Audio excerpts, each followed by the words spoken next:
Happy belated Valentine's Day, folks. I'm Graham Giason Matthews, back here as we do every single Saturday, breaking down the blue brand, baby. We're going to rewind it, recap it, take a look back at it, talk some shit, maybe overanalyze it a little bit. This is the official WWE SmackDown review stream for the February 14th, 2025 episode. Hope you guys are doing well.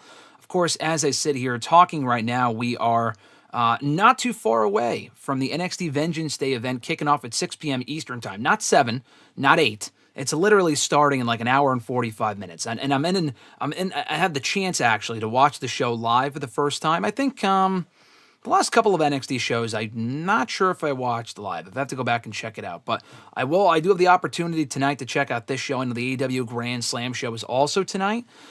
So we're going to be watching that live as well, probably, depending on what time it starts. If it's like fucking midnight, then I'll just wait till tomorrow.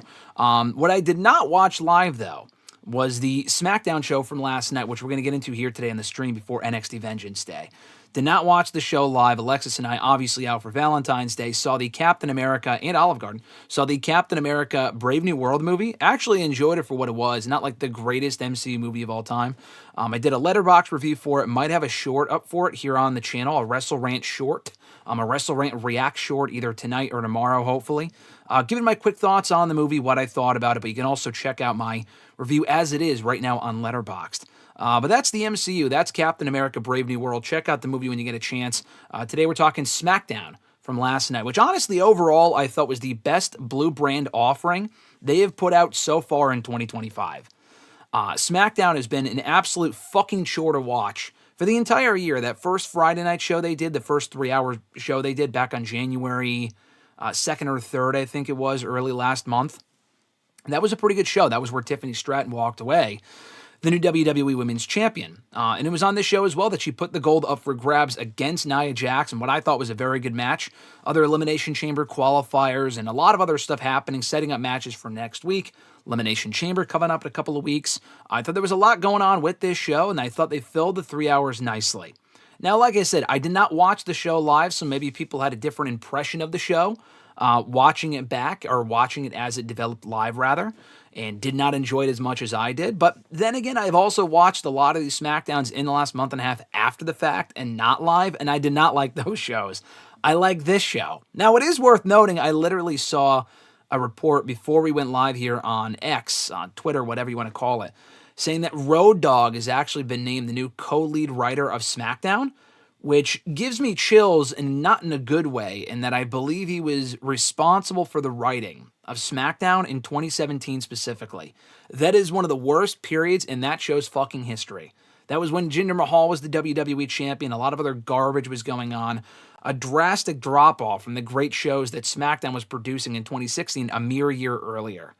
So, just keep that in mind. I don't know if he was responsible for this show, if he's been writing SmackDown since the start of the year. Maybe Triple H feels like, I want to put all my eggs in one basket with Raw. We got to spread the love a little bit. Can't devote as much attention to SmackDown. Hey, Road Dogg, take that show on. You can develop this show. I'm not sure when he started, if it was last night, if it starts next week. That came from PW Insider. I guess we'll find out in due time.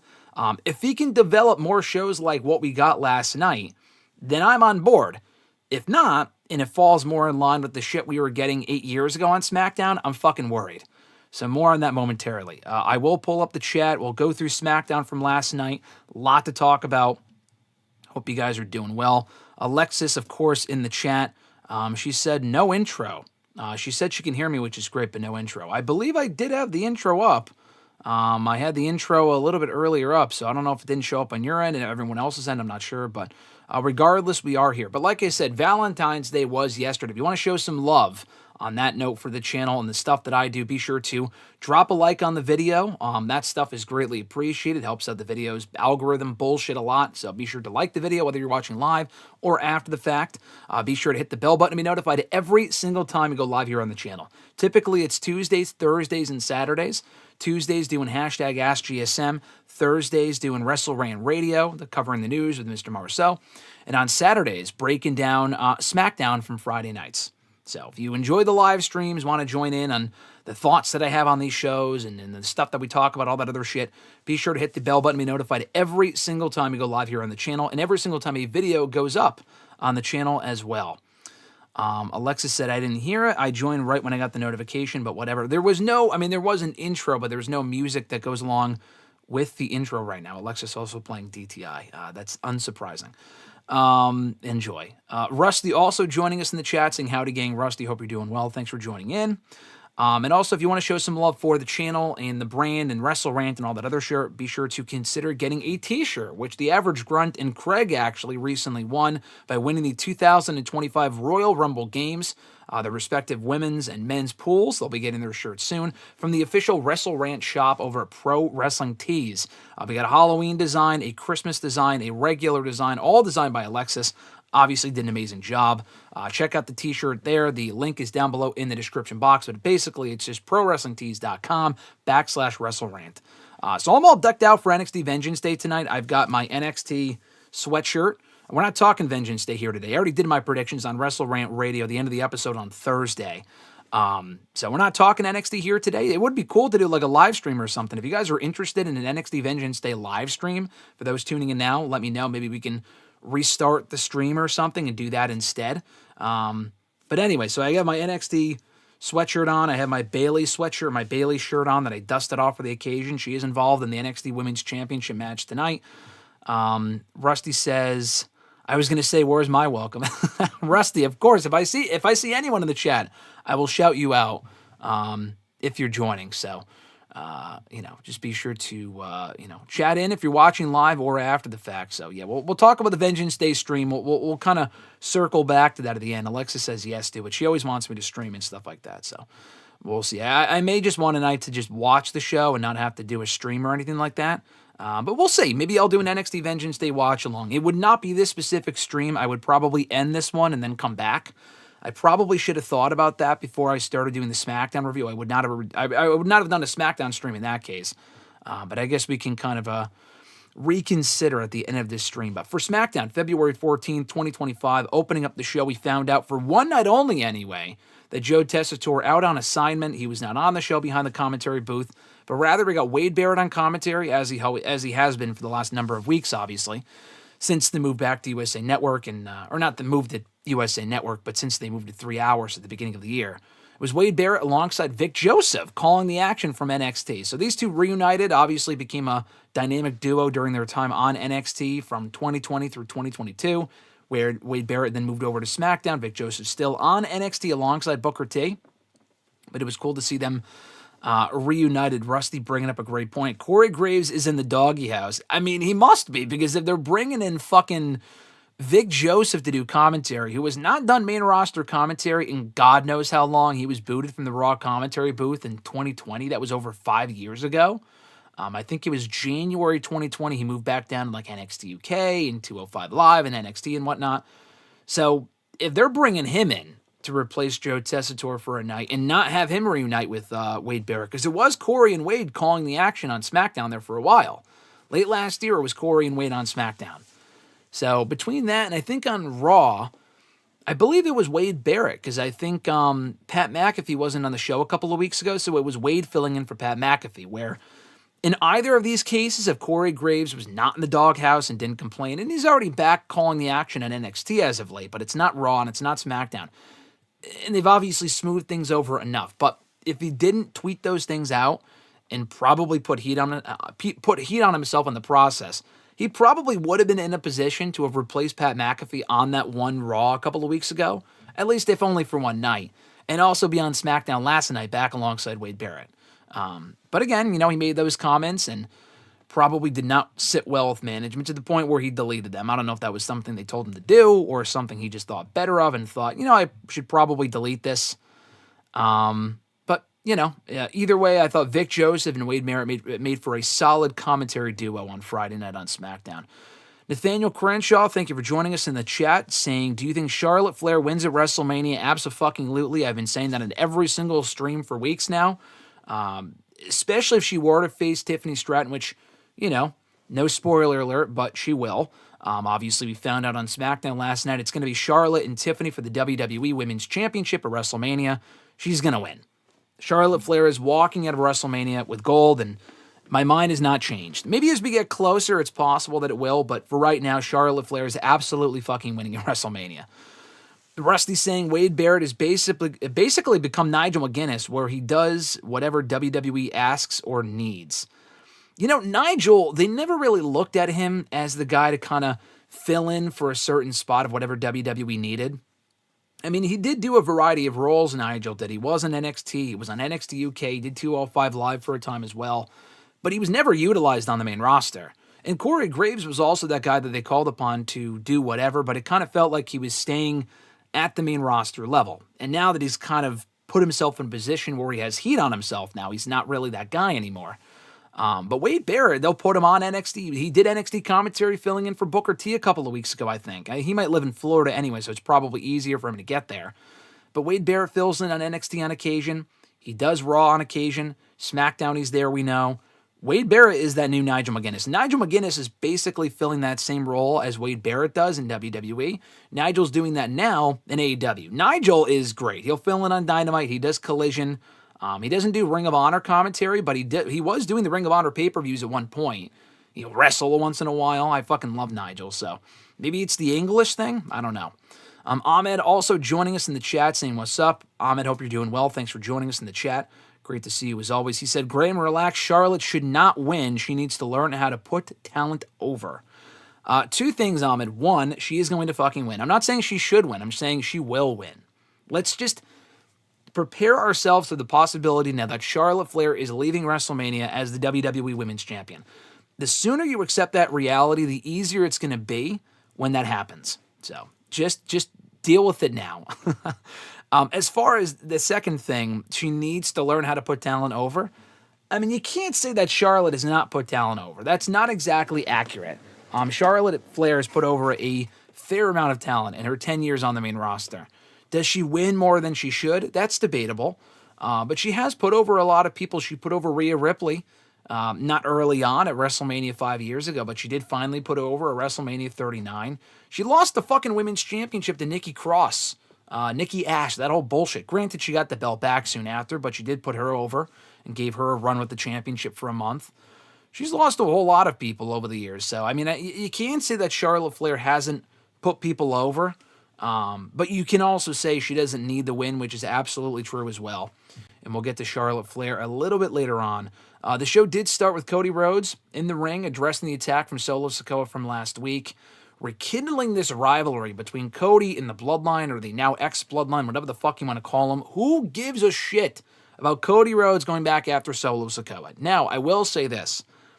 I'm still butthurt over that whole thing. I have below zero fucking interest in seeing Solo and Cody again. But it was made more clear to me watching this show that they're only utilizing Cody in this role because they're waiting until after Elimination Chamber to start whatever his next storyline is, with the winner of that Elimination Chamber #1 contenders match for his championship at WrestleMania. So they want to utilize him on the show doing something as opposed to just cutting promos on his opponents every single week, potential opponents for Mania. They're just going to utilize him instead in the whole Solo Jacob Fatu drama. And that was pretty clear to me watching the show on Friday. Not saying I like it, not saying it's necessary, I'm just saying why they're doing it. Before I go forward, Rusty's saying, who do you think wins the Fatal 4-Way tonight? Cora Jade, Roxanne Perez, Bayley, or Julia? I gave my full Vengeance Day predictions here on the channel on the WrestleRant radio stream. Put up a separate video on it on Friday as well, after doing the stream on Thursday. But I had picked Julia to retain the NXT Women's Championship. I think Bayley and Roxanne cancel each other out. Cora Jade does not need to win the belt, and Julia just won it. So I think Julia retains, and if I'm booking that show, I'm putting that on last. Will it go on last? I'm not convinced, but I think it should. So anyway, Cody Rhodes in the ring, going off on Solo Sikoa. He's going off on his potential opponents for WrestleMania, name-dropping John Cena and CM Punk, Logan Paul, also Drew McIntyre.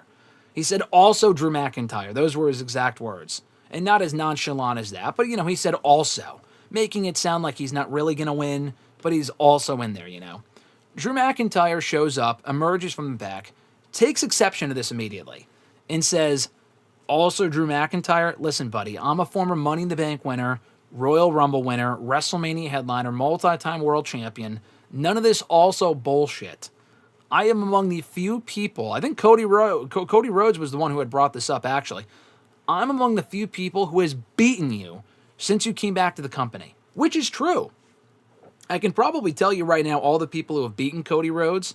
In the 3 years that Cody Rhodes has been back in the company, Cody Rhodes may have been beaten by maybe 3 people, or at least has been pinned. I'm actually going to say 4. He's been pinned by 4 people. 1, Roman Reigns, as we know, WrestleMania 39. He lost to Roman Reigns. He lost to Brock Lesnar at the, Night of Champions pay-per-view in 2023. So he lost to Roman, and he lost to Brock in 2023. He won and lost the tag titles. I'm not talking like tag team matches. I don't think he's even been pinned in tag team matches for the most part. It's saying on a daily basis. I mean, she can't be putting people over every single fucking week. That's what you're talking about. If you're talking about Charlotte putting people over on a daily basis, she's not going to put people over every week. Ultimately, she should put people over when it matters most. There are plenty of situations where she won where she should not have won, but to say that she doesn't put people over at all or enough, I don't think is fair to say. But again, we could talk about that a little bit later on. But as far as for people who have beaten Cody, Roman, Brock, and Drew, I know Solo pinned him in that tag team match at Money in the Bank last year, which set up him and Solo for SummerSlam. Cody Rhodes beating him on that show, obviously, to retain the championship. I think that might have been it, though, because he beat Gunther at Crown Jewel. He beat Kevin Owens all 3 times they faced off for the championship.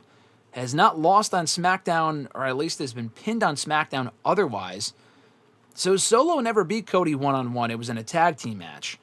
But I think his beating him one-on-one was Brock at the pay-per-view, Roman at WrestleMania 39, and Drew McIntyre. Drew McIntyre beat Cody Rhodes. I think a lot of people forget about this. On the go-home show for Raw, right before Elimination Chamber last year, they had a match on Raw. And this was before Cody Rhodes obviously became champion, which was at WrestleMania. Drew beat Cody. My first thought was Drew can now be set up for as a future challenger for Cody, laying claim to the fact that he was the last person to beat Cody Rhodes before he became champion. Now, they have not gone back to that yet. They did interact on SmackDown a couple of weeks ago. I don't know if it was while we were reviewing the show here on the stream or late last year. I'm not sure. But he did interact with Cody at one point in the last month or two, and I'm thinking, fuck yes, I want Cody Rhodes and Drew McIntyre. That is the perfect match to do for that WWE Championship. Could we see it at WrestleMania? There's a chance. I think he has a better chance than Logan Paul of winning that men's Elimination Chamber matchup.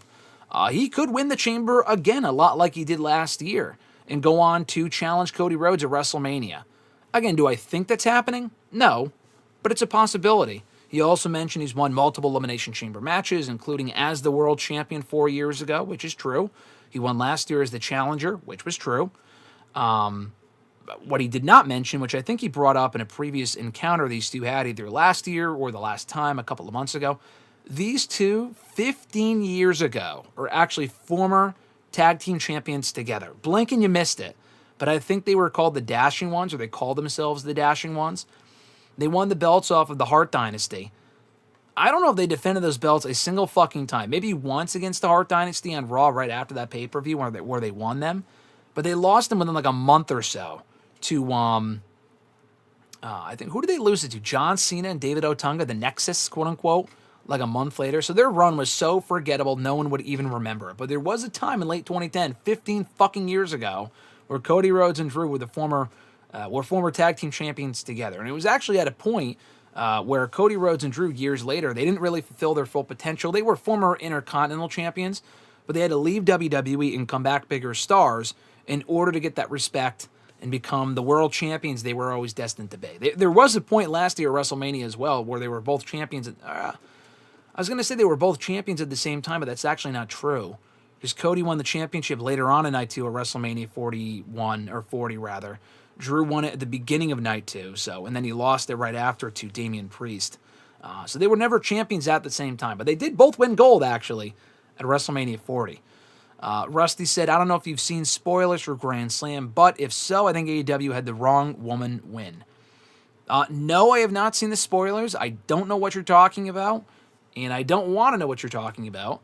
I will watch the show a little bit later on. I've largely been off of social media since last night, partially to avoid spoilers for that show airing a little bit later on tonight, so we'll see.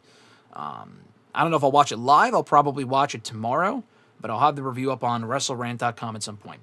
Ahmed said, Drew for King of the Ring winner needs to beat Cody at SummerSlam. I know you mentioned that, Ahmed, on WrestleRant Radio like a month and a half ago. I'm still with you on that. I think Cody and Drew at Mania would be great, but that to me, ever since you said that like a month and a half ago, I've had it set in my brain that is the SummerSlam main event. Cody and Drew for the championship. I don't know if Cody loses the belt at Mania, gets it back. I don't know. But I think it would make sense to do that match at SummerSlam to give it more time and allow the feud to develop. It's probably not happening at Mania. Because if it does happen at Mania, that means what happens with Punk, Roman, and Seth. I don't want a fucking triple threat. A non-title triple threat with those three sounds great on paper. But like as far as building it up, how does that even make sense? They've all won a match with each other. That's just stupid. I've said that before. So anyway, McIntyre and Rhodes going back and forth. Jacob Fatu shows up and got a very noticeably loud reaction. Like, they were super behind Fatu. And to me, he's been over since he debuted as part of the Bloodline about a year ago, 6, 7, 8 months ago. But Fatu has been getting a lot more over on his own since separating himself from Solo Sikoa. And not completely, they were still intertwined, like even on this show. And we'll get to Solo a little bit later on. But Jacob Fatu getting a big reaction on this show. And they were also very much behind him during the main event on the show as well, the Elimination Chamber Triple Threat qualifying match. To me, the turning point was when he brutally attacked Braun Strowman back at Saturday Night's main event a couple of weeks ago. Like, they were so fucking hot for him that night. He got a big reaction in the Rumble, did well there. They're doing everything right with this man right now. He is a future world champion. I tweeted the picture a little bit earlier on, but there was this great picture that WWE.com took and put up on their website of Jacob Fatu staring at the WWE title right across Cody's shoulder. You see Cody looking at him, who is looking at the belt. Jacob's looking at the championship. It's an amazing picture. And I'm thinking, that is his future? Fatu Cody for the fucking championship? Yes, fucking please. Micah does it, joining us here in the chat. Micah, hope you're doing well. We have a little bit of a later stream, so I know Micah's on the West Coast. No, you're in Texas, aren't you, Micah? I'm thinking you're in California. I don't think you are. I think you're in Texas. But it is a different time zone sometimes, and sometimes you aren't able to join, but great to see you here in the chat. Nathaniel saying, to be honest, I hope Rock versus Roman Reigns happens at WrestleMania 42 because it won't happen this year, but if it doesn't happen next year, I don't think it ever will. Listen, the whole Rock and Roman thing, I don't know what the fuck's happening. I thought we would get Cody and Roman first, or Cody and Rock first, rather. That still hasn't happened. At this point, does it even fucking matter? Like, if they get to it next year, who gives a shit? Yeah, I'm just not a fan of that. So they have to move on to the Rock and Roman, like, do the match, shit or get off the pot. I agree. If it doesn't happen next year, and also it feels, fitting for it to happen in Vegas, like, bright lights, Sin City sort of thing, and it's not happening. We know that. Unless Rock returns in the next month, and even then that wouldn't really make sense because Rollins was the one who took Roman Reigns out, so it doesn't even really make sense for Rock and Roman to happen this year at this point anyway. It would if Rock had attacked Roman after he became the undisputed tribal chief back on the January 6th Raw. That would have made sense. But they didn't do that, so it's like at this point, we have to move on. Micah does it, also sending in a super chat. Thank you so much, sir. I appreciate that. A $5 super chat, that is. Saying, finally made it to a stream. They should have Fatu beat Nakamura for the championship. Then they could do Day versus Solo. Who is Day versus Solo for the U.S. Championships at Mania? Oh, them? Like, what do you mean? Like Fatu versus Solo for the U.S. Championship at WrestleMania? Yeah, I don't think that match needs the U.S. belt, though. I'll get to the U.S. Championship stuff a little bit later on, but I don't think a Solo Jacob match would need the belt. If Fatu were to win the belt, you're not going to get a single fucking complaint out of me, because I feel like that would just be fucking awesome. To get any gold on Jacob Fatu is a good thing. But Micah, thank you so much for the $5 super chat. I really appreciate it. That means a lot. Ahmed said, Graham, I also got another idea. You know how Sammy is, 12-0? I think it's 11-0 against Drew McIntyre. Sammy wins the Rumble in Saudi Arabia and beats Drew at WrestleMania 42. Yes, I have the script. That's not as bold of an opinion just because I've seen other people say that, but I completely agree. I don't know if it's going to happen, but Sammy, I think, should win the Rumble. McIntyre holds on to the championship from SummerSlam this year to WrestleMania next year, and we get Sammy and Drew one more time next year. This time Sammy finally beats him and becomes world champion. I've been saying that for months now, actually. Not that at WrestleMania 42 it's going to happen, but I've been saying that Sami Zayn, when he eventually beats Drew, it's going to be a big moment, It should be saved for a big moment, and it should be saved for when Sammy beats him for a world championship, for his first world championship specifically. Micah said, yeah, I'm in Texas. Ahmed said, Sammy finally becomes WWE champion, of course. Yeah, Micah does it, said, I meant to do Fatu versus Solo at the for the U.S. Championship at WrestleMania. Yeah, that's what I figured. He also said, then you can bleed Fatu versus Jimmy Uso for the championship at Backlash or something. Yeah, honestly, that's even assuming Fatu is a heel. Like, he's so over right now, I think it's going to be difficult for people to cheer for Solo over Fatu. Like, that might be what they want to happen. They might want to turn Solo Sikoa babyface. Maybe he even reunites with Jay and Jimmy and Roman as the OG bloodline from 2022 and Sammy as well. But I think it's going to be very hard for people to cheer for Solo Sikoa over Jacob Fatu, just given how fucking awesome Jacob Fatu is. I also kind of got a sense they might do Jimmy versus Nakamura for the championship of Mania, to which I say absolutely fucking not. I've talked about this before, but I have sub-zero interest in a Nakamura Jimmy Uso WrestleMania match, especially for the United States Championship. I feel like that's where they're going with this, and that makes me scared. If it's a multi-man match, like, you can't have everything be a multi-man match. That's not the answer for everything. I feel like doing a multi-man match for the tag titles on the SmackDown side of things makes sense. But you can't have, like, I've seen people on, like, if you gave these people on Twitter the book, yeah, some of these matches would be cool, but you can't have everything be triple threats and 4-ways and 6 teams and all this other bullshit. We're getting that tonight at Vengeance Day. We're getting a triple threat for the fucking NXT Championship and a 4-way for the Women's Championship. Why? Why? I mean, they should be good matches. Oba Femi against A-Town Down Under, as I've said before, makes no sense. It's so forced. We know Femi's not losing. And for the women's one, Cora Jade does not need to be in there. And it really should just be Julia versus Bayley or Julia versus Roxanne Part 3. I understand what they're getting at with Bayley and Roxanne being in the same match, but it's like not everything has to be a 4-way, 3-way, 6-way, 10-way, 12-way, whatever the fuck.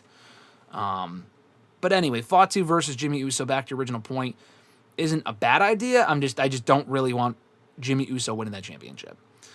He also said, I don't think The Rock will be back for a feud, but he will show up at Mania at one of the nights. Maybe to have a segment with Stone Cold. You said SCTA. You talking Stone Cold Steve Austin? Yeah, if that's... Oh, yeah. You put that in the next chat. Stone Cold Steve Austin. All right, yeah, I think that could work.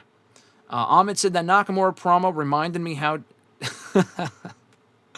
Ahmed said that Nakamura promo reminded me to have him drop the title ASAP. I'll get to Nakamura in a couple minutes. Not in a couple minutes, but we'll get to Nakamura. Rusty said Nakamura's title reign has been shit. You're telling me. Micah said once Mattel releases a Jacob Fatu wrestling action figure to my Walmarts here, I'm buying it. I might even buy 2. Keep one on the box and have one loose on display. Yeah, that is an excellent idea. I do not blame you there. Absolutely. Get 2 Jacob Fatu figures. That would be awesome. Ahmed said, Rusty, that's why he should drop the championship. I agree. Alexa said, guys, tell Graham that we should absolutely do a Vengeance Day stream later. He was thinking about it. Yeah, so where are we right now? I think we're already up to 6 likes, which is awesome. You know, I'll tell you this. Oh, Richie also joining us. I'll get to the rest of your chats in a second. We're getting a lot more people in here than I thought we would. We're up to 6 likes, which is awesome. I appreciate that. Thank you for everyone for joining. If we can get up to, I feel like 10's too easy. I need to make this more impossible. So Richie said the same thing. Richie said we should do a stream. This is tough. Okay, I feel like 10's too easy. If we can get up to maybe, let's say 15 likes, I will. 7 now, Rusty said. I have 6 on my end, but if it's 7 now, great. If we can get up to 15 likes, I will consider doing a Vengeance Day stream. We will end this one, and we'll end the SmackDown stream. So I like shit being separate. And then, since I'm snowed in anyway, I'll do a SmackDown stream. So, as Rusty said, like the damn video, I want an NXT Vengeance Day stream. Okay, if you guys want an NXT Vengeance Day watch-along, we can watch the show together and bullshit about it. And thankfully, those shows are not fucking 4 hours anyway. I think it would be difficult to do a watch-along for like a WWE PLE, but an NXT PLE, I think it's possible. Micah said, I'll go make some more YouTube accounts so I can hit the like button. Guys like that. Yeah, exactly. If you want me to do a Vengeance Day stream, tell your friends who don't even have to like, they don't even have to fucking watch the video. But if you guys want me to do a Vengeance Day stream, let's get up to 15 and I will probably do one. We have about an hour and 15 minutes until the show starts. So we got to double the likes and maybe, I might do one anyway, but I don't want to say that. I want to push you guys to maybe like the video and whatnot. So like the video, get other people to like the video, watch the video and whatnot. And maybe we'll do a Vengeance Day stream if it all works out. I lost my notes here for a second. One sec. My shit's all over the place. I got to go back to the chat here in a second.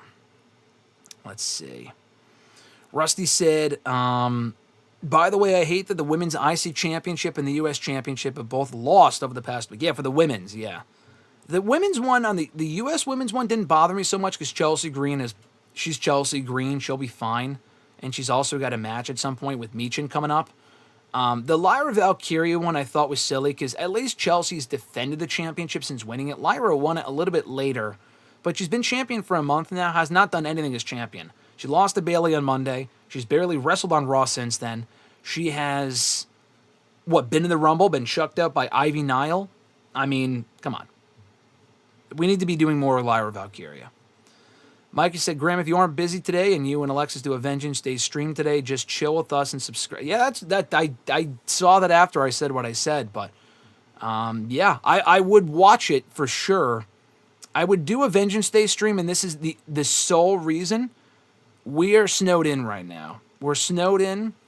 I have shit I have to do, but you know what? The funny thing is too. I still have to eat at some point. I have a Subway sandwich I was gonna probably have after or during the show. If you bring food with you guys, this is ridiculous. If you bring food with you, we can all eat and watch the show together. As dumb as that fucking sounds.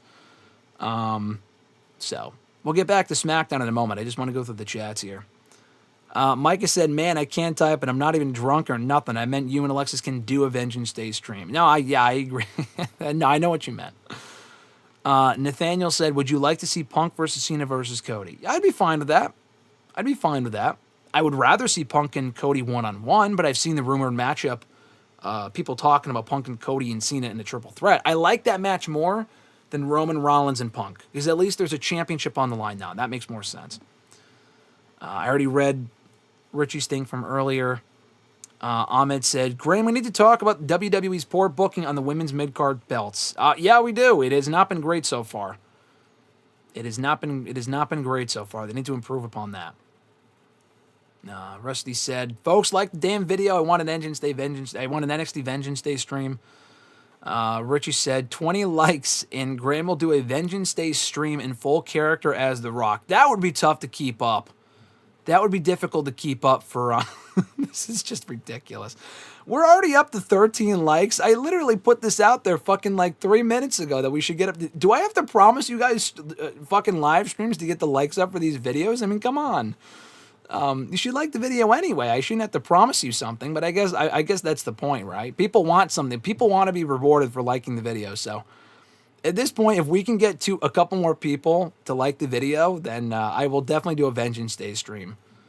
Alexis said one more. This is just ridiculous. I could see Alexis just having people like, oh, go watch it. Like, you know, she's telling people that she knows, go like this video. I want to watch. I want to do a live stream. Anyway, Rusty said 10 likes, but we need 5 more people, and there are only 10 here. Well, tell your friends. I don't know. We need more people. Nathaniel said, I want to see a Becky and Lyra feud eventually. I agree. I would agree with that for sure. Rusty said, I'm snowed in as well. If I remember correctly, we don't live too far from each other.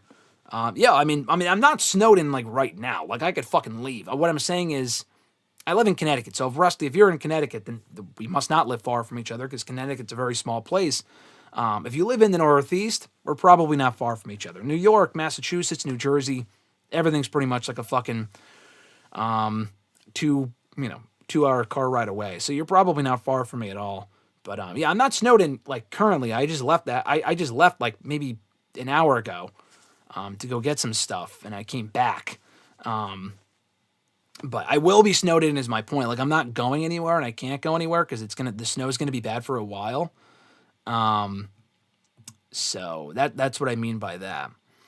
Richie said, just talk about how we pivoted for every match and you'll be fine. Yeah, I guess that's true. I guess that's the best way to do a Rock impression. Just wear the sunglasses, talk about pivoting.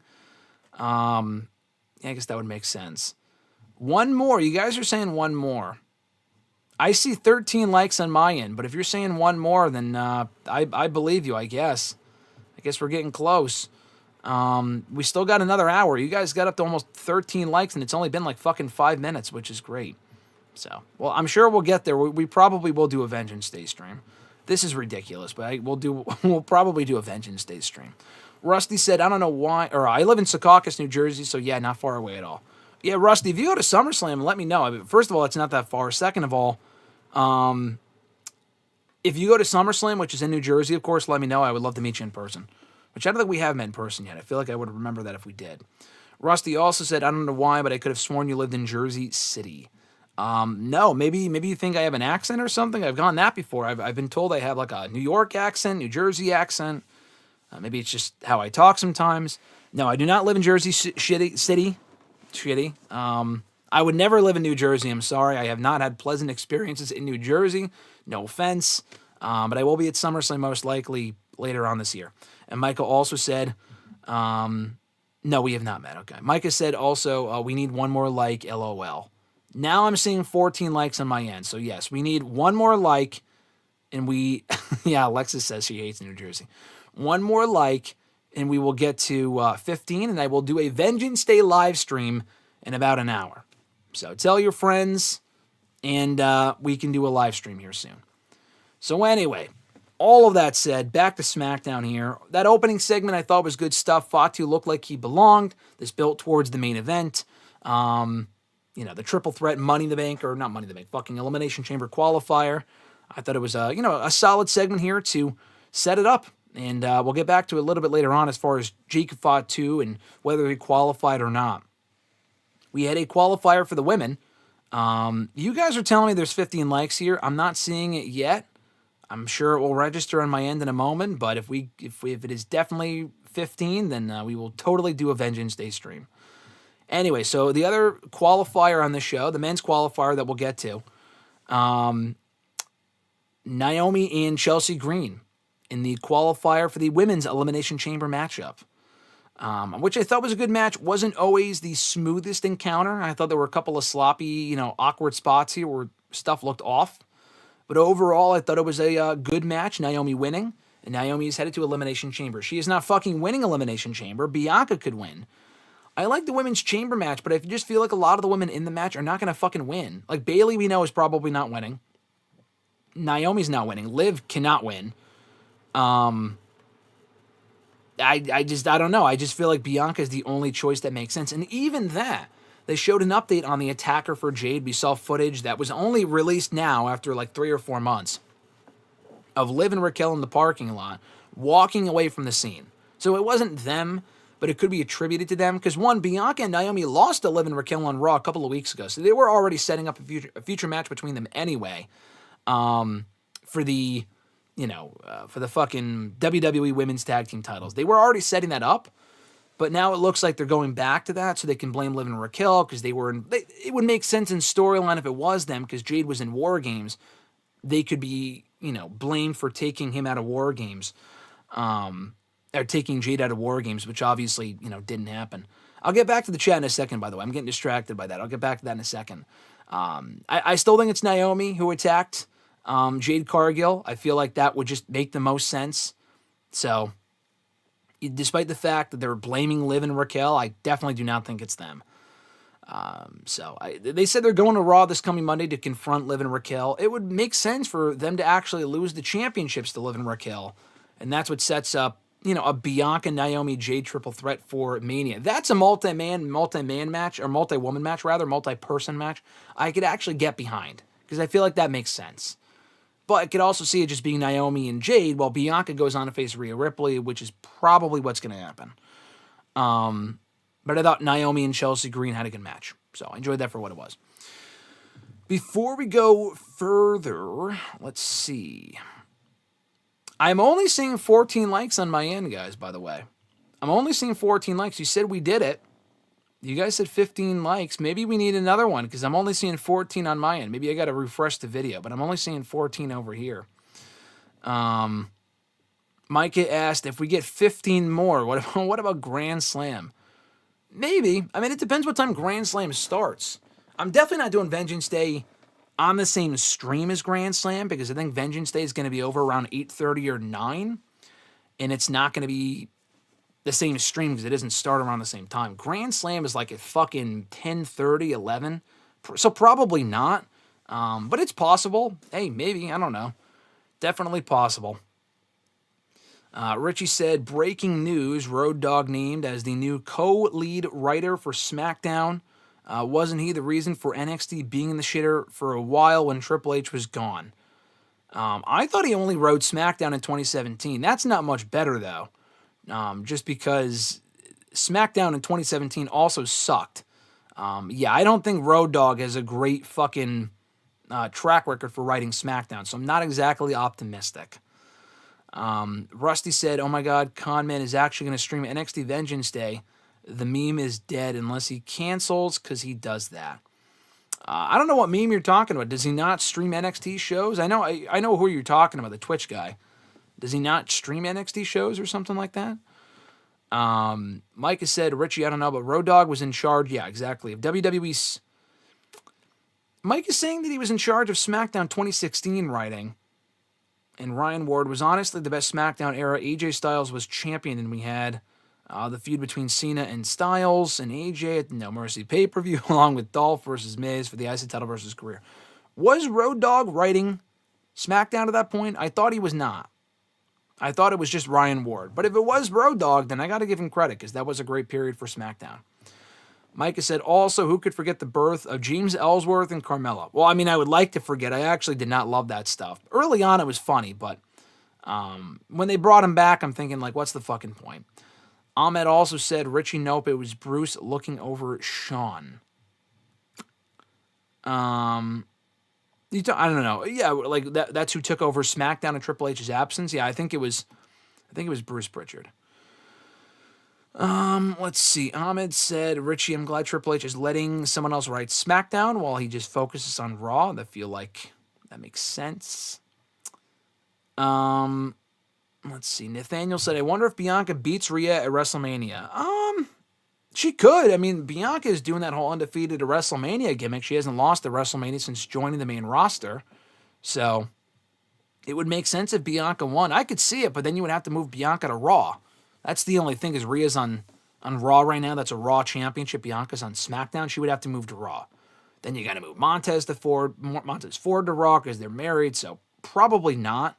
I don't think she would win. I think Rhea would retain, but I could be wrong. You guys are saying it's 15, and you guys are not only saying it's 15, but as Alexa said, she said, she sent in a $5 super chat. First of all, thank you. She said, I'm so desperate that I sent you a screenshot of the 15 likes. So she did. I'm looking at it now, and it does indeed say 15. We are indeed at 15 likes for the video. So I guess that does mean that we will be watching Vengeance Day in a little bit. We're going to end this stream, and then right before Vengeance Day, I'll start another one, and we'll go live for that. I should have said like fucking 30. But I'm sure you guys would have found a way to get that too. Fuck. I want to do a live stream, but I'm also like, I don't want to regret this, but I feel like it could be fun. Anyway, Rusty says, usually talking about the con man guy, usually he does not, but he says that he will up until the last minute, and then something comes up. Oh, I see what you mean. Nathaniel said, I hope my guy Copeland and Christian Cage win the tag titles before Cope retires. Yeah, I think that's going to happen at some point. Ahmed said he was with Ryan Ward. Yeah, Road Dogg and Ryan Ward wrote SmackDown in 2016. Okay, so Road Dogg was doing it at that point. He was part of the success of SmackDown in 2016, so I can't completely shit on it. Rusty sent me a screenshot as well. You guys really want me to do this live stream. Let's see. Rusty had said he sent me the screenshot. Mike has said, without spoiling at the end of this stream, can you tell me if the new Captain America movie is worth seeing my birthday is Monday and I wanted to go. First of all, Micah, happy birthday. Early birthday if your birthday's on Monday. We're not streaming on Monday, but happy early birthday. The next stream we do will be after your birthday.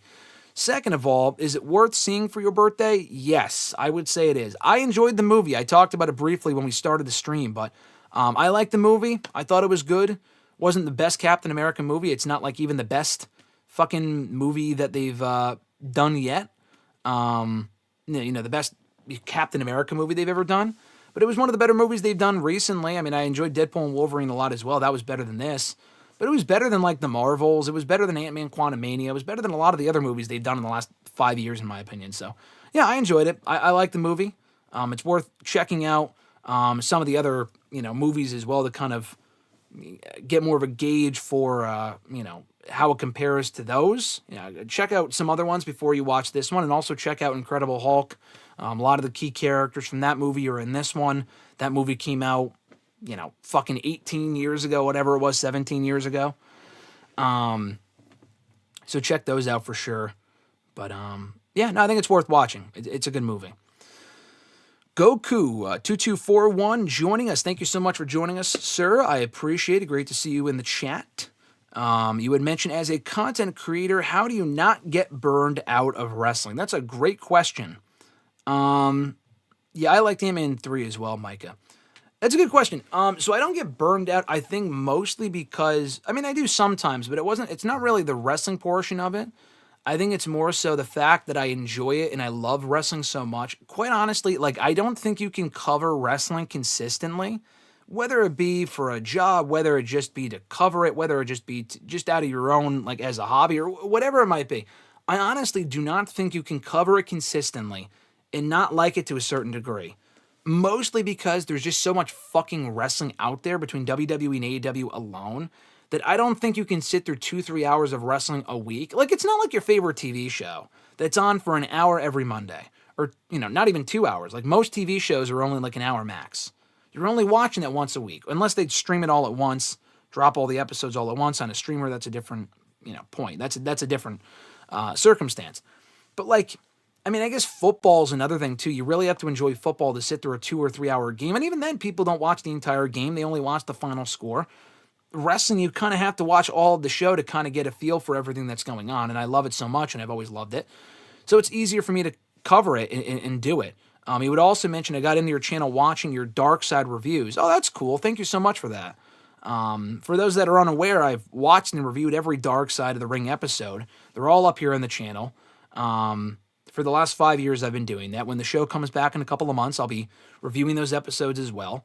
So, Goku, thank you so much for saying that. Thank you so much for supporting the channel. Thank you so much for checking out those reviews. And thank you so much for the question. I know I didn't really answer it as best as I could, but I tried. I guess the key word there is, as far as not getting burned out, to a certain extent, for me it's a lot, but even just a little bit for some people, you have to enjoy it. You have to enjoy it. And you also have to have breaks as well, where you're not just consuming wrestling. Like I said, last night, I didn't watch SmackDown. I didn't watch SmackDown Live. If I did, I probably would have done the stream fucking 5 hours ago. But I didn't have to watch SmackDown Live last night, so I didn't. We went to go see the Brave New World movie. I watch other stuff, like Alexis and I watched Uncut Gems the other day. I've already seen the movie. She had not, and it was a great movie. But you watch other stuff to kind of balance out the wrestling stuff. Even if it was just wrestling stuff, I could watch all wrestling all the time. But you still have to balance it out. I think it's probably the best thing for your mindset and your health and your overall mental health as well. You got to know when you're coming close to burning out the candle, and then you can kind of even it out with some other stuff and focus on other shit for a little while before getting back into it. Fernando also joining us in the chat saying, "What's up, wrestling fans? Sorry I'm late." Thank you so much for joining us, Fernando. It was great to see you. He said a live stream would be great. It would be excellent. So the more people that join us, the more people are saying that you want to see a Vengeance Day live stream. I am committed to doing one now because I said we would do one at 17 likes, and at 15 likes, and we're well past 15 likes. We're on to 17 now. So we're definitely doing a Vengeance Day live stream. It's more a matter of when we get off of here to start that one. Micah said, I appreciate that. You're welcome, because his birthday's on Monday. So everyone in the chat, give Micah a very great, happy early birthday. Micah's an awesome dude. I've known him for a long time here through YouTube. So Be sure to wish Mike a very happy birthday. Richie said 3 more for Graham cosplaying as The Rock. I can't promise you that, but there's a chance he might get a Rock impression out of me at some point if we get up to 20 during the Vengeance Day live stream. Rusty said we are now at either 17 or 18, so we have smashed 15. All right, awesome. Thank you for the update. Goku also said, I fell out of wrestling around 2009. I just got back around last year on WrestleMania 40 and was watching Mania maybe go into wrestling again. That's really interesting. That's a long time. That's interesting that you fell out of wrestling in 2009 because I've talked about this before, but I got into wrestling in 2008.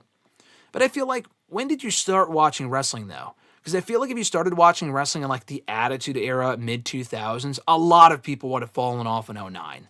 Because 2009, 2010, especially 2011, 2012 onward, for a while there, was fucking awful. And I was even talking to someone like a couple of weeks ago. It is honestly incredibly astounding to me that anyone would start watching wrestling in the decade of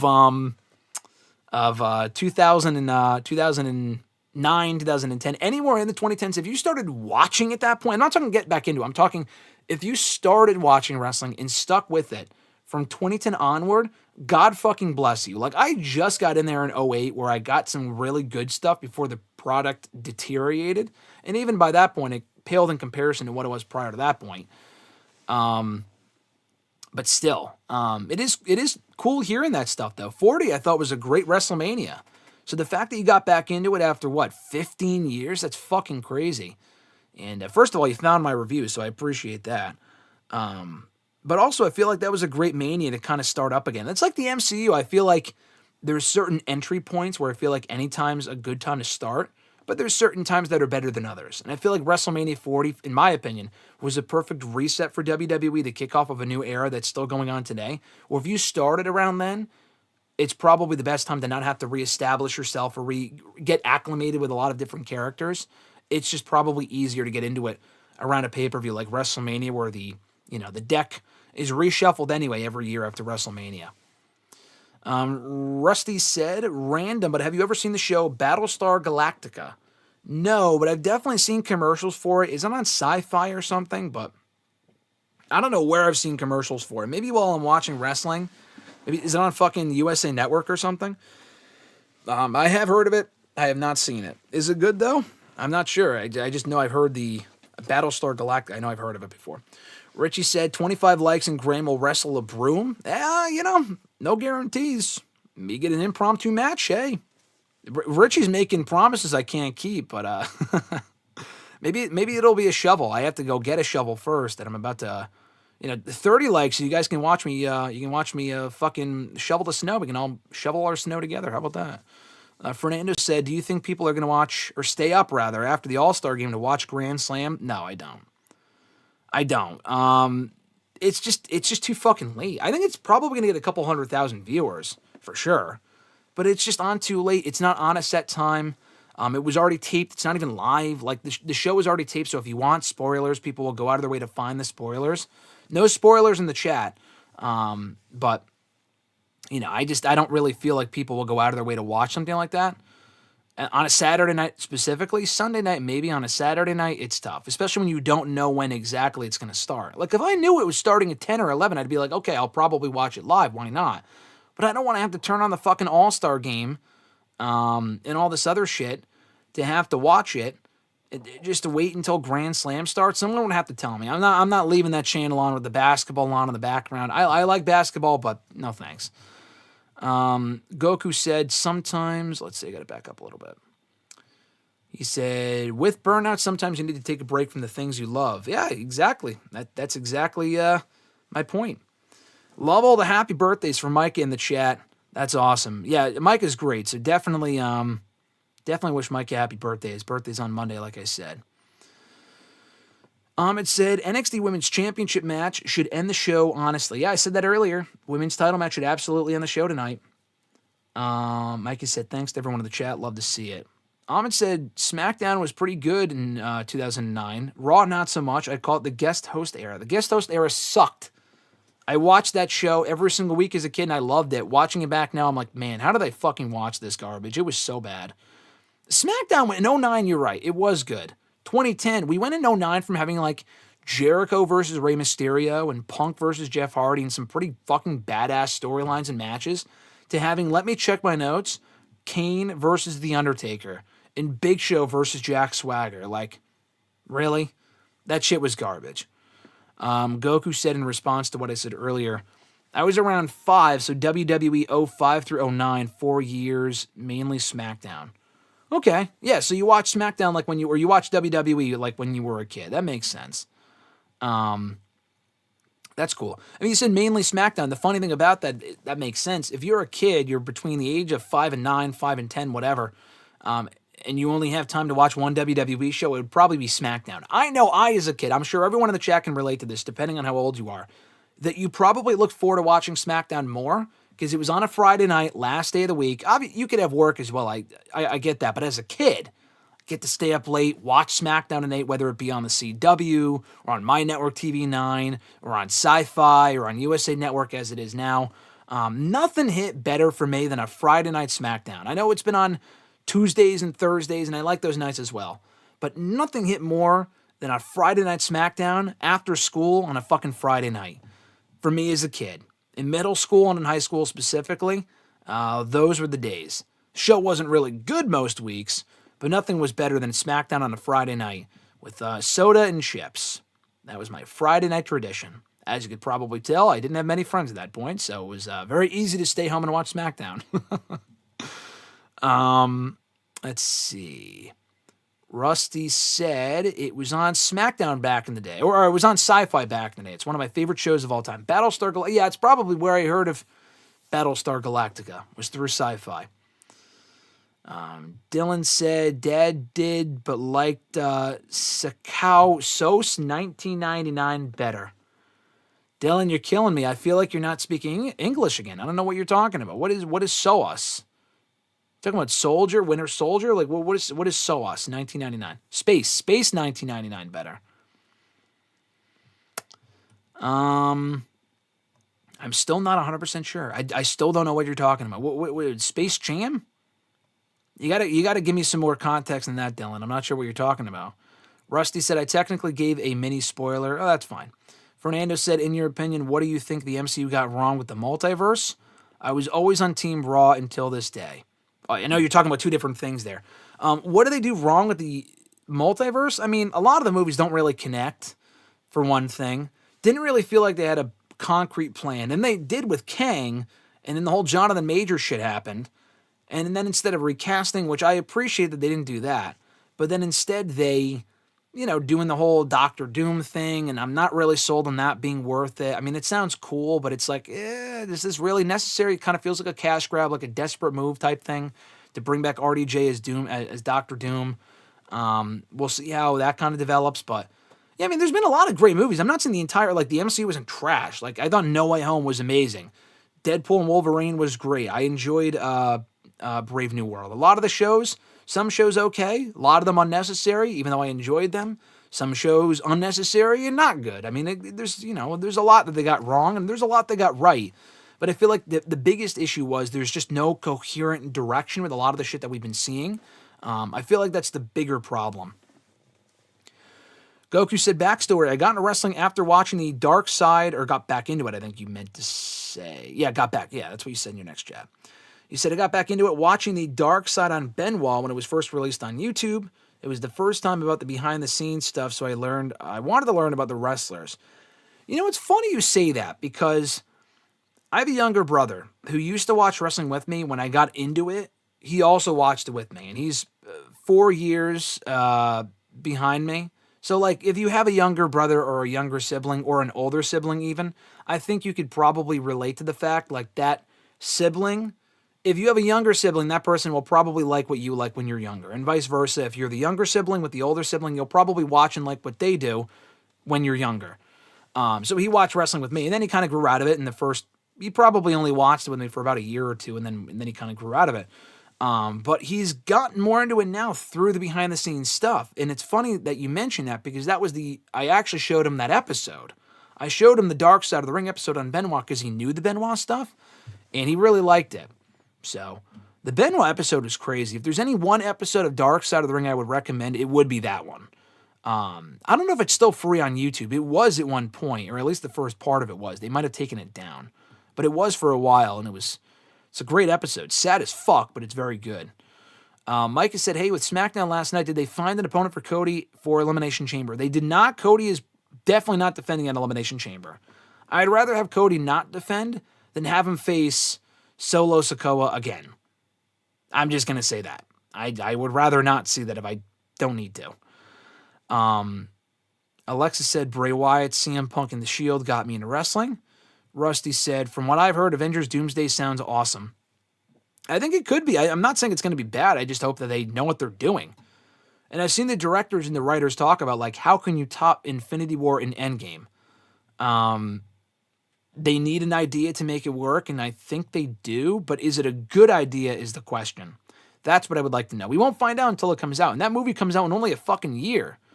Not next February, but it comes out next May. I feel like there's a very big chance that could get bumped back. I think it starts filming the next couple of months, Dylan told me. But, yeah, I don't know. I mean, I thought Brave New World kind of set it forward a little bit, which was nice, specifically with the post-credit scene, no spoilers. I mean, the post-credit scene isn't, like, massive, but it did kind of further things forward a little bit. So I enjoyed it for what it was, like I said. I liked the movie. Goku said, I didn't know, and as Alexis said as well, one more person to like the video, let's get it to 20. Alexis is the biggest cheerleader here. I think we're closing it on 20, so. Like she said, if you're already here in the video and you haven't liked the video yet, please do so. Get us up to 20. That would be super appreciated. And like I said earlier, for those unaware, but you probably are at this point, because we got to 15, you guys broke the goal, we should be doing a live stream around 6 o'clock. I mean, we're doing one now, but I'll end this one momentarily, and we'll start another one for NXT Vengeance Day. That's the plan. But anyway, Goku said, last year I didn't know stuff like the Montreal Screwjob, Bash at the Beach 2000, or how much a prick Shawn Michaels was in the 90s. You learn a lot about behind the scenes by looking up those documentaries. It's fucking fascinating. It really is. Dark Side of the Ring does it better than most. It's a great show. It's very depressing. He even said as well, the Dark Side of the Ring of Benoit is one of the saddest things in my life. I was in tears after the two-parters, and Benoit was never really someone I was really invested in. I like other wrestlers. Yeah, his fucking episode is really depressing. Very, very, very sad. Fernando said, which Dark Side of the Ring, speaking of which, do you like best? The Benoit one.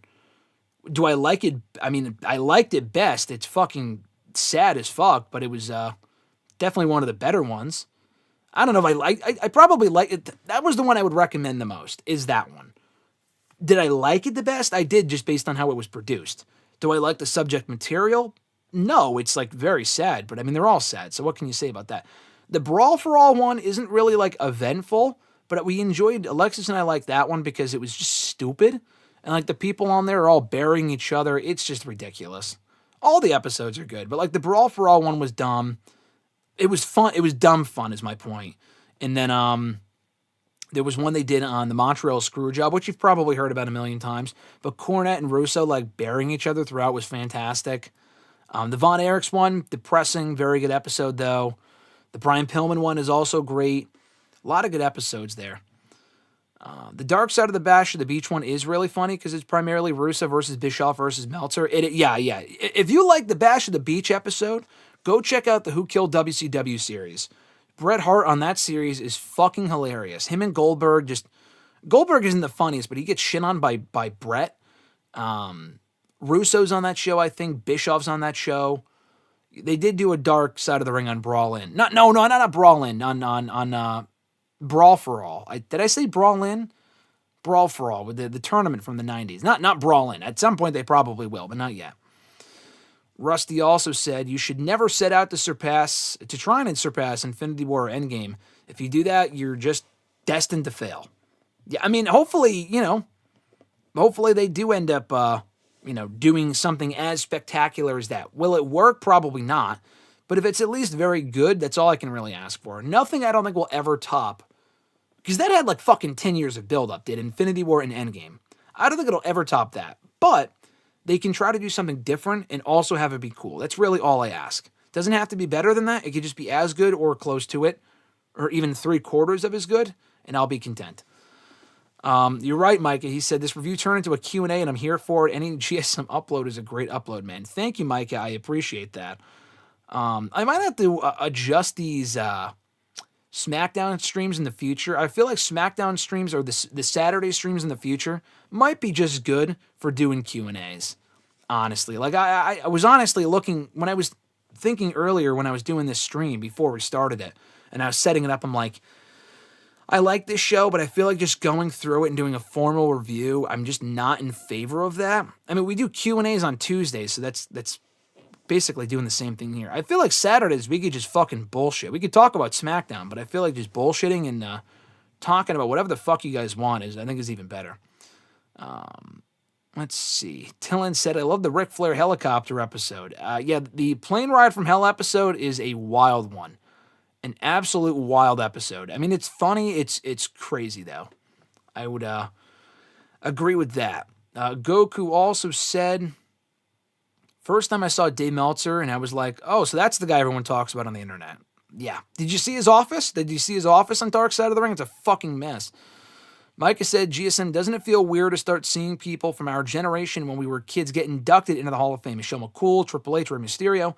I used to find the Hall of Fame boring growing up. It is crazy. That tells you that we're growing up, though, right? I mean, the people they're putting into the Hall of Fame, it's like a fucking SmackDown versus Raw 2007 roster. Like, I remember when they were putting together the Hall of Fame for, like, 2021. They had JBL, Khali, RVD. I'm like, these are all people that are available to play in SmackDown versus Raw 07.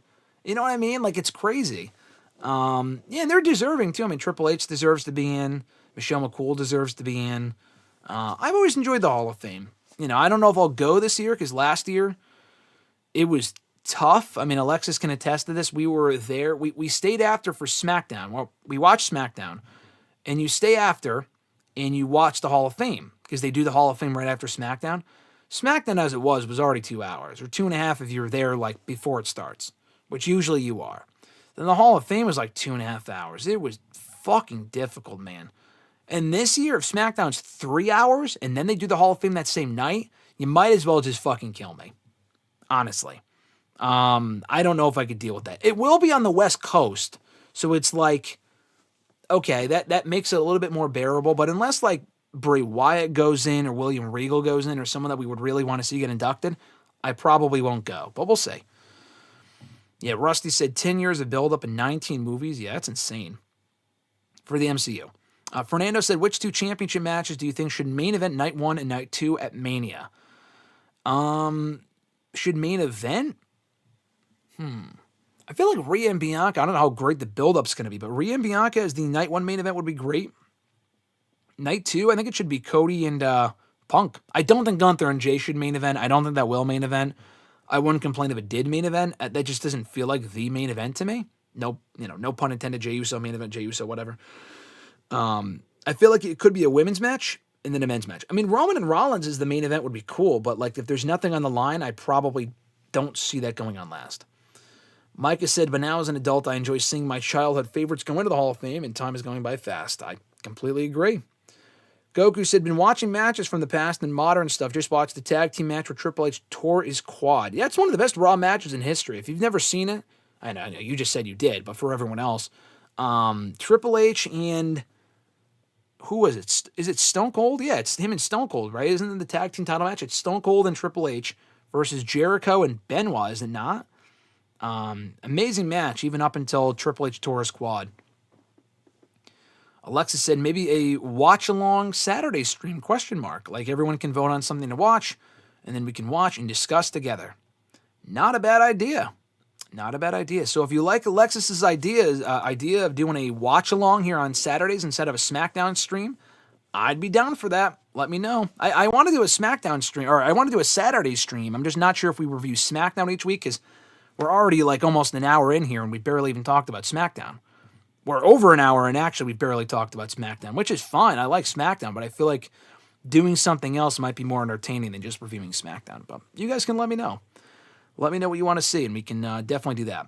Millennial Noob said, hey, GSM, last night's SmackDown was all right, but 3 hours is a bit too much. I dealt with the 3 hours a bit better this week than I did in the past. I thought this show was very good. The last couple of weeks, the pre-show's on now for Vengeance Day? Shit. Fuck. You know what? Honestly, we may not even change the stream. We might just do the same stream. I might just do the same stream.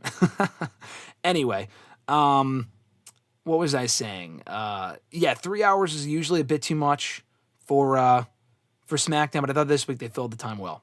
Micah does it. He said, I like the Hangout Saturday stream. I prefer this afternoons a lot because I can be involved. Yeah.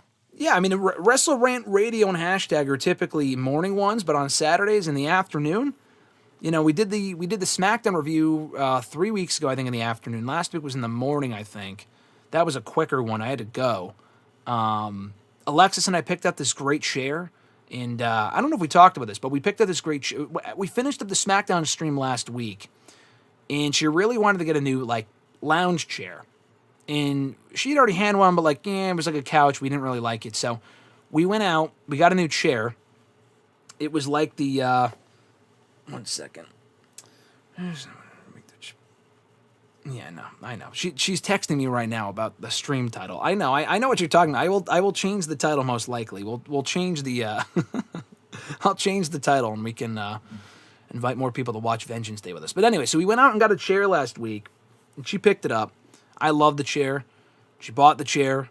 We've been using the chair, sitting in it. It's got great back support. Fucking great. Couldn't even tell you what it was called or what it is or whatever.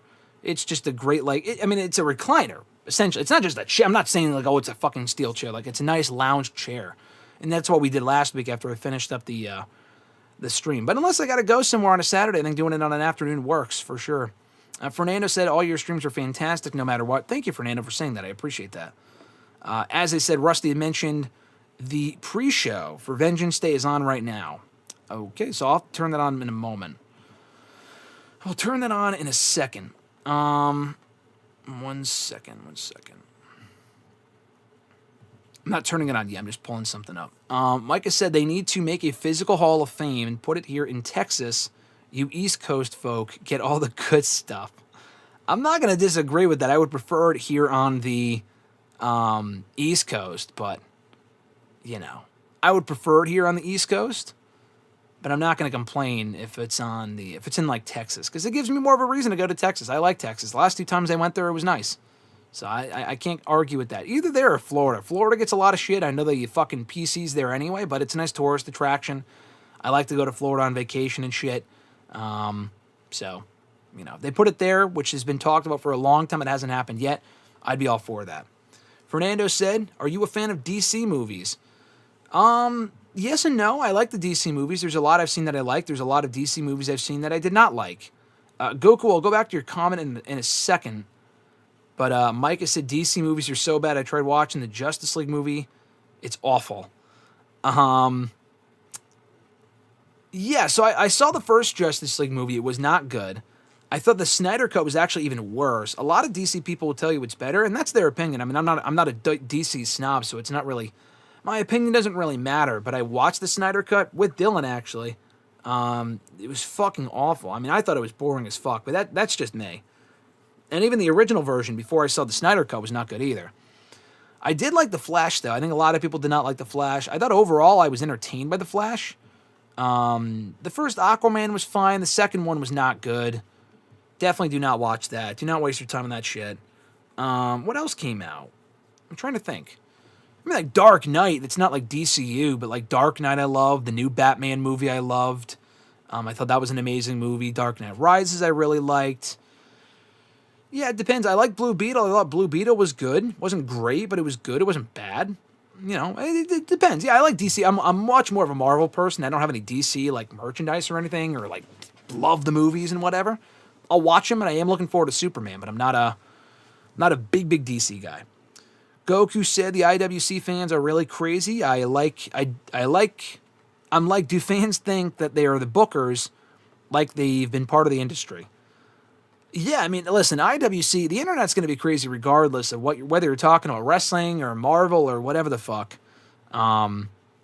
we always speculate. Like, some people do think, they fantasy book. That's just what wrestling fans do. It's the same way people fantasy book football games and you play armchair quarterback and whatever. It's the same thing. Some people are just fucking berserk, and if you don't play for your favorite team, you jump to WWE or you jump to AEW. The diehard WWE fans, the diehard AEW fans, those people are ridiculous. Those people got to be put on a list. But like the IWC in general, I don't really think is awful. I mean, social media gives a voice to some pretty awful people, but that doesn't mean everyone's awful. I mean, I get to talk to you guys every single week, and you guys are great, so it's not like everyone's bad, Micah said DC movies are so bad. I already read that one. Rusty said East Coast is the best. I can't disagree. I'm biased. Goku said any triple threat matches recommendations. Yeah, I'll give you 3 actually. Seth Rollins versus John Cena versus Brock Lesnar might be the best triple threat of all time from Royal Rumble 2015, 10 years ago last month. Amazing triple threat for the WWE Championship. What was the one from Vengeance 02? Is it Rock, Taker, and Kurt? Maybe the best triple threat of all time for the WWE Championship, Vengeance 02. Also, WrestleMania 20.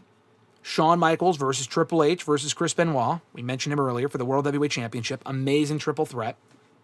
Daniel Bryan versus Randy Orton versus Batista from WrestleMania 30. Another amazing triple threat. There was definitely another one. I honestly, like Takeshita versus Ricochet versus, who was it? Will Ospreay from Full Gear or whatever that show was. Late last year, people said, that's the new triple threat, the greatest triple threat of all time. It wasn't. I enjoyed it, but like I mentioned, all the other matches I mentioned were better. Another great triple threat match, one of the best ever, and probably TNA's best ever. Samoa Joe versus AJ Styles versus Christopher Daniels. Triple threat match. I think it's arguably the best TNA match of all time. Definitely watch that one. Samoa Joe, Styles, Daniels from Unbreakable 05 TNA, so... those are some recommendations. Goku said Seth Rollins versus Finn Balor next week. We know who's winning. Finn Balor. Yeah, exactly. Yeah, Finn Balor ain't fucking winning shit. We know Seth Rollins is easily winning that one. Mike has said maybe Saturday show, like what we do now, can be a review show of the week. Like a recap, NXT, SmackDown, and Raw, and then a hangout stream. But I don't know, man, just an idea. Yeah, it's not bad. Not bad. Maybe recapping. I mean, we already recap Raw and stuff on WrestleRant Radio on Thursdays. That's kind of what we do there, and if there's any big news, we talk about it there, so I want to make this one different than that. I mean, yeah, maybe. That's not a bad idea, though. The reason why I do SmackDown reviews on Saturdays is because by the time WrestleRant Radio comes around on Thursdays, it's kind of old news. So I like to break down the show here on the streams. But yeah, like Rusty said, I like Lexi's idea. But I would vote for something other than wrestling, LOL. Not a bad idea. Hey, listen, brother, we could watch a fucking MCU movie here. We could watch old matches. We could watch something. I can't put it on the screen, I don't think, for you guys to watch. But, we could try something. I don't know. Fernando said, if you were Tony, would you pull the trigger on Harley Cameron tonight? No, I would not. I would not put the TBS championship on Harley Cameron. If she did, it's a cool moment. She's gotten really over. I think it's cool. I think it's too soon, though. I feel like you could always put the belt on her down the road because she wins the belt. Okay, like then what? It's an amazing moment. I would rather see Toni Storm get her belt back before Harley wins the championship. But if Harley wins, that's a cool moment. I wouldn't do it. But if they do, that's fine. Alexis, as she mentioned, it's a movie theater recliner. It's a great chair. Fernando said, I love Alexis's idea for a watch-along on Saturdays. There you go. Not a bad idea. We got something going here. Maybe do a watch-along. We do a watch-along on Saturdays for a Saturday stream. And today, the watch-along is going to be Vengeance Day. Micah Does It says, Big Lots is going out of business. Is it really? Is Big Lots actually going out of business? Let me know about that. Or is it just the one near you? I did not know Big Lots was going away. But they said it has 30% off if you're looking for more furniture. Ooh. I'll keep that in mind. Goku said, for me, it's interesting watching CM Punk now. I watched him in ECW when he had the long hair and his feud with Jeff Hardy. Additionally, I missed his peak with the pipe bomb. Yeah, he's a totally different performer now. He was great then. He's even better now. So yeah, it must be interesting. You went from watching him during the This Fire Burns phase to now Cult of Personality. Rusty said, selfishly, I would vote for BSG to watch along with on Saturdays. Yeah, Battlestar Galactica. Yeah, maybe. Not a bad idea. I might have to give it a shot. Rusty said, I thought the Snyder cut was much better than the Josh Whedon cut. I was just bored. I was just bored by it personally. Just bored me. Dylan said, almost every animated DC movie is Winter Soldier level good. There you go. I have not seen, I don't know if I've seen any animated DC movies, but Dylan's pretty informed on that stuff, so I trust his opinion. Micah said, Justice League is on my top 3 worst movies of all time, GSM. What are yours? I know Morbius is one of them, LOL. Morbius was fucking awful. If you're talking worst movies of all time, I don't know if Morbius is one of the worst movies I've ever seen. I watched a movie called Ebola Zombies about 10 years ago when I was in college. One of my ex-roommates at the time, we were hanging out with a friend, and we were at the mall. He bought it on DVD. I don't know why. It was probably a fucking $1 or something. And he wanted to watch it. And it wasn't even one of those movies that, like, oh, it's so much fun to watch because it's so bad. Like, The Room is awful, but, like, The Room I've seen a million times because it's a lot of fun to rewatch because it's so bad. It's so bad that it's good. It's so bad that it's bad. Like, I feel like I'm wasting my time. Was Ebola Zombies. That movie was just, I'm thinking, I was like, dude, I didn't even pay attention towards the end because I'm like, I got other shit I got to do here. Like, this is just fucking egregiously bad. It was really bad. But like superhero movies, if that's what you're talking about, honestly, The Eternals might be up there. The Eternals was pretty, I mean, it wasn't awful, but it was really boring. Morbius is probably up there. Madam Web also sucked. Craven wasn't good, but I don't know if it's one of the worst. I wouldn't say it's one of the worst. It depends. Are you talking regular movies or, superhero or whatever? Rusty said, yeah, Joss Whedon. 30 minutes till Vengeance Day starts. I will get the stream up momentarily. When we go through all the chats and stuff, I will get it going on my end. Obviously, you can't watch it on my stream. I'm not going to put up the fucking video of Vengeance Day on the stream. I don't want to get taken down here, but I'll watch it on my computer as we talk. Rusty said, okay, hold up. No. The best triple threat of all time is Shawn Michaels versus Triple H versus Benoit. I did mention that one. I don't know if it's the best one of all time, but it is one of the best of all time for sure. Micah said, I'd go Charlotte versus Becky versus Sasha, Mania 32. That's another great one. Oh, he'd also mentioned Cena, Styles, and Ambrose from No Mercy 2016. That's another great one. Great pick. Those both are from 2016, but they're both great matches. Goku said, I remember there was one from King of the Ring. I think it was Stone Cold versus Jericho versus Benoit. Yeah, that was what, 01, right? Wasn't Austin champion at that point? I probably have only seen the match once, but it's probably a good match for the talent involved alone. Micah said I'd go Shield triple threat because it's the only one that we got Battleground. The only one that we got at Battleground 2016. That is a good one. That is a great one as well. Check out that match as well. Micah said I do like WrestleRant Radio with Mr. Marceau though. I don't know. It's whatever you want to do. I'd be chilling here in the chat, my brother. Well, Micah, I appreciate you showing up regardless to join us for the chat. Yeah, I appreciate you joining us, whether we're fucking watching wrestling, talking movies, Q&As, or we're just all eating food together and singing Kumbaya. I appreciate you joining us regardless. And everyone in the chat, whether you're just joining us now or have been here, thank you so much. We're going to be watching Vengeance Day in a little bit. So if you want to watch Vengeance Day with us, we're doing our not first ever, I've done watch-along live streams here before, but our first one in many years. So you're not going to want to miss that. Rusty said Harley Cameron not winning would be a mistake in my opinion because you run the risk of people really turning on Sasha/Mercedes because they will go, oh, she's unbeatable and will never lose. That's not good. I mean, Harley's a fucking loser, though. In storyline, she's only won one match. So it's not like Harley Cameron's been built up to be Superwoman.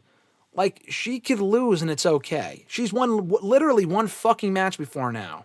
If she starts winning, like, all of her matches, then it's almost like, okay, this is kind of a joke. And Mercedes getting heat is kind of the point because she's a heel. So, no, I feel like Harley Cameron winning would be more of a mistake. But I wouldn't be mad at it just because, it would make for a great reaction and a cool moment. But I just feel like that's too reactionary in my opinion. They can always get back to her as champion if she stays hot in the next 6 months. And if they book her properly, then she will. And Rusty said she's close to hitting that point. Yeah, with Mercedes, I mean, I don't know. It's Sasha Banks. Sasha Banks is probably the best women's wrestler on that show. Is she the best overall around character, all around character? No, she's not. But in the ring, she is. I mean, her holding the belt for a fucking year makes sense. I mean, we had Jade fucking Cargill as the TBS champion for a year plus, and she was far from the best woman on that roster. She was far from the best women's wrestler on that roster. She was really not that great. And she was champion for a while. And granted, she was more dominant, but Sasha holding the belt for more than 9 months is not a bad thing. If she were to lose it, I wouldn't complain, but I would have rather seen her lose it to someone like a Chris Statlander or a Willow before Harley Cameron. But that's just me. Fernando said, do you think Ricky Starks will show up and confront someone tonight? I could see him in the crowd. I don't really see him. Like, who would he show up to confront? Like the NXT champion?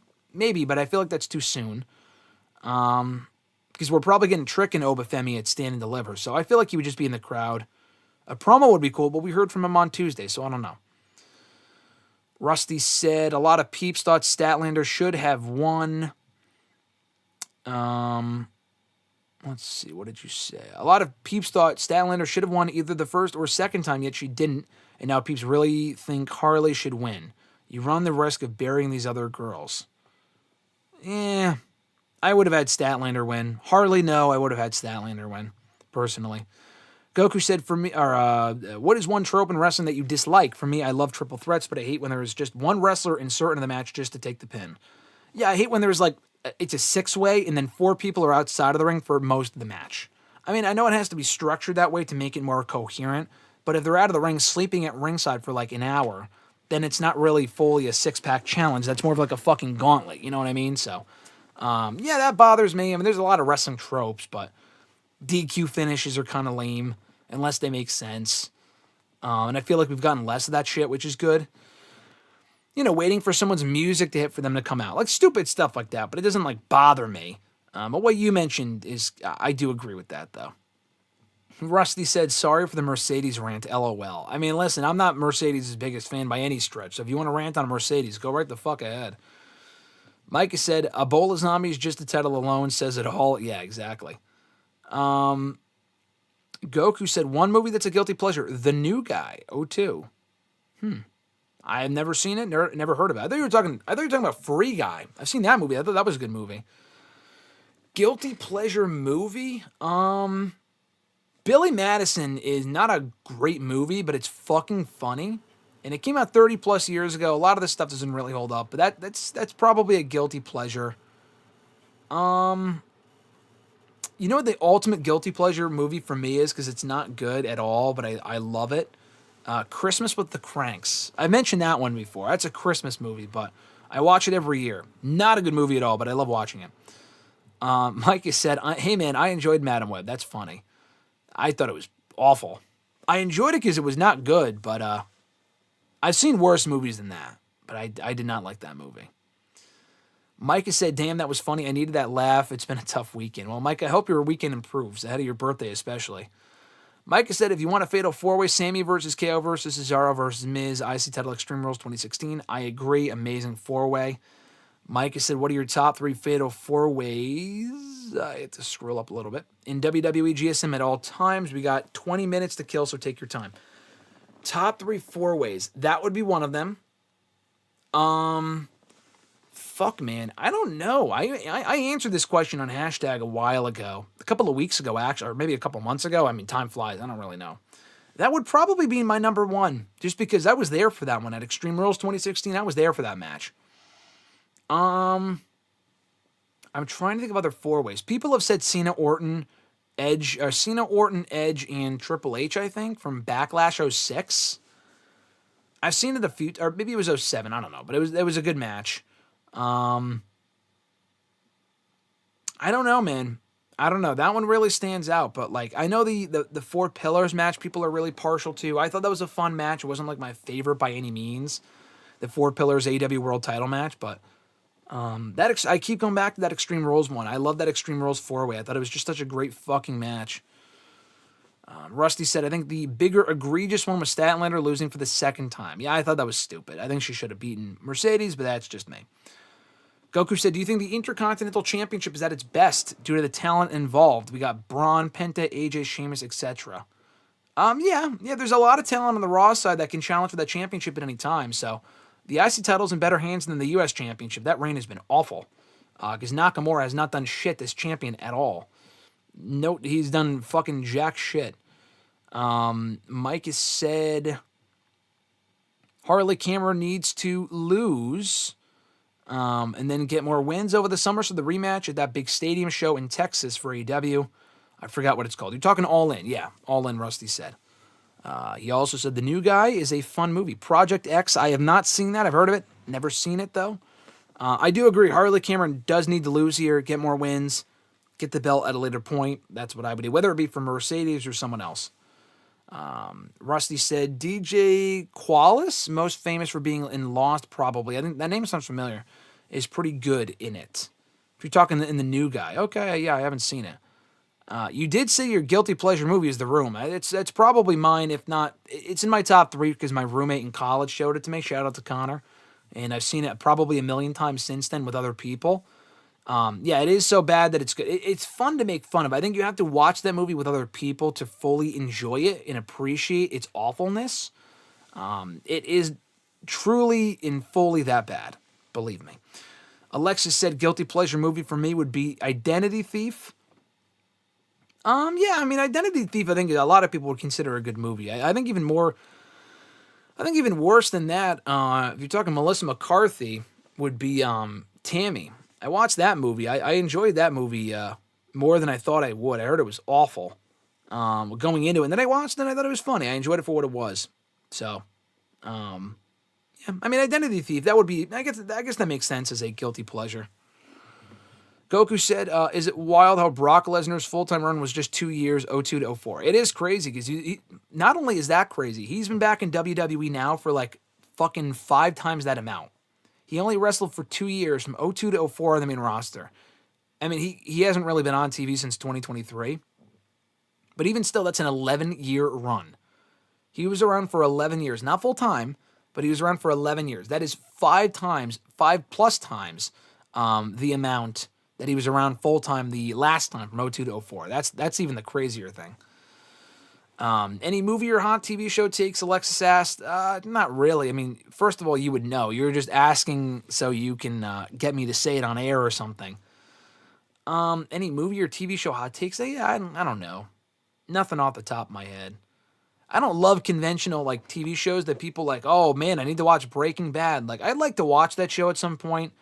I'm just not really compelled to. I'd rather watch shorter shows, to be honest with you. Here's a hot take. She said the Harry Potter movies are boring as fuck. Yeah, I mean, they're not all boring. I mean, they're a different taste. I enjoyed Harry Potter, but they're far from my favorite. Here's a hot take. I like the streaming schedule of, releasing new episodes, like doing only 8-episode seasons. I like 8 to 10 episode seasons. You can tell a story, limits down on the filler, and you can get all your shit in, and you don't have to sit through like fucking 30 episode seasons, 1 hour each.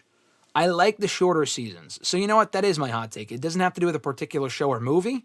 This is also a hot take. Alexis knows this. It's not a hot take to her because she also agrees with me. I did not like Dune. Dune 2 I liked more than Dune 1. Dune 1 bored us to fucking tears. Dune 2 I thought was better. It was a good movie. Would never watch it again. I do not like Dune. Not a Dune fan at all. If you ask me like, oh, are you a fan of this or are you a fan of that? I could probably tell you if it's a hot take or not. I'm not really thinking off the top of my head. But I guess that's a hot take for you. Mike has said a little bit earlier on, if you had to watch one movie for the rest of your life and nothing else, what would it be? Back to the Future. No, Back to the Future 2 specifically, but Back to the Future. Goku2241, do you think Cena will turn heel? I don't think it'll happen. I don't think it happens now. Alexis thinks it'll happen. We've been over that. She thinks he's going to turn heel. I will publicly apologize to her if he does turn heel. It's not going to happen. But, yeah, I don't think he turns heel. Rusty said, I watched the Nostalgia Critic review before I ever saw the movie. You talking about The Room? I remember the Nostalgia Critic. Does he still do shit? I've seen a couple of his things. I think I saw his thing on the Star Wars holiday special from many, many years ago that my roommate showed me, but I don't know if I've never been subscribed to him, and I've never really watched his shows. I was more of a JonTron guy. I like JonTron's reviews and stuff more than Nostalgia Critic. Alexa said, I have not seen Lost, but it's on my list. Rusty said his hot take is the ending to Lost is not bad at all. I have also not seen Lost, so I can't comment on that. It sounds like people saying that the ending to Game of Thrones was not that bad at all, because a lot of people said it was trash. I did not see Game of Thrones either. That's another show I really don't care to watch, or the prequel show, whatever that is. I don't know. The whole vibe of Game of Thrones doesn't really do a whole lot for me. Like the kings and queens and the families, it's just too confusing to me. I'm a simplistic person. I can't handle all of that. Rusty said the Harry Potter movies are not boring. Micah said, what do you think of John Cena winning, number 17 and challenging the IC champion? Whoever that may be, at the end of the year, Cena never challenged for an IC championship in his career, so this would be his first. And he said, and you do title for title, Cena would lose, and whoever the IC champion is would be a dual champion, and beating Cena would give them a ton of momentum. Honestly, I feel like if Cena was going to chase the IC title, that would have happened by now. I feel like that's beneath him, to be honest with you. I feel like the fans care more about Cena challenging for that championship than he does. Cena has never mentioned that fucking belt once. I know he was United States champion 10 years ago, but that was his first championship that he ever won in WWE, because that was on SmackDown, that's where he was. He wanted to win the United States championship back. I get that. He never had any run-ins with the IC championship at all. I feel like he did get one shot at that championship. I'm going to look it up. One sec. John Cena win-loss record. I mean, I know he got IC title shots on house shows. I was at a house show where he got an IC title shot. I'm talking on TV, though. I feel like he was absolutely involved, at least once. I know he never won it. I'm not saying that. Let's see. Intercontinental. So Roman Reigns beat him to retain it at 2 house shows in late 2017. I was there for one of them. I was there, so I know that. The December 27th one in Hartford. That's 2. He faced Bad News Barrett for the IC title in Abu Dhabi in 2015 and won by DQ. Yeah, so... Okay, so he did... Oh, no, he didn't challenge for the championship. Okay, he did not. So I guess they did a 6-man or a handicap tag on May 15th, 2006 on Raw. It was John Cena and Rob Van Dam. Their championships were on the line. And it was Chris Masters, Shelton Benjamin, and Triple H versus Cena and RVD. And it said there was a title change. I guess whoever pinned one of those champions won the belt. I imagine Shelton... Chris Masters never held the fucking IC title. So it was probably Shelton pinning RVD. Triple H did not win the WWE title from John Cena on that show, I know that, and he did not win the IC title from Rob Van Dam. So it was probably Shelton pinning RVD. But yeah, I guess technically Cena never challenged for the IC title on TV because he was teaming with RVD. He wasn't facing RVD. So anyway, back to the comments. Hold on. Prisoner of Azkaban is one of the best movies ever. Prisoner of Azkaban was a very good movie. I think that was one of the best ones they did. That one and... Goblet of Fire I liked. I liked the last couple. Yeah, it's just a different style for the Harry Potter movies. I'm nostalgic towards the early ones just because I grew up on those, but some of the later ones are very good. Some of the middle ones are kind of boring, but I liked Prisoner of Azkaban. Goblet of Fire was really good. The last one was good for the most part. Yeah, that's where I stand on those. Goku said it's crazy Maven Huffman became one of the best YouTube channels for wrestling. Yeah. For a guy that I always heard was anti-wrestling, and if you saw him in person, would not want to talk about wrestling with you. For someone that apparently was so far removed from the business, that is pretty cool. That he, ended up becoming one of the best YouTubers out there, One sec. Let's see. I'm looking at the chat here. Dune sucks. LOL, Alexis said. Mike said, I'm currently enjoying Mr. Beast games on Amazon Prime. My brother told me to watch it just because it's so addicting. So that might be a guilty pleasure show for me is Mr. Beast games. He didn't tell me to watch it, but he told me that he was watching it and that he was addicted because just people are so fucking stupid. Alexa said, visually, it's stunning, but the plot and story is so boring. Talking about Dune. Rusty said, funny enough, I think you would like David Lynch's version of Dune much better. You have to check it out. What's the most interesting butterfly effects you've seen in wrestling? I'll get back to that in a second. There's been a lot of chats. I'll read through them all. So, as Rusty said earlier, under 10 minutes till Vengeance Day. Vengeance Day starts in like 5 minutes. So what I'm going to do, I'm going to pull it up on Peacock on my laptop. So I'll just keep looking at the chat. I will rename this video. Can I do that while we're on the air? I think I can. Hold on. We barely talked about SmackDown, so I guess I don't even have to keep that in the title.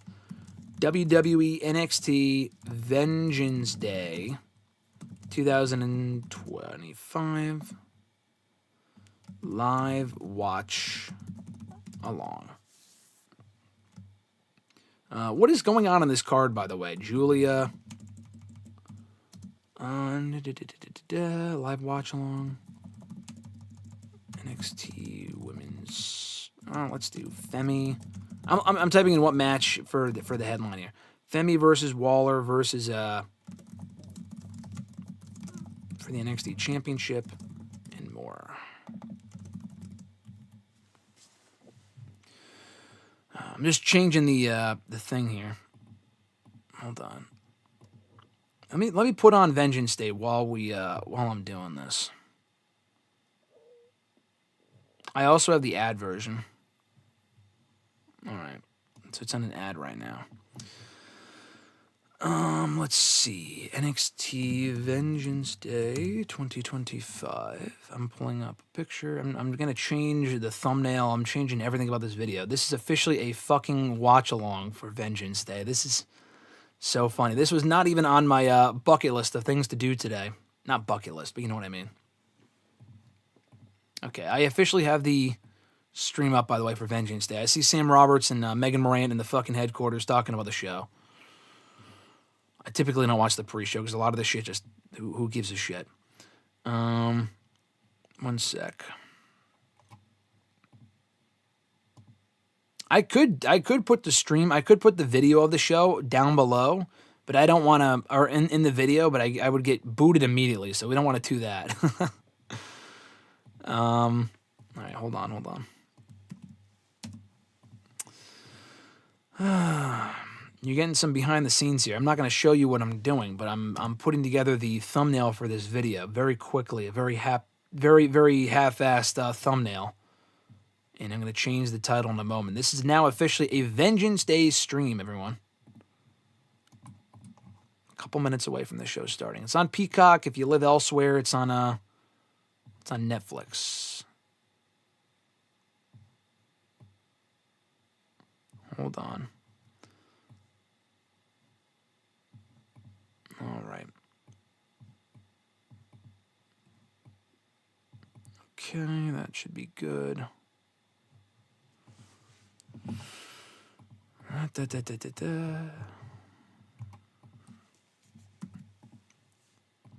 just making I'm making the fucking thing right now, so I'll get back to the chats. There was a lot of chats. I'll get back to it momentarily.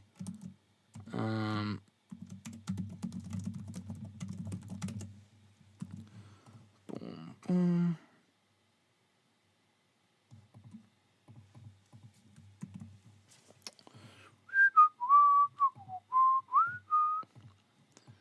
All right, do that. All right.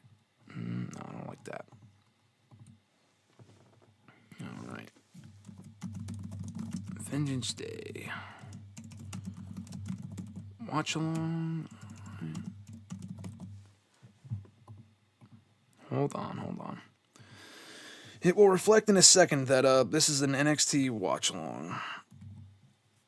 They're running through the predictions right now for every match on the card. So if you guys are live with me, let me know in the chat. I'll look at it in just a second. I also have to tweet out that we're even doing this. The fact that I'm even doing this is just so funny right now. Let's see.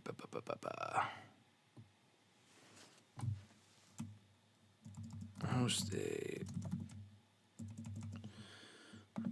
join Graham, GS, and Matthews for a live watch along for WWE NXT Vengeance Day 2025. I would do all this stuff. I would end the stream and then just do another one, but we're here, right? So we might as well just do it now. All right, NXT Vengeance Day 2025 live watch along. All right. I think I just changed that. I think we're good. If you look at the whatever, then the title, it should reflect what it is now. I just have to change the tags and whatever real quick. The show's starting, by the way. It's officially 6. So if you haven't already done it, please turn on the show. Have me on in the background. We can all watch the show together. Bum, bum, bum. Live watch. Long live stream.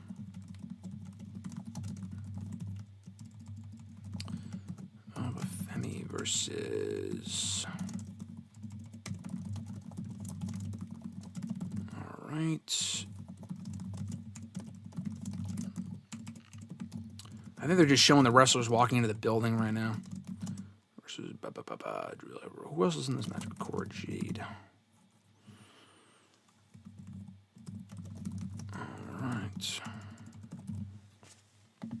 All right. Adjusted that. Should be good on that front. I will tweet out what we're doing in a second. Oh my God. Alexis just sent the fucking live stream chat to some of our friends. It's so funny. All right. Let me put on Peacock in the picture-in-picture here so I can look at the chat and watch the show. So what have you guys been saying in the chat? Let's see. Dune sucks. I already read that. Visually, it's stunning. I see Julia right now, by the way. I don't know where you guys are on the show, but I see Julia with the championship. They're showing her in fucking DC or whatever. Let's see what the match is. What are we starting the show with? They have not said. I'll read the chat in a second. I just want to see who's starting off the show. They're just showing the crowd right now. Place looks great, though. Looks packed. Okay, they're doing an opening video package. I think they showed this video package in NXT the other day. Anyway, so Goku said, what is the most interesting butterfly effects that I've seen in wrestling? Most interesting butterfly effects that I've seen. Probably the Cody Rhodes thing. The Rock taking over, that whole shit from last year. Daniel Bryan's yes movement. CM Punk leaving WWE in 2014 changed a lot of shit for WrestleMania, so that's probably the most interesting butterfly effect. Brock Lesnar Roman Reigns getting COVID. Brock Lesnar winning the WWE title at day 1 in 2022. That was an interesting butterfly effect. That's all recent stuff.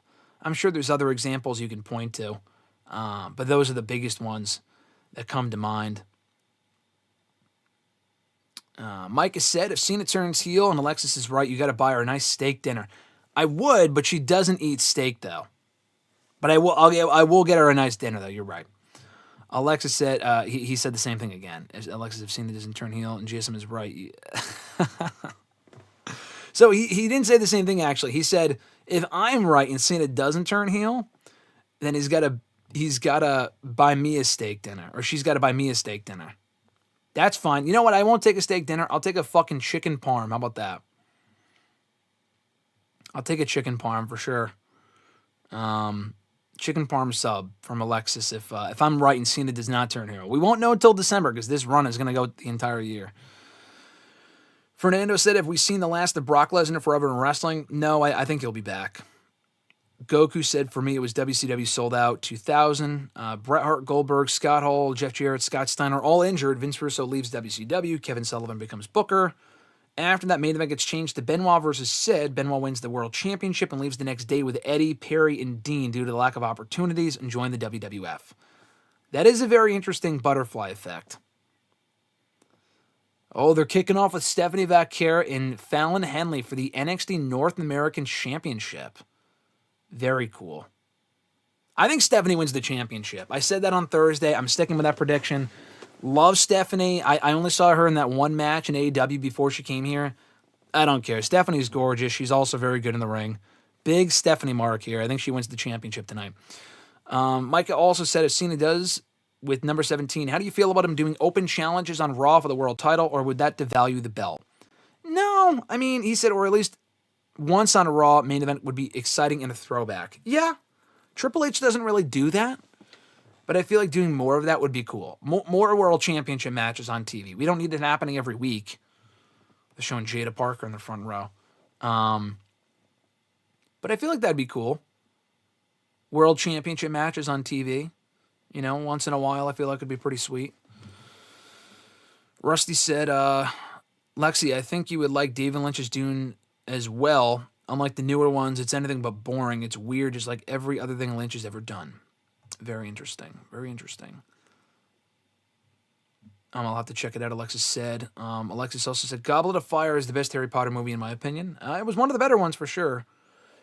Goku said, imagine the best of AEW mid-carders leaves AEW and then just immediately joins WWE within weeks. I mean, we kind of saw that with Ricky Starks, right? Ricky Starks just literally left and joined WWE the next day. So we did kind of see it with that. It wasn't like 5 people at once, but if Black shows up, Miro shows up, Wardlow were to show up at some point, any one of those people joining WWE all together at the same time would be send quite the message to AEW, I feel like it. Yeah, Rusty said, I like your channel too much to see it get taken down. I will not put the show up here. I was going to put the audio up or the video, but yeah, I don't want to get taken down, so I won't do that. It's also unintentionally funny as fuck. If you're talking about Dune. Rusty said it changed. Rusty said, God, Roxanne Perez is so hot. Roxanne's a pretty girl. Lindsay also saying Roxanne is hot. Lindsay, thank you for joining us. Great to see you. Nick is also here. Alexis sent them the link, so now they know that we're live here for Vengeance Day. Hope you guys are doing well. We officially booked earlier that we're seeing Nick and Lindsay next Saturday, so I'm looking forward to that.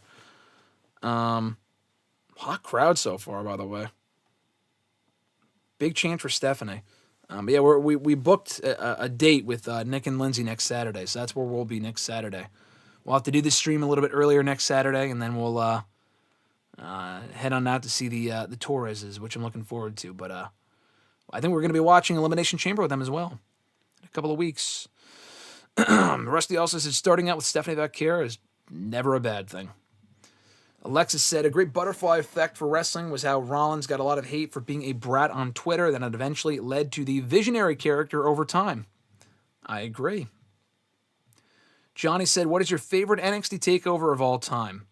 Takeover, good question. Takeover New York, April 2019, I was there. Best takeover they ever did, greatest card they ever assembled. Amazing night. They've had a lot of great takeovers. I love Takeover Brooklyn 1. That holds a very special place in my heart because I was there for it. Takeover Dallas was great. Takeover Portland was an underrated one. Takeover any of the War Games ones were good, but I feel like the best one they ever did was Takeover New York in 2019. That was like the peak of NXT in my opinion. Rusty said, in my opinion, the best butterfly effect in wrestling is what happened a few years ago on day one. Yeah, I mentioned that one earlier because it changed so much and it was drastic. Johnny said, I guess NXT wrestlers would rather sit in the front row than be in the locker rooms. I guess so. They showed Kalani Jordan. They showed Carmen Petrovic. I forgot to mention that. Johnny also mentioned NXT. Lindsay said we can't wait. I'm looking forward to it. Johnny said NXT TakeOver New Orleans might be my favorite. That was another great one. That was a show that I wish I was there for. TakeOver New Orleans back in, April 2018? Andrade Aleister Black was a great match. Johnny Gargano, Tommaso Ciampa was great on that show. First ever North American champion crowned.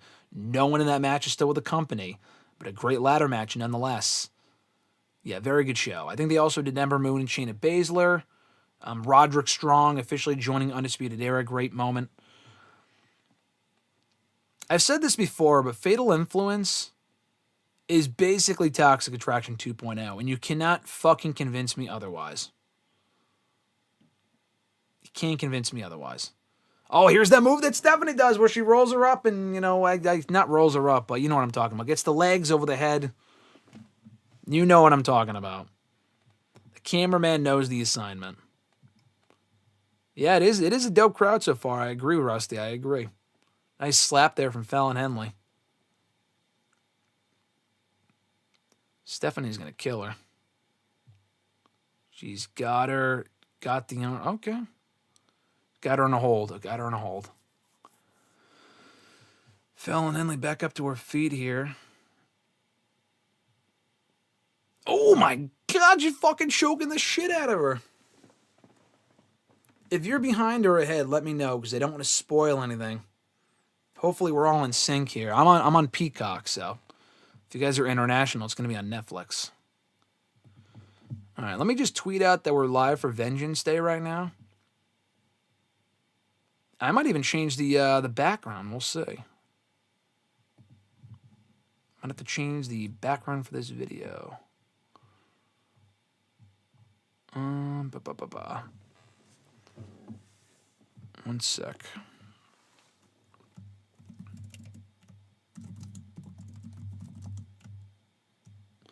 Let's see. Got enough likes to go. Let's go live during NXT Vengeance Day.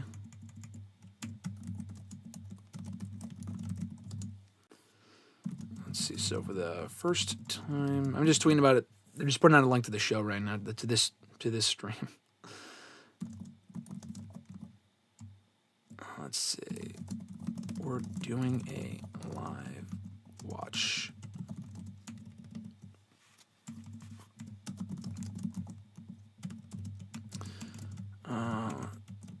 Join us.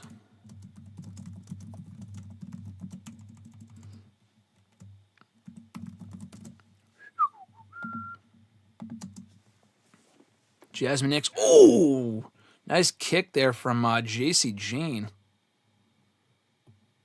Micah said, "What's a Peacock? LOL." Micah says, "I'm on traditional pay-per-view, $60. No way. Do you not have it on Peacock? You can't get Peacock in Texas, Micah? You just sign up for like $10. It's a lot cheaper than paying $60. Micah said, "Steph only got hired because of Sasha Banks." Who are you talking about? Steph only got hired because of Sasha Banks. Who's Stephanie? Stephanie Vaquer? Oh, is that what you're talking about? Yeah, because the match with Mercedes Moné. Oh yeah, definitely. Would they have hired her otherwise? I'm not sure. Oh, Mike. Okay, you're joking. I don't know. I'm not sure if you're joking. I wasn't sure. Lindsay said, "Can you share the stream with your video like side by side?" I don't know if I can. That's the thing. You know what I'm gonna do? I might cheat. And the thing is, on YouTube, I feel like it's going to get taken down. On Twitch, I probably would be able to. I don't think Twitch gives a fuck. But I feel like on YouTube, they would just take me down if I put up the video or anything resembling the video of what I'm watching. But we'll see. I might look into it in a moment. Rusty said, "I might be a tad ahead of you." Okay, that's, if it's a little bit ahead, that's fine. Johnny said, "You watching the replay at a Grand Slam tomorrow?" Yeah, I probably won't watch it tonight. I might watch it tonight, but I'm not sure. After watching this show, I don't know if I'm going to want to, I'll read your thing in a second, Lindsay. I don't think I'm watching Grand Slam tonight. I'll probably watch it tomorrow to space out the wrestling. Because I already watched SmackDown earlier, I'm watching this show and then that. I'll probably watch a movie or something instead. I don't know. Yeah, Micah said he's got Peacock. Rusty said he cannot do that. Lindsay said, "Oh, no biggie. Nick and I were upstairs and not near the TV. Haha. Oh, crap, you're right. You can't do that. Never mind. Don't listen to me." No, listen. I'm also not sure. I'm not sure. Rusty's probably right, but I don't want this stream to get taken down, so I don't think we can put it up. One sec. Fallon had a nice elbow there. Rusty said he can maybe show it for a second here and there to get it synced up, but that's about it. All right. Well, maybe I'll pull it up I might pull it up for a second to see if we're all in sync. Ooh, nice neck breaker there. Micah said $60 for a pay-per-view is too much money. Yeah, it's fucking ridiculous. These days, and if Peacock didn't exist, I don't know what I would do, he says. WWE would never take their pay-per-views off streaming and go back to $60 where fans would riot. Honestly, there's a chance. There is a chance. Because the Peacock deal wraps up next year. Would they put the pay-per-views on Netflix? I would love that.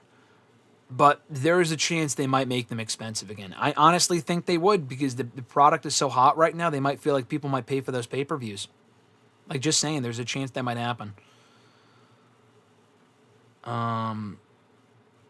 Mike has said, I could see them doing that. The ticket prices being super high. What do you think? Yeah, no, exactly. I agree. I think there's a chance they could absolutely make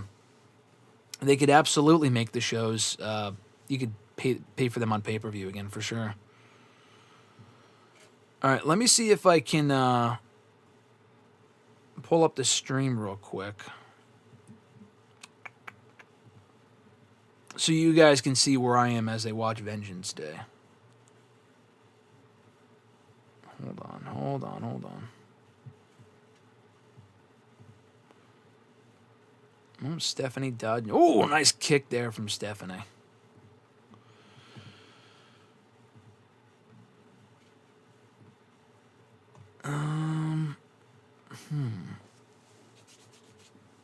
Ooh, nice crossbody there. I might put on the desktop audio. Let me see. Ooh, nice backdrop bottom there from Stephanie. Now, here's what I'm going to do. I will not put up the physical, like, literal video of the stream. Stephanie's about to do her move. Boom, boom, just destroying Fallon. The knees into the, face first into the mat. I'm not complaining. So what I'm going to do, I'm going to put the audio of the show up now and lower it. So you will hear me louder than the actual thing. But I just want to see if it works or if it gets taken down. It might get taken down. I don't know.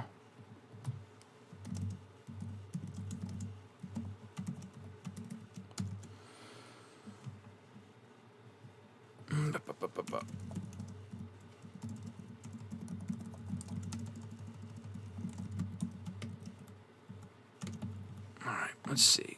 Can you put audio in a live stream on YouTube? Yeah, I don't know. I feel like it might be a problem.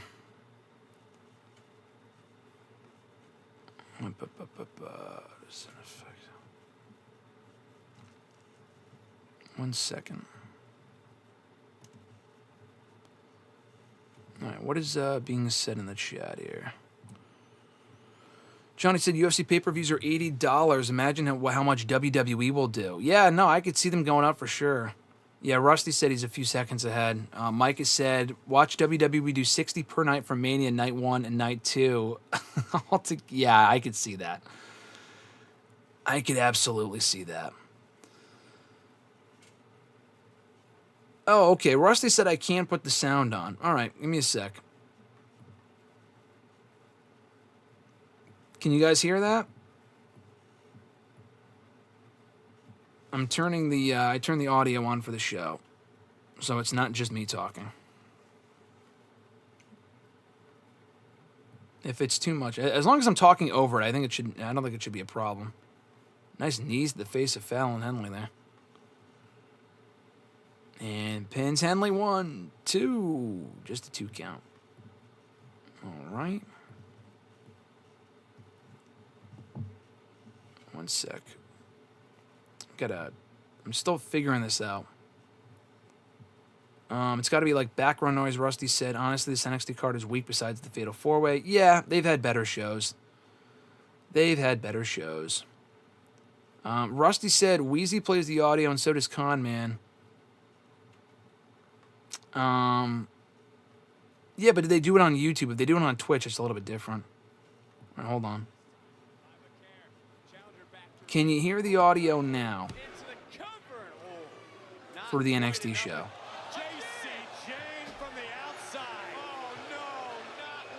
Fallon with the cover. I'll kick out at 2. Okay, let me know if it's coming through now. I made it a little bit louder. Lindsay said it's not coming through, no biggie. No, I want it to come through. I appreciate you, the feedback, Lindsay. I mean, listen, we can give it a shot if the video gets taken down. So you can hear it now. Rusty said yes. Okay. All right. Can't make it too loud. Don't want to get taken down, but it's better than nothing. Micah said, why are they booking Trick Williams in a strap match during Black History Month? That's wild. I didn't even think about that. That is fucking crazy. Micah said, Shawn Michaels no longer invited to the cookouts. Imagine how bad it would be if he lost, though. That would be even worse. That would be awful. Hopefully that's not going to happen. Alexa said I can hear it. Cool. So you guys can hear my audio. I don't want to put... Yeah, but Lindsay said she can hear it now, too. All right, cool. Cool. All right, I just got to tweet out the link for the show as well. That's sick. This went from a SmackDown stream to just bullshitting stream to now watching Vengeance Day together. Oh, nice kick there from Stephanie.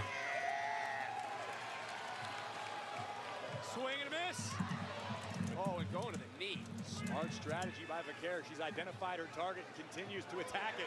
Now on the outside, on the apron. This will not end well. Oh my God. Oh my God. What the fuck is she doing? Oh my God.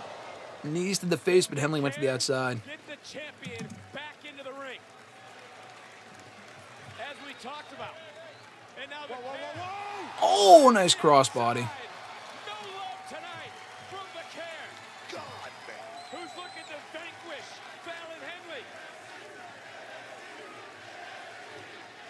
Oh, Stephanie throwing her back into the ring now. Johnny says he can hear it as well. Awesome. Stephanie, she's got a finisher. Oh, she got it.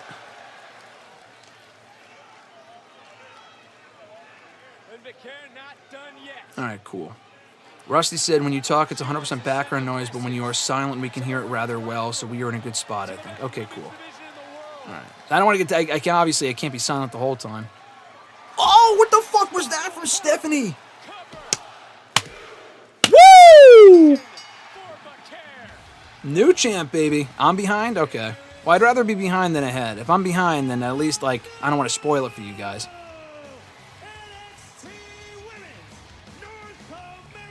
New champ. Match is over, and Stephanie's finisher is badass. I don't know what the fuck that was, dude, but that was awesome.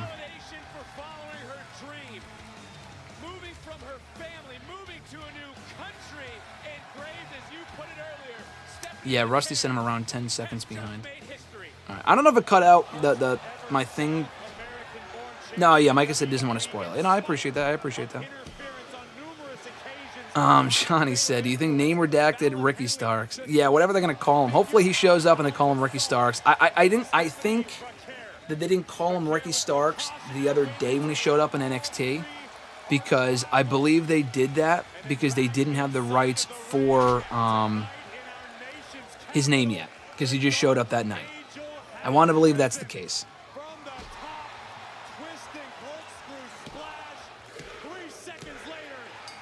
Rusty said, Chet, be good, okay? If you're ahead, don't say what happened in terms of a winner. I appreciate that. Thank you, Rusty. Johnny said her version of the spiral tap is by, that's basically her version of the spiral tap by AJ Styles. Yeah, basically. Basically is. Micah said, Fallon, Henley, and friends call up to the main roster. Yeah, I mean, all three of them, I don't know.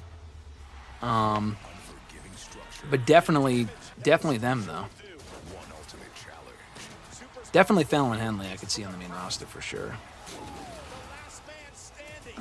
Micah doesn't said the deal had went by so fast and not everything went through. He will still be called Ricky Starks. He fucking better be. That's not confirmed yet, but I want to believe that's the case.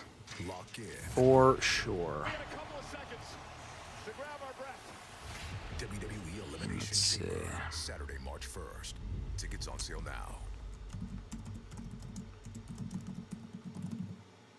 Can we stay just a little bit? All right, now I got ads. We'll be back. I can't Now believe I got the fucking they're flip-flop ads and some other bullshit over here.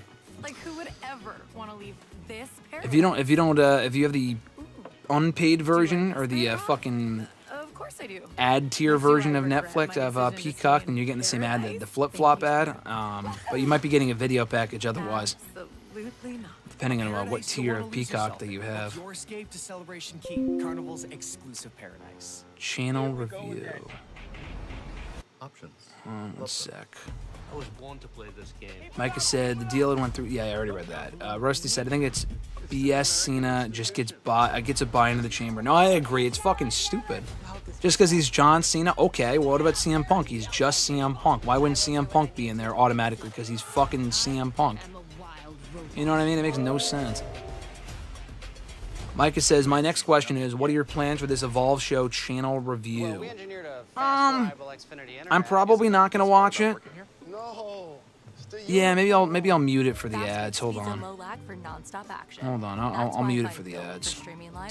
Give me a second. I don't want to get in trouble here. Okay. I muted it for the ads. Don't want to get in trouble. Good idea, Alexis. But yeah, next question for the Evolve thing. Yeah, I probably won't watch the Evolve show. I don't know. I'd rather not start a new show to review because then I got to watch it every week. If I start it, I'm not gonna not want to finish it. So, Wheezy and Khan usually mute it for the ads. Okay, I'll mute it for the ads just in case. Yeah, I might watch 1 or 2 episodes of the Evolve show. There's a couple people on there that they hired as part of the ID program that I'm excited to see. But I don't know if I'm going to watch it every week. It airs during Dynamite too, and who knows how long it's going to be. I probably won't watch it. I watched enough of Level Up to know that it's probably going to be the same thing, except with more storylines, which is cool, but I probably won't watch the show on a regular basis. LFG looks good. Yeah, it's basically tough enough. I might check that out. I don't know if I'll watch the show weekly. Yeah, Wednesday nights are Dynamite nights. Yeah, exactly, Johnny. Yeah, it's just, I probably won't watch it. Evolve over Dynamite, Micah says. He's going to watch Evolve over Dynamite. That's a bold opinion right there. That's a bold opinion right there, Micah. Micah also said, I'm fine with John Cena getting a bye because we don't have to waste one of his dates for a random Raw match with no build-up. Well, here's also the issue. The John Cena storyline is that he hasn't won a singles match since 2018. He would have to win a singles match or win like a triple threat or something to qualify. He couldn't go anyway to be on Raw because he had to go film a movie. So it makes sense. He can't be there. And if he qualifies, he wins his first singles match since 2018, where that moment should be saved for like a WrestleMania or at least just a bigger stage. So I get it from that standpoint. It makes more sense. I mean, I think having him just declare for it was stupid. I think they should have just said, okay, he was the runner-up in the Rumble. Let's give him a spot. Even that would have been silly, but I feel like that would have made more sense than him just saying, oh, I declare, so let's put him in, you know? All right. Sol Ruka's, they're showing a video of Sol Ruka, so let me unmute the audio now. Speaking of which, It's a TikTok with Sol Ruka and Zarya. And them becoming friends. That's what I'm looking at right now. Micah said Dynamite is only good for Ospreay, Swerve, and Ricochet and Harley Cameron. All right, fair opinion. I feel like there's more to watch than just that, but okay. Fair opinion, I suppose. All right.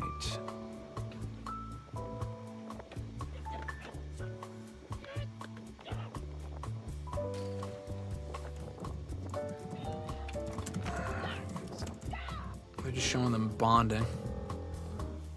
Zarya and Sol Ruka for WWE Women's Tag Team Champions. Possibility, I don't know. What a way to kick off the night moments ago, but there's Eddie Thorpe looking to brutalize his opponent tonight in a strap match. He promised to leave his mark. As for his opponent, there is All right, showing Eddie, they're showing Trick. Revenge. Williams. Rusty said, not the biggest fan of what they're doing with Zarya, but I get it. Yeah, it's something different, you know. It's not what they normally do with new recruits. Like Julia and Stephanie are already champions. What the fuck is Josh Bird's wearing?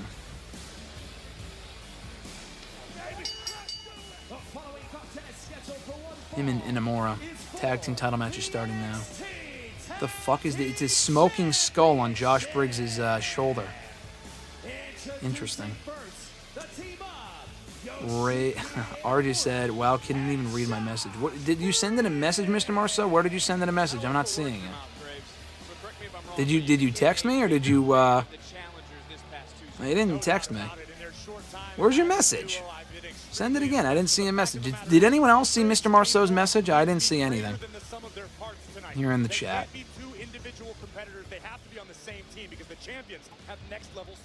Micah said, Sol Ruka and Zarya are the female version of Bryan and Kane. Yeah, I could see that. I could see that being a valid comparison. RJ said scroll up. I am scrolling up. I'm not seeing anything. That's what I'm saying. Send it again. Like I said, did anyone else see RJ's message in the chat? Because I don't see your message. I'm scrolling up. I'm scrolling up to like fucking an hour ago and I'm not seeing anything.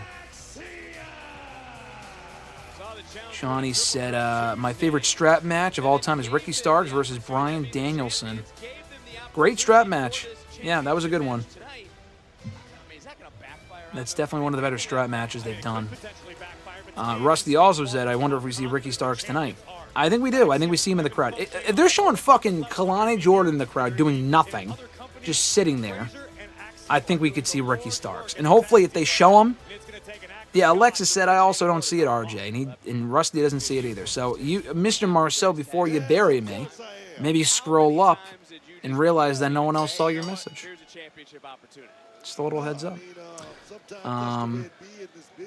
But yeah, with Ricky Starks, I think it'd be cool if they showed him in the crowd, and then that's when the nameplate comes up and it says Ricky Starks, and he gets even a bigger pop when people realize that his name is going to be Ricky Starks.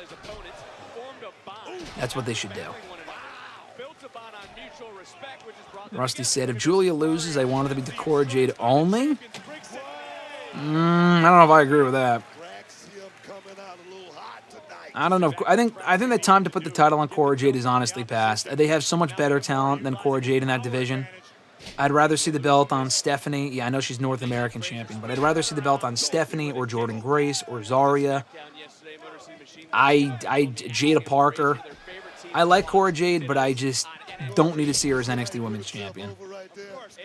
At least not now. I mean, Julia losing to her would be a fucking slap in the face. I'm sorry. By the way, correct me if I'm wrong, but are Froxium not the best fucking tag team in all of wrestling right now? Tell me I'm wrong. I'm talking main roster. I'm talking AEW. I'm talking TNA. Who is a better tag team than Nathan Frazier and Axiom? They're fucking awesome.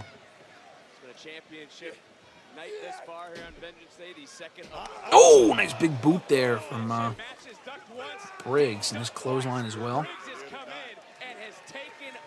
Listen, for my money, this is the best Josh Briggs has ever looked. I've known Briggs back since his time on the independent scene, and he has never looked as dangerous as he does for a clothesline, nice drop kick there to the knee of Inamura.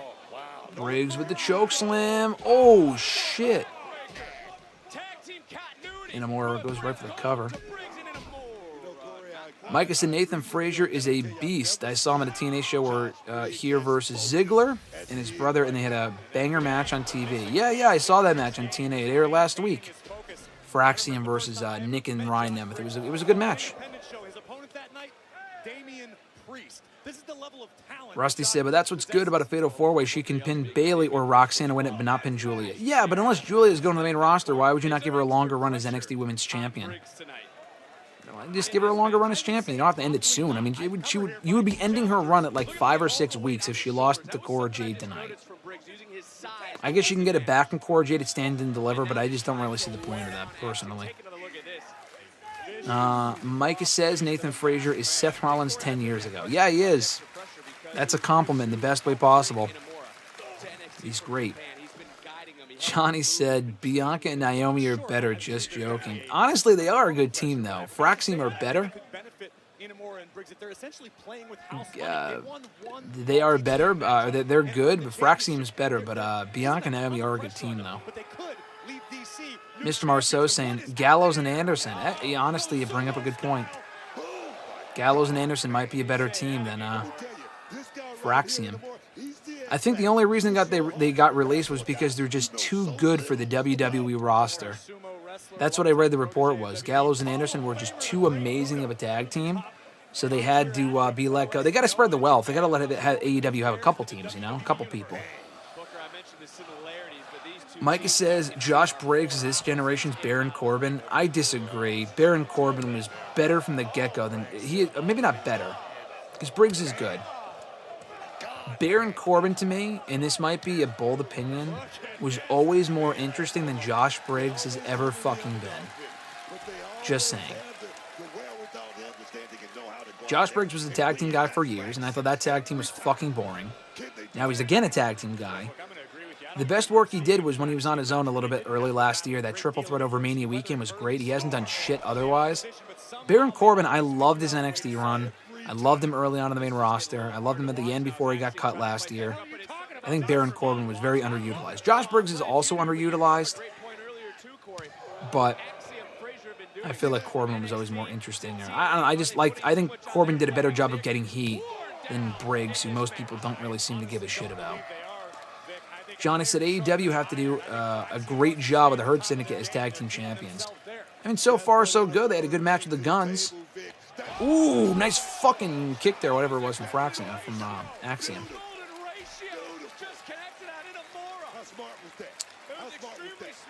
I mean, yeah, so far so good. They beat the Guns on Wednesday, so the Hurt Syndicate are off to a solid start. Rusty said, well, if Mariah May loses to Toni Storm, different match, different promotion. But that title reign would also be like 6 weeks. I wouldn't like that. Wait, you saying if Toni got the belt back? If Toni got the belt back tonight and then Mariah won it back at Revolution, that would be stupid. That would be dumb. That also wouldn't even be 6 weeks. It would be like a fucking 3 weeks. Isn't Revolution in like early March? Fraser's amazing, by the way. Yeah, I wouldn't. I mean, it depends. Short title reigns can work, but like with Mariah May and Toni flopping it back and forth that many times, one time is fine, but to do it like 2 or 3 times would be stupid. Oh my God.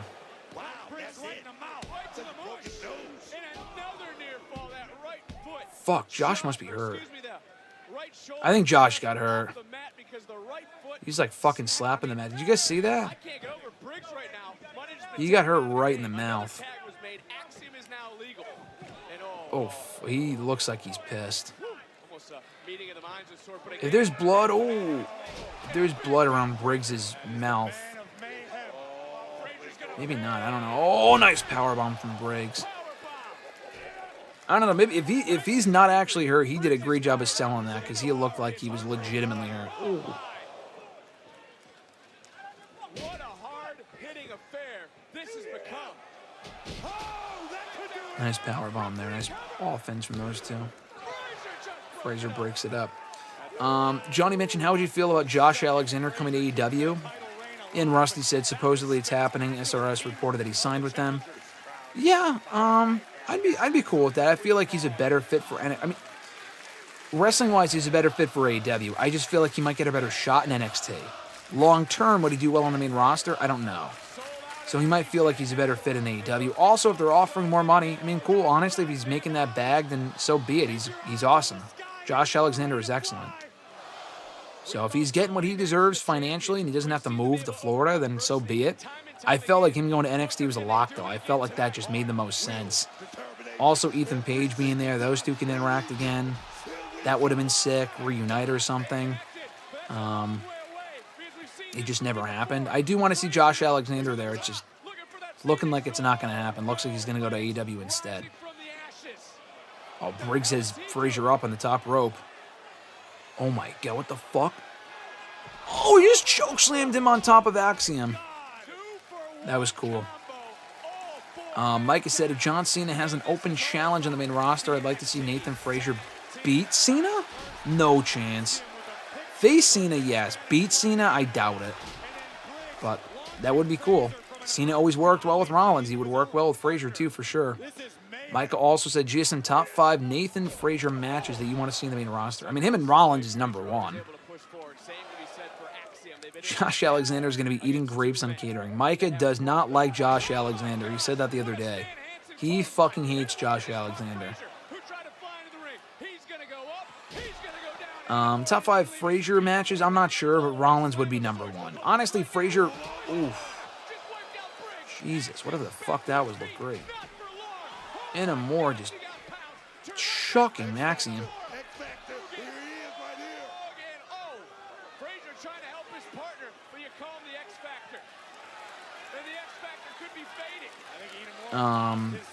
Yeah, him and Rollins, him and really anyone. This is an awesome match. I agree, Rusty.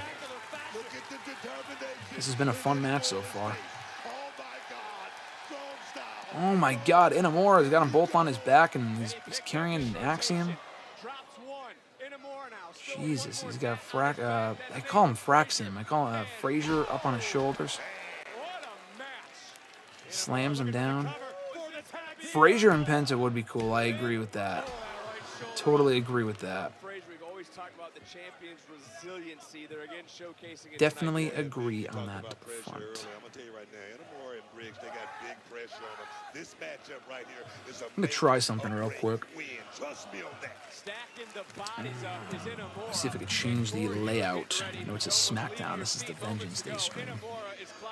It is now. To the top. It's like a boulder falling on you from the top turnbuckle. Here it comes. Inamura. Can he do it? Getting a little extra. Oh, off the top rope, but he missed. Well, obviously, you can't see me now, and I'm going to change that. Hold on. May have just been saved for that moment. And to the outside. Oh my gosh, Briggs just caught Frazier. Oh, nice. Briggs is down. Frazier. Beautiful tag team work. Calling out the play and making the tag. I don't really love that layout. I'm going to change it. Hold on. Oh, nice drop kick. Johnny says Frazier versus Gunther. Yeah. Ooh, Axiom retained again. Okay, cool. Pitting Inamura makes sense. Welcome back. Frazier and Gunther would be sick. I agree. They've actually done that match before. They had a match on NXT UK. I think it was Gunther's last NXT UK match, actually, back in 2022. Mikey said, looks like we're getting the Hardys versus Fraxium Mania weekend. Yeah, I know. I'll change the layout in a second. I know it looks stupid. It just got the picture in the background. I'm gonna try to make it a little bit better in a moment. Just give me a sec.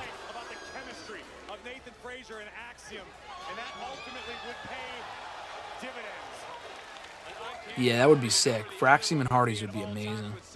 I've been saying that. I said that the other day. If Ricky Starks wrestles on that show, and Fraxium face the Hardys, I will go to Stand and Deliver. I have not gone the last couple of years just because it's too earlier on in the day. Double handshake. Oh, what the fuck? Oh, this is that new faction. Oh, like the knockoff Retribution. Dion Lennox. Cutler James. Level up.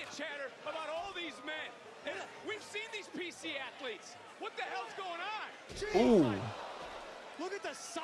Okay, maybe we're not getting the Hardys versus Fraxium. Last time we saw Dion Lennox, he was being disrespected. Who are you, Chance? We don't know their name. Ricky Starks versus who, though? I'm not sure.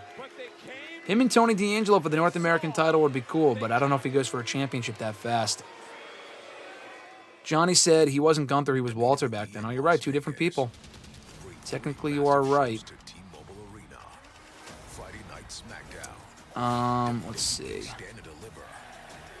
What other challengers would be good for Mania weekend? I can't think of any. You talking about Fraxium? It's going to be these guys, probably, after what we just saw. Dude, it just feels like a knockoff Retribution. I mean, maybe they make it work. Rusty said he liked it. That's fine. I mean, I don't know. I just kind of felt like knockoff Retribution to me. With the fucking black masks and stuff. Got to give me a reason to care. Just attacking these guys is fine, but like, why should I give a shit? I don't know. Well, I'll give it a chance, but I'm not. The debut is pretty pedestrian stuff. All right, let me see if I can change the layout. Give me a sec. The future faces of WWE will put it all on the line. There can only be one winner. For future Man. greats, revel in the unforgettable rivalries. Relive the greatest moments. WWE Superstar Sunday. New season premiere Sunday, February 16th, only on A&E. Get ready, guys, because we're headed to the Big Apple. WWE. Yeah, they're going to MSG for a SmackDown or an NXT show rather in a couple of weeks.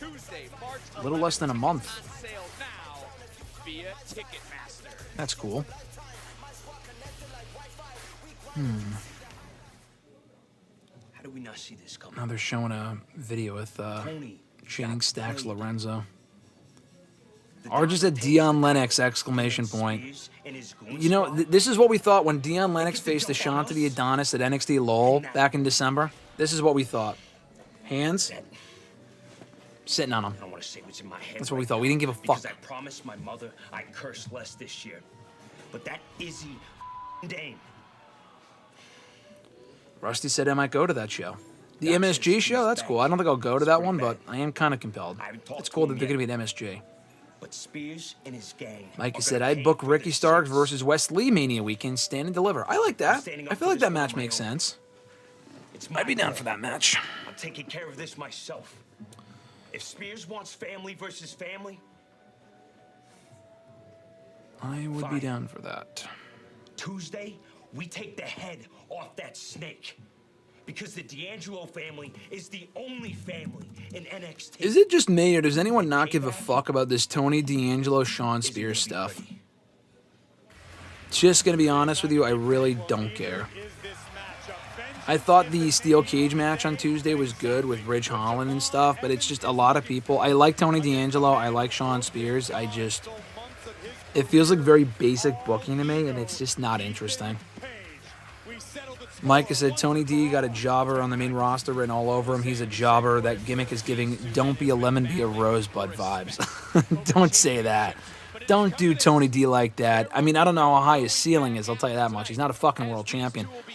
If he brings the Italian shit to the main roster, it does have a shorter shelf life. But if he can kind of escape that, I feel like he might do better. Hold on, let's mute the ads here. We don't need to fucking hear the ads here on the stream. 1 sec. All right, it's muted for now. Every time we watch anything with Nick and Lindsay, actually, Alexis can attest to this. Nick will mute the ads. It's very funny.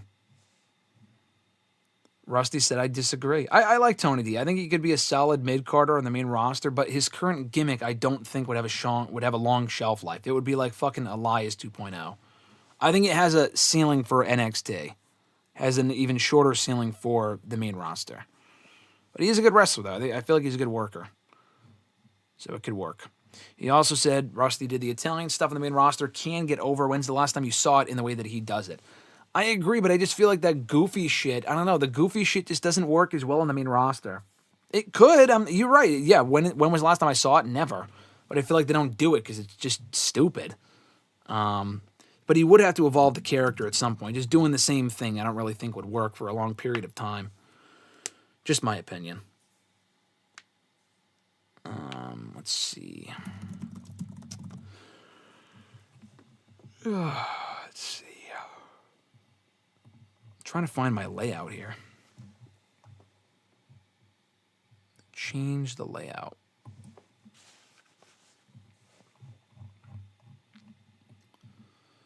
Hold on.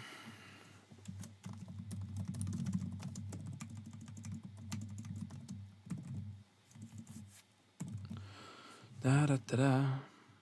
Making an Italian mob boss, it would work, in my opinion. I mean, listen, I'll say this. It's worth a shot. It is absolutely worth a shot. Just to see if it works. I'll tell you that much. I don't know if it would work, but it's worth a shot.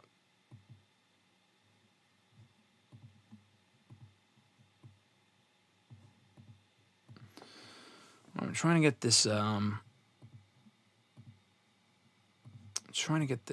layout changed. I would take more time to do it, But we're doing this live on the air because this was an impromptu live stream for Vengeance Day.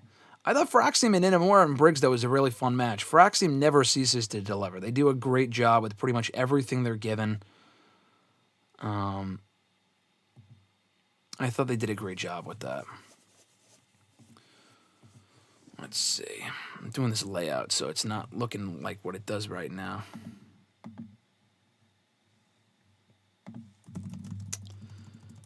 I'm still getting ads at the moment. If you haven't already, or just joining us now, be sure to give a thumbs up in the chat. Not in the chat. Just give a thumbs up to the video.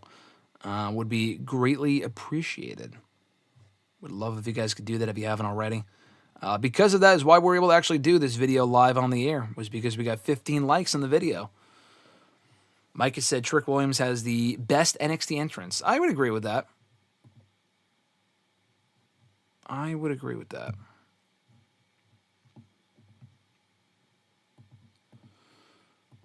Now it's telling me Peacock coverage will resume shortly. I can turn back on the audio. The following contest is a For strap what? match. Ah, strap match. Okay. One fall.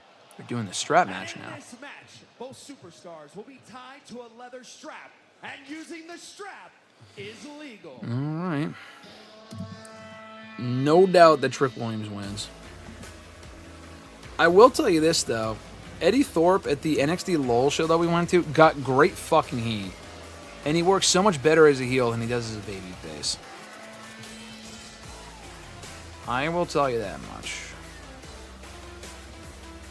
Introducing first, from Reno, Nevada, weighing in at 223 pounds, Eddie. Rusty said Italians don't get representation in the right way, and Tony D is helping change that. Yes, he does do comedy, but he is not the FBI. Yeah, well, FBI was a joke faction.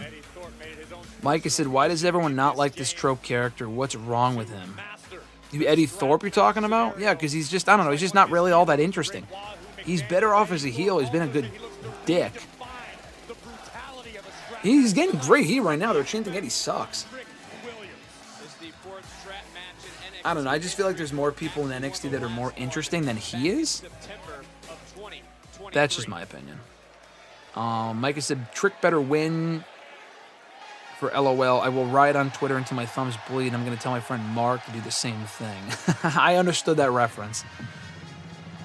I understood that reference.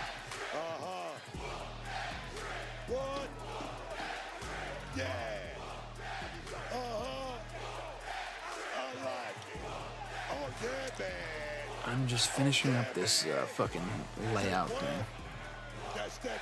The layout will be a lot better in a second. Hold on. And his opponent from Columbia, South Carolina, weighing in at 240 pounds, Trick Williams. There's Trick.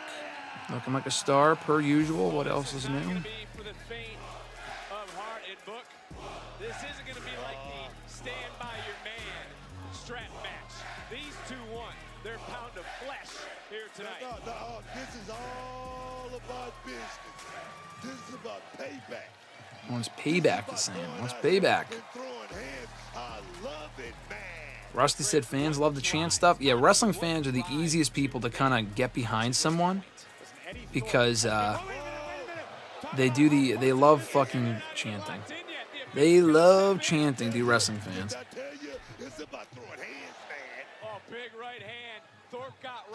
Oh, they're already getting started here. You know what? Hot take here, don't love strap matches. That's probably not really much of a hot take. I really do not love strap matches. Ooh, nice chop there. Not a big strap match fan. Nice chop. Can you blame him? Watch yourself. Think about everything that's happened. Eddie is attacked Trick, cost Trick the NXT title. Oof. And he signal out Trick. What would Trick do? This is what Trick has come to. Nice chop there. Listen to the NXT universe. Ooh, nice back body drop, rather. JCW 555, he said, hey, Graham, everyone. Hey, JCW, thank you for joining us. Great to see you in the chat. Hope you're doing well. We are watching NXT Vengeance Day right now. We've been live for a while. We've been live for how long, guys? 2 hours? 2.5 hours now? We were talking SmackDown very briefly. I ended up switching it up and doing a Vengeance Day live stream instead, so that's why we're here. Yeah, thanks for joining us, though. Rusty said, yeah, same. Rusty also said, if your theme has something chantable, you're insta over. Yeah, that Trick, they nailed that with Trick. And Booker T played a very big role in that. He has Booker T to thank for that for sure. Now the match has started. And now look at Trick. This is the beauty of a strap match, just pulling his opponent right in. And Booker All right. So I think I should be able to change the layout now. Just give me a second. Let me see if I can get this to work. Vengeance Day layout.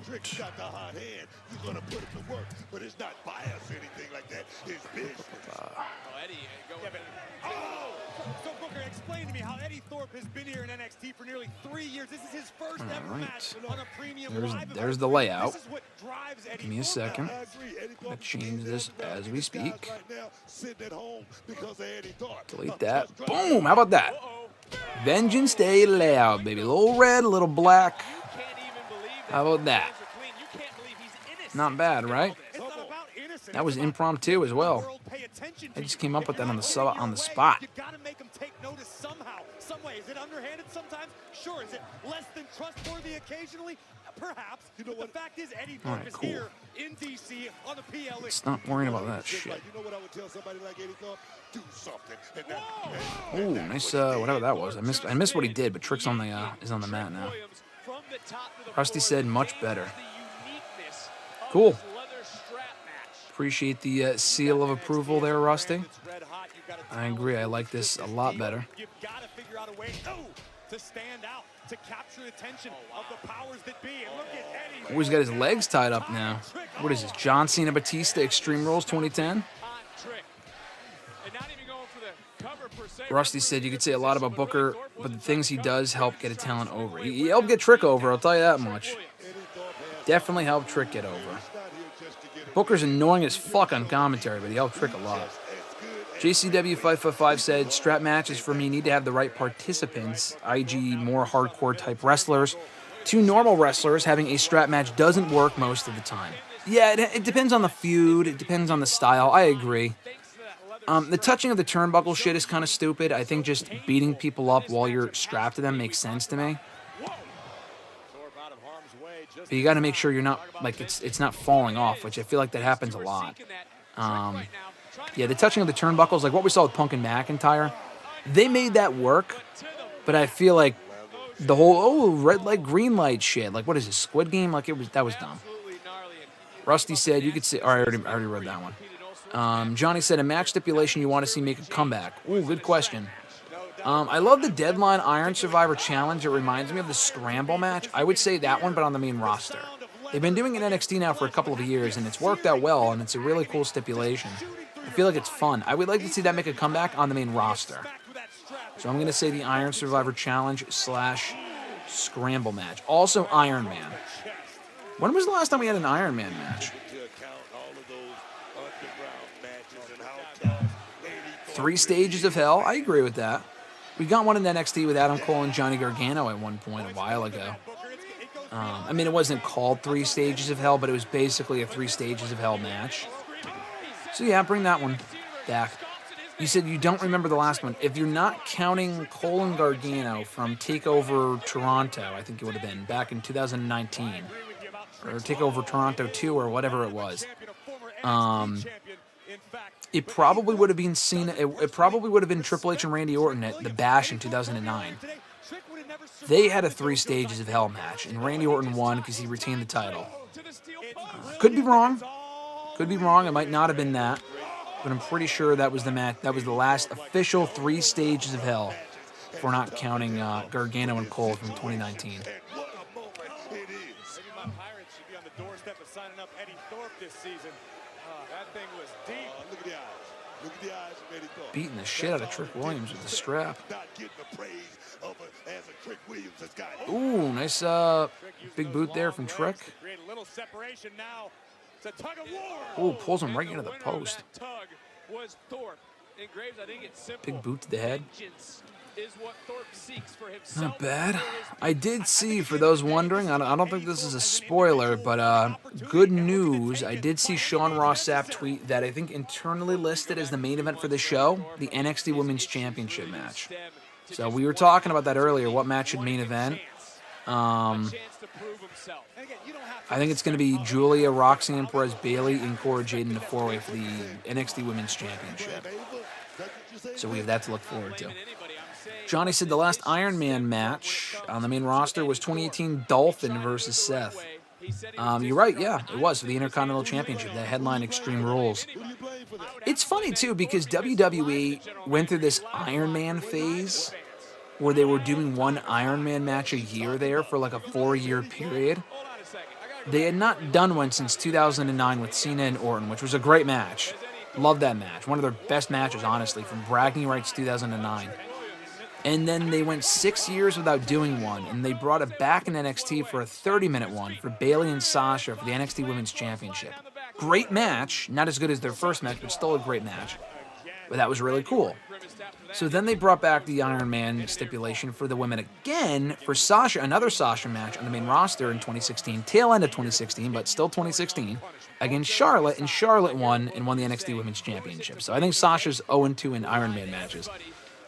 And then they brought it back again in 2017, I think at the Great Balls of Fire pay-per-view, I want to say, between the Hardys and the Bar. Great match.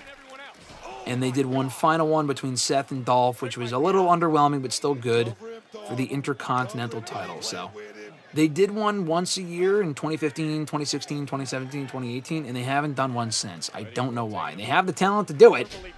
You look at the roster we have right now, they have more than enough people that would thrive in an Iron Man stipulation. But for whatever reason, they just haven't done it. They've basically done Iron Man matches in AEW without actually calling it an Iron Man match, whether it be an hour-long draw or it's gone almost an hour. MJF and Ospreay, FTR and Bullet Club Gold, MJF and or Adam Cole, no, Adam Page and Bryan Danielson, but that may have been 30 minutes and not 60. But either way, they've done a bunch of hour-long matches over there. Johnny said, do you think the attention span of fans has ruined the chance of an Iron Man match? No, I don't, because they do long matches today. In AEW, they do it more, but in WWE, they've had longer matches. And honestly, they fucking, like, WWE drag shit on. Oh, that was an Iron Man match. I forgot that was an official Iron Man match. MJF and Bryan Danielson. Honestly, they did have the best Iron Man match of all time, Johnny. I agree. Definitely the best Iron Man match of all time. That was from Revolution in 2023. But, you know, I don't know. WWE's a different audience than AEW. But, you know, they have commercials. I feel like if people got really bored of WWE's pacing, then they would be bored by some of the stuff they do today, but they're not. So they might be annoyed by it, but I don't think they're bored by it necessarily. Oh, he's choking. I'm not really choking him with the strap, but he's got it across Eddie Thorpe's mouth. Instinctively reaching for the ropes, but that's not going to break the hold in a strap match. Is he going to tap? Is he going to tap? Is Thorpe going to tap? Might tap. I don't know if it's going to work, though. He's going to tap. No, not yet. JCW said, love Iron Man matches. Benoit Angle, Lesnar Angle HBK. Iron Mans are in my top favorite. They're all in my top favorite matches.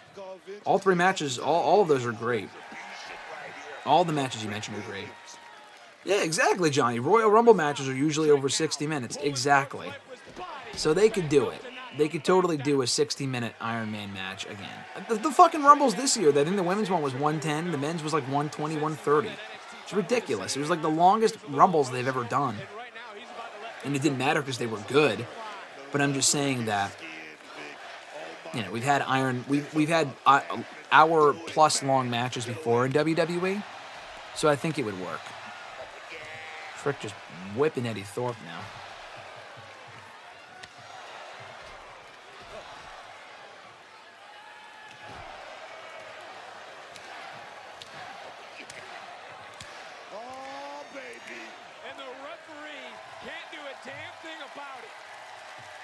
these two have signed up for.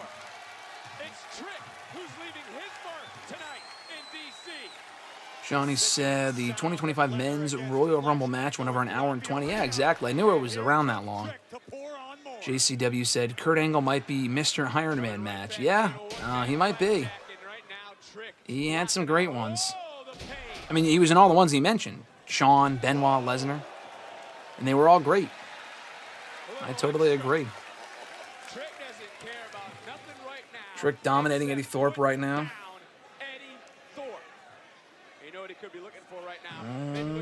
Oh, trick shot, but Eddie rolls out of the ring, so he can't cover him. He's got to get him back in the ring to beat him. And now look at Trick trying to drag Eddie Thorpe, but Thorpe is out. Eddie Thorpe is knocked out. Thorpe knocked out on the outside. Thorpe is dead weight, and Trick knows it. Luckily, Trick's a pretty powerful. The commentator desk feels awfully close to the ring for some reason here. Inside the ring, but just that momentary hesitation. Ooh, kick there from Trick. These two trading blows. Trick shot, no one home, no one connected. Strap on the legs, that's not going to feel good. Johnny said two women you wouldn't mind seeing in a 60-minute Iron Woman match. I feel like if they ran back Bayley and Sasha 10 years later, that would be cool. Wait, what the fuck? Wait, what? What the fuck just happened? Eddie Thorpe just beat Trick Williams. What the fuck? I mean, that's a massive win for Eddie Thorpe, but are they not setting up Trick to challenge Oba at Vengeance, at Stand and Deliver?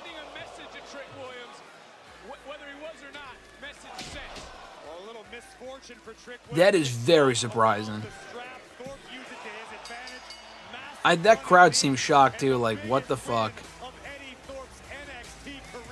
Okay, so Micah said, I didn't expect Thorpe to win that match, but shout out to Trick Williams for putting over a new guy.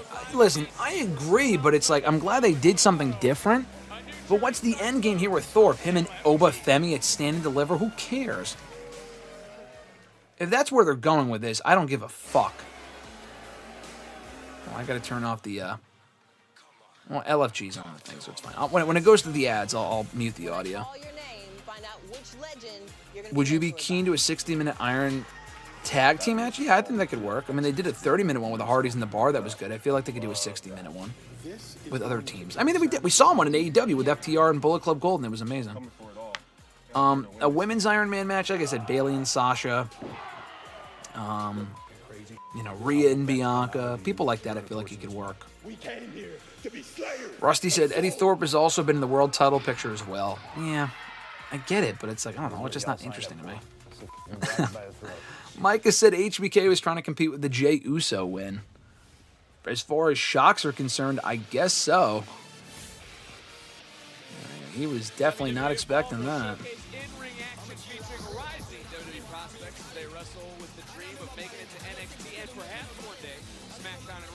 WWE Evolve will premiere March 5th, 8 p.m. Eastern, 5 p.m. Pacific. Yeah, I definitely was not expecting an Eddie Thorpe win on this show. That was very surprising. I'm all for, like, big shocks and whatnot, but that was just fucking random. Johnny said, you think Jordan Grace debuts after the main event? I could see it. I could see it. Her and Julia at Stand and Deliver. I feel like that's a lot more logical than Cora Jade, who they're showing right now, actually. Cora Jade and Julia one-on-one.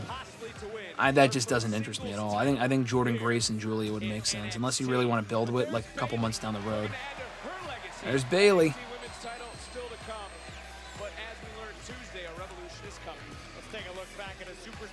One day removed from her, I think, appearance in the All-Star game, actually. She was in the NBA All-Star game. Oh, the recap of the Ricky Starks promo. Hold on. Let's see if they call him Ricky Starks. It's obvious you know who I am. Okay. Do not let the handsome face and expensive fragrance fool you. I am here to turn this place upside down. Turn it upside down, he says. And everybody's been begging the question, when will the revolution be televised again? And well, The revolution is televised. It would be great if his theme song wasn't made by AEW so we could see it in WWE because it's such a great fucking song. The hottest free agent shocked Oh, he's the world talking now. last week when I appeared on NXT. Oh, he didn't say his name. And tonight, it's Vengeance Day, and I'm going to be watching on Peacock. And I know you probably are wondering, what's next? Well, I got the answers for you. This Tuesday, live on NXT in the middle of that ring, Gonna show up on I'm gonna be Tuesday. signing my official NXT contract. Okay. And then you're going to have the absolute truth from the man himself. Fuck. Well, what a moment that will be. So he's signing his NXT contract on Tuesday. We're not going to find out until then, I guess, what his name is going to be. He didn't say it here. That makes me worried. Ricardo Starks? I mean, that's not awful, but... Ricky Starks is just an established entity, so why not just keep it with that? If Ethan Page can be Ethan Page, I think changing Ricky Starks' name would be just stupid. I'm going to mute the ads here. Johnny said the 2020s have been the best decade for wrestling since the 90s. Yeah, I could see that. Yeah, the 2000s kind of fell apart towards the end there, so I feel like that's safe to say. The 2010s were a disaster. Even the 90s were pretty bad at certain points. So honestly, like, we're only 5 years into the 2020s. And also the 2020s, I guess, that's not even really true. Because the 2020s, we've had COVID. 2021 was, 2022 overall was, It really wasn't great until Triple H took over. So I don't know if this would be the best decade since the 90s. If those years technically exist. Johnny said the Pebble. Yeah, that'll be his new name. Does AEW own the name Ricky Starks? No, they don't, Rusty, but he does. It's more a matter of whether they will allow him to use his own name if they want it, because they have to forfeit all merchandising opportunities, or they can just own it for a brief time while he's there and then give it back to him when he leaves. You know what I mean? Like, I think Ethan Page, that's the deal. They trademarked Ethan Page, but for their use of it, but if he's not there, they don't keep it. I think into account of AEW too. Yeah, I just think changing the name would be dumb. I don't think they would. I don't think they own the name. I don't know why. AEW doesn't own the name, but WWE can own the name briefly. For them to change his name just so they own the name, it's stupid. I think I took into account of AEW too. Oh yeah. For the rest, this being the best decade for wrestling since the 90s? Yeah, I guess I could see that. I suppose.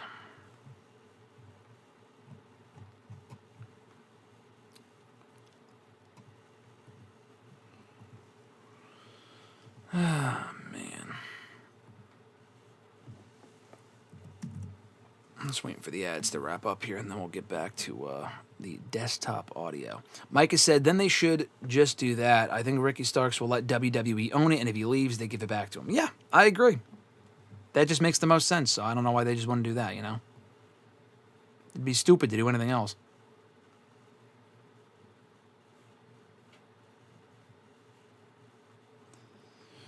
It would be very dumb to do anything else but that. So what matches do we have left? The NXT match. We have the NXT match. We have the... what else? What else do we have? The women's match. What's the last match that we haven't talked about yet? What do you think is the best decade in wrestling? Probably the 90s. I mean, honestly, that's when most people were really into it. Or the 80s. I feel like the 80s were, really revolutionized wrestling for WWE and whatnot. Probably the 90s. The 2000s were great too. I don't know. It's kind of hard to say what the best decade in wrestling is. Probably the 90s for the end of the 90s alone. In the early 90s also had the late... Oh, Javon Evans and Ethan Page. Yeah, I forgot. Okay, that's the other match. We're seeing it now. Thank you, Rusty. Forgot about that. Yeah, probably the 90s. JCW said some of the names WWE trademarked recently. Woo Lad gives off Chili McFreeze energy. Yeah, goddamn right. Please do not give him one of those fucking names. Those names are goddamn fucking awful. Give those to the LFG folks. Do not give those to the existing people who do not need new names, especially shitty names. Micah says, so AEW Grand Slam tonight starts at 9 p.m. HBO Max streaming. Where did you see that? Are you just saying that, or did they announce that? I'm going to look. It's also 9 p.m. Eastern or Central? I think you're Central, aren't you? Micah? I'm looking at the I'm looking at their Twitter right now, and it says starting at 10:30 p.m. immediately following NBA. So if it, I don't know. I don't think it'll be any earlier than 10:30 Eastern. Oh, he's asking me. No, I'm looking on their Twitter. It says 10:30 p.m. Eastern for the show tonight. 10:30 p.m. Eastern. Oh, these match gets going now. Oh, I forgot to unmute the audio. Hold on. There we go. Sorry. It's immediately after the NBA All-Star Saturday night coverage.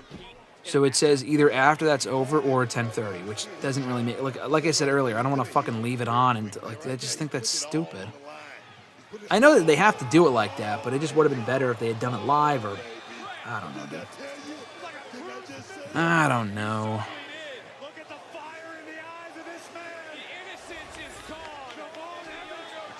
Ooh, Javon Evans. What the fuck did he just hit there?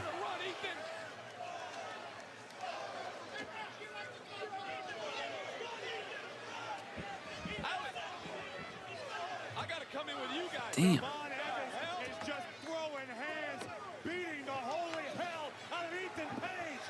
Javon Evans now going to work on Ethan Page. Johnny said, what's been your favorite jump ship to another company this decade? Probably CM Punk. The Cody Rhodes and Punk ones were crazy. I honestly never thought either of them would ever happen, so probably those.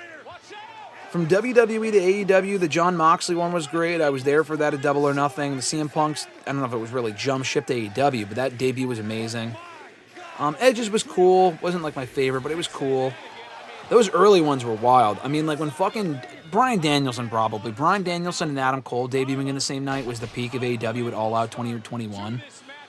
So yeah, probably those. Johnny said maybe he's West Coast. No, Mike is in Texas, so I don't think he's West Coast. He also said, I haven't cared for the NBA All-Star Weekend in years. I'm not an NBA guy. I actually went to my first Celtics game back in December with Dylan, actually. We got tickets, Alexis and I got tickets for him, myself, and their dad, and we had a great time. So, I mean, I don't watch it consistently, but it was fun. Maybe the All-Star game is a fun time. I'm not sure. I just don't watch it, so I'm not going to leave it on until the fucking Grand Slam show starts. I'd rather just watch it on replay on Max tomorrow morning so I could skip through all the bullshit as well. Just do something else tonight instead. Nick said, do you think Damian and Cody for WrestleMania or Jacob? I would love Damian. No, I don't think so. I feel like they teased Damian and Cody at the end of SmackDown this week, but it's not happening. I feel like Damian is the least likely to win the Chamber. Maybe a little bit more likely than Logan Paul, who's definitely not fucking winning. But no, I think there's a better chance that Damian faces Shinsuke for the United States Championship. I'd rather get the belt back in LA Knight, but I think Damian Priest will face Nakamura and win the belt. Cody and Jacob would be great. I think we get that down the road. I think Cody might face Punk, and if not Punk, probably John Cena. I think we get Cody and Cena, Damian and Nakamura. Those are my predictions. But I would prefer Cody and Punk one-on-one. And then Jacob probably versus Solo. That's how I see it going down. Johnny also said, don't forget Ruby Soho's debuted the same night as Bryan and Cole.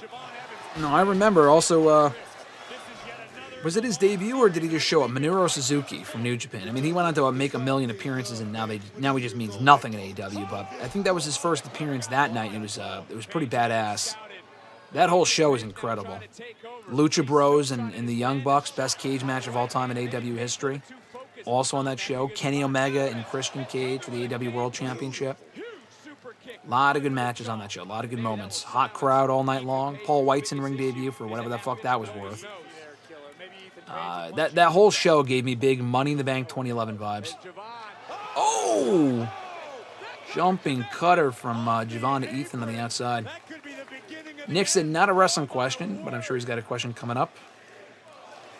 How did you get so damn cool? Nick, I get cool by talking to you. I don't get cool, I steal cool factor from other people. So by talking to you, being friends with you, I steal your cool factor from you. It's like the Dementors from Harry Potter. That's the only word that comes to mind because we just watched the Harry Potter movies a couple of months ago. But yeah, I steal my cool factor from other people, so that's how it happens. If one would even consider me cool. But I appreciate that, Nick. Thank you so much. Rusty said, I think Cole was fucked from day one in AEW. They immediately overshadowed him with Bryan. Nah, I don't think so. What Cole's biggest downfall was getting hurt. He was a big star for the first few months. He got hurt, which sucked. He headlined some pay-per-views, which was cool. But then he got hurt a couple times. And then he came back, and they did well with him. The MJF thing, he was probably going to win the AEW World Championship at some point, but he got hurt again. So he got hurt like 2 or 3 times, and it did completely ruined his momentum. The booking hasn't been great recently, but I would say overall they've done right by Cole. The debut on the same night as Bryan I thought was awesome because no one was expecting the Cole thing. I feel like to wait any longer would have been nice, but it would have made it more obvious that he was headed there. Johnny said, is it your favorite AEW pay-per-view to date? It is, by far. I don't think there's any other AEW pay-per-view that comes close, in my opinion, to All Out 2021. Revolution 2020 was great. Oh my God, Ethan Page bleeding from the nose or mouth or whatever it is. Revolution 2022 was good. Wrestle Dream 2023 was good. All In 2024 was excellent, but I still feel like their best overall pay-per-view was All Out 2021.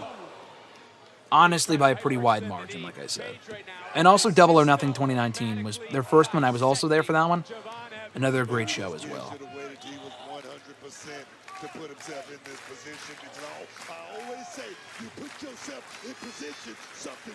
Ethan Page has him in a bit of an ankle lock, or whatever you would call it. Shout out to Josh Alexander, Micah's favorite. You may not know it, but Josh Alexander is absolutely Micah Does It's favorite.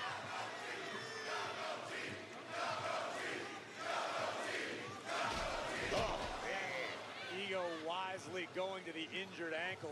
And not even the NXT universe right now can help rally Javon Evans. And Ethan Page back in control. Evans is Ethan Page. And all Ego now. Locking in an ankle. Oh, another ankle lock. Okay. Trying to grip it. Not bad, not bad. And able to finally do so. But relentless is Page. Right now it's like Javon's going to have to hit his next orthodontist appointment on. Yeah, I don't think they still did not say Ricky Starks' name by name, so I'm looking at some stuff right now, but I don't think they ever actually said that. Oh, Ethan Page going for a slam and kind of gets it. That was on purpose right there. Yes, sir, it was. That was by design. Oh, he's got him. Oh, nice slam there from Ethan Page. Going for the victory. Kicks out at 2, not bad. In the middle of the ring now, there is nothing close to resembling escape for Javon Evans, who is in clear agony.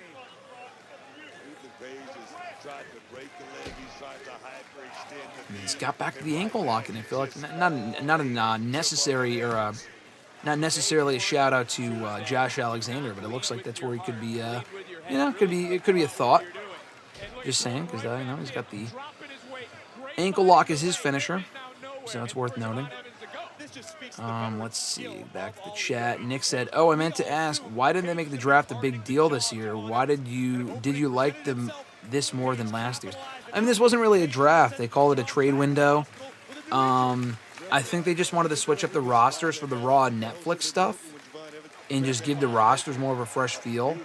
If that's what they do for the draft as opposed to what they usually do, I'm fine with it. It was lazily done, but I like the moves. The way that they do it, the way that they did it was kind of lazy, but I like the moves they made. The draft makes no sense, and I think even you had said, Nick, when the last draft happened, you said you were bored by it.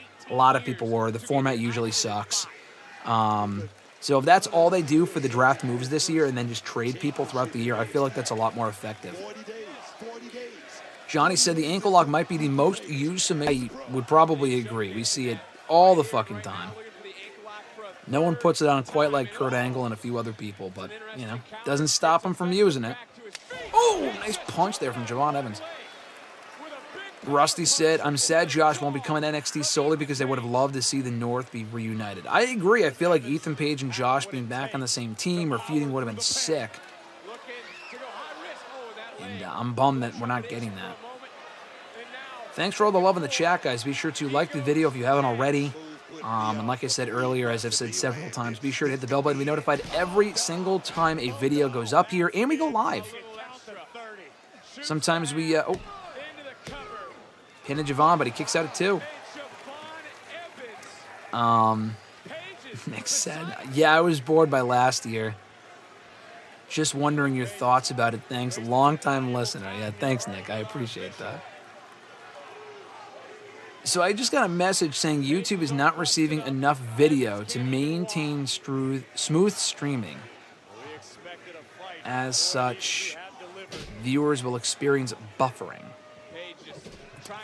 All right, let me know if that's the issue, guys. If you have an issue, if it says it's buffering or whatever, I don't know if that's true. Let me know. I don't know why it says it's poor. Is it because we've surpassed like 3 hours? I don't know what the issue is. Let me know if you guys can still see and hear me.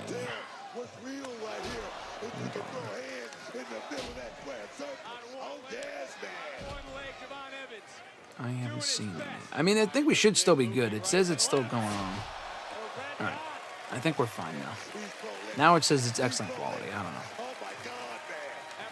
don't know. Johnny said Kurt Angle's the only one who grapevined the leg. Yeah, Kurt Angle knows how to lock that shit in. That's the best way to do it. All right. I think we should be fine. Now it's saying it's excellent condition again, so we should be fine. Thumbs up from Johnny. Cool, cool. Good to know it's coming through loud and clear. Oh, jeez. Yeah, like I said earlier, be sure to hit the bell button if you have not already to be notified every single time we go live. We try to go live on Tuesdays, Thursdays, and Saturdays. Today just so happened to turn into a Vengeance Day live stream. That was not my initial idea, but that's where we're at. That's what we're doing today, is talking Vengeance Day. I'm snowed in, or I will be soon snowed in. Oh! Punched him right in the mouth. Nick said we good. Thank you, Nick. Twist of fate.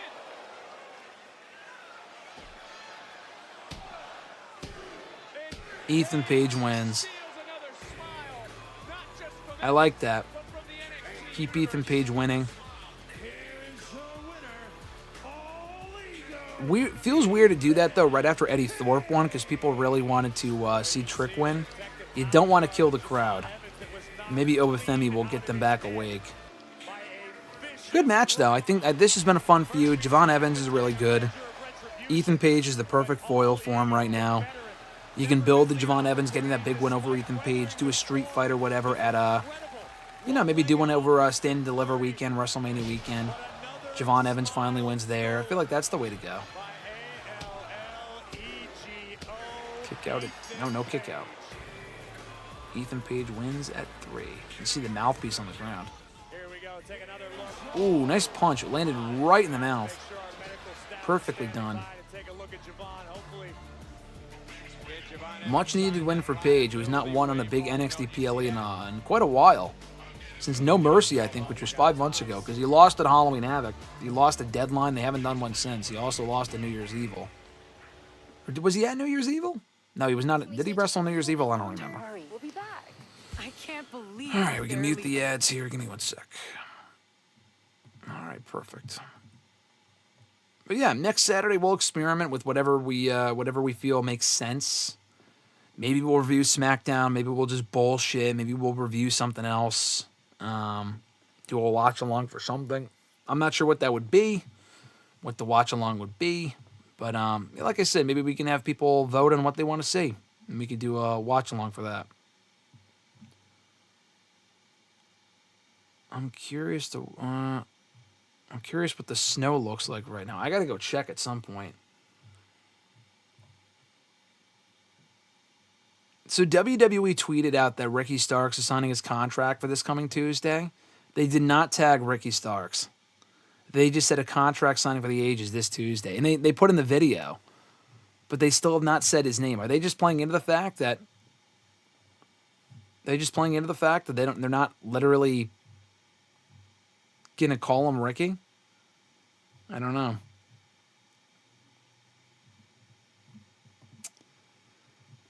What was I gonna check? What did I just say? Oh, the snow. Hold on.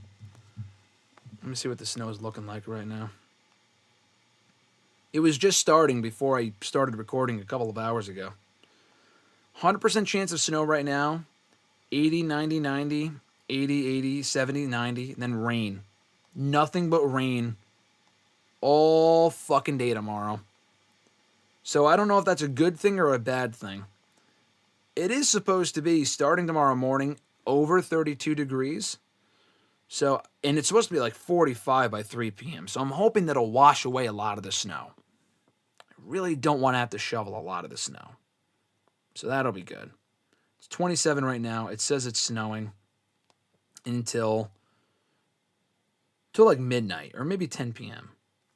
So the thing is, it only started snowing a couple of hours ago. So if it's not snowing for that long, maybe the rain will override the snow, and that will it won't even stack up because roads are covered by not by much. Yeah, maybe it won't be around for that long. We'll see. We will see.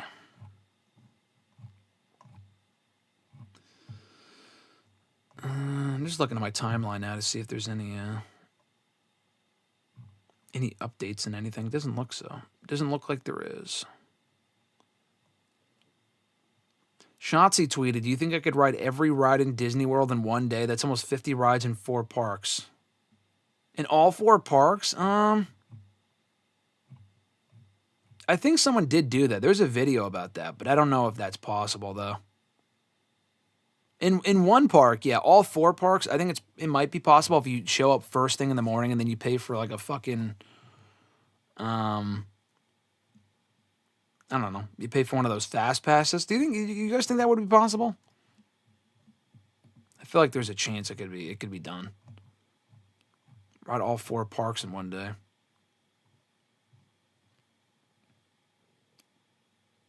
All right, we're back. Let me unmute the desktop audio. On your first ever championship here at WWE. Stephanie getting interviewed now by Sarah Schreiber. I make history. I am NXT Women's North American Champion. That's the perfect belt for Stephanie. It's not over, not yet, because I stay and watch the main event.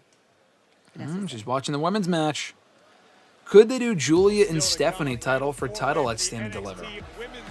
I could see that. I think Roxanne will be gone from NXT by that point. I think you do Roxanne, and you could do Bayley and Roxanne at Stand and Deliver as well. I feel like it's more likely for that show than WrestleMania.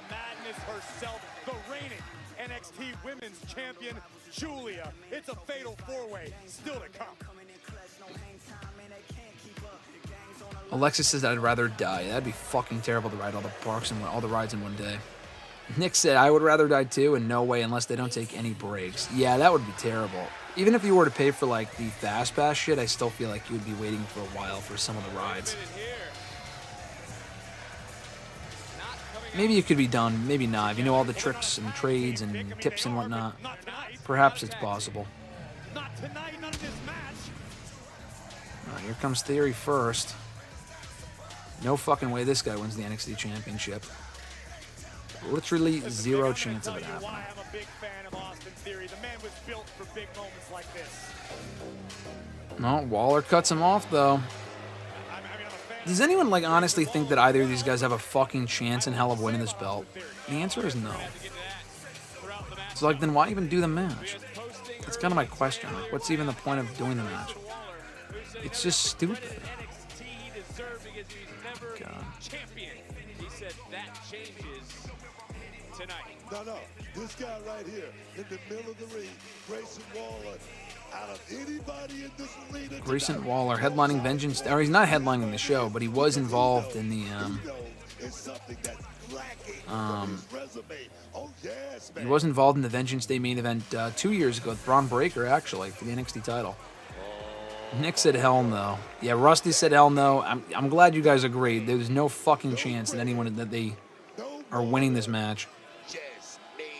Rusty said, yeah, this seems like a nothing match. Because it fucking is. It's a waste of time is what it is.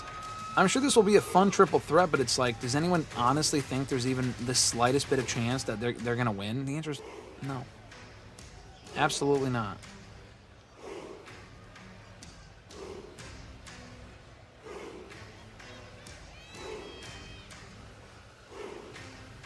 Femi's over there. Femi's fucking awesome. I'll tell you that much. Well, I look at over Femi, I see the champion, and I have a question. Absolute star is this man.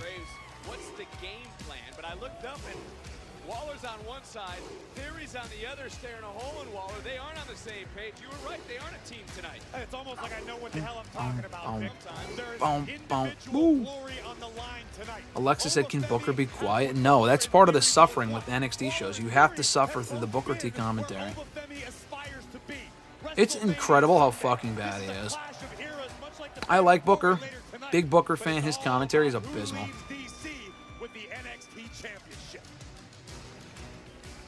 It's so bad. Femi does not have to be factored in the decision to lose his NXT championship. That is a distinct disadvantage.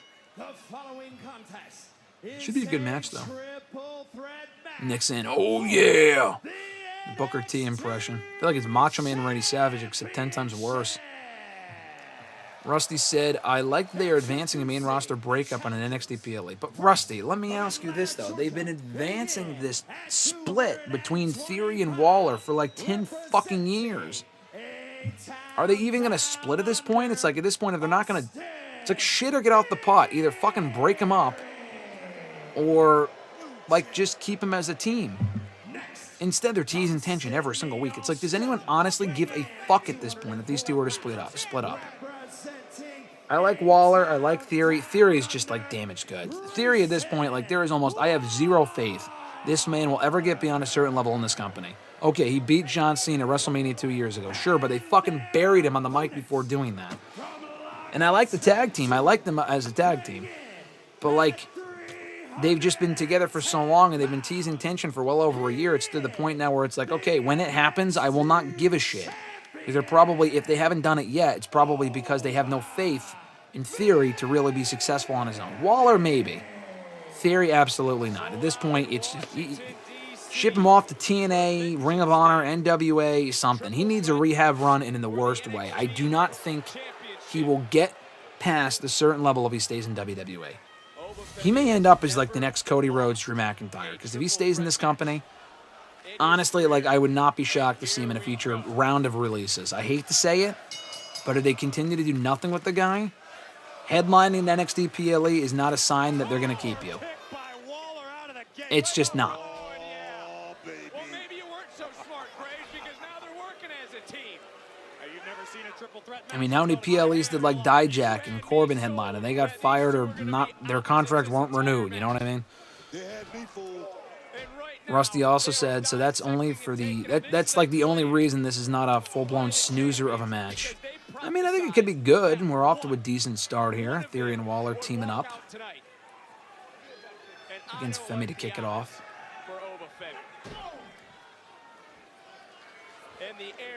GCW 555 saying Cena just absolutely buried Cena in both promos and in interviews. He did, dude. I'm telling you, the match, first of all, was not that good. But, like, that one Cena promo where Cena returned in Boston and he just cooked Theory on the mic, Theory never recovered. It did not matter if Theory beat him or not, and he did. But even when he beat him, it meant nothing. Because Cena literally said in that fucking promo, it doesn't matter if you beat me, people still will not care. And if it comes from John Cena's lips, then it will probably end up becoming true. Why the fuck would you have him say that? And shockingly, they removed that line from the video packages. Oh my god, I can't imagine why. In the future video packages for that match going into Mania, they did not include that line in the video packages because it was so absurdly stupid for him to say that in the first place. I have no idea why he did. Even if he actually felt that way, that was a really dumb thing to say. There's Grayson Waller, who, of course, competed for the NXT title at this very event in a steel cage. There you go. They just mentioned Waller challenged for the NXT title at Vengeance Day 2 years ago against Braun Breaker. Again, two grown men.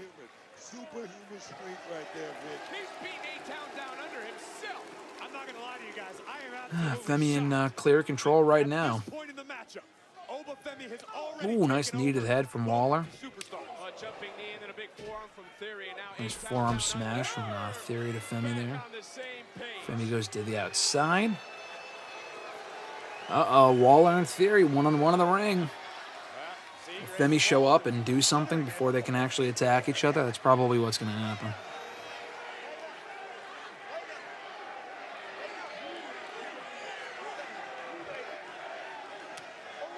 Oh, just shoved him a little bit.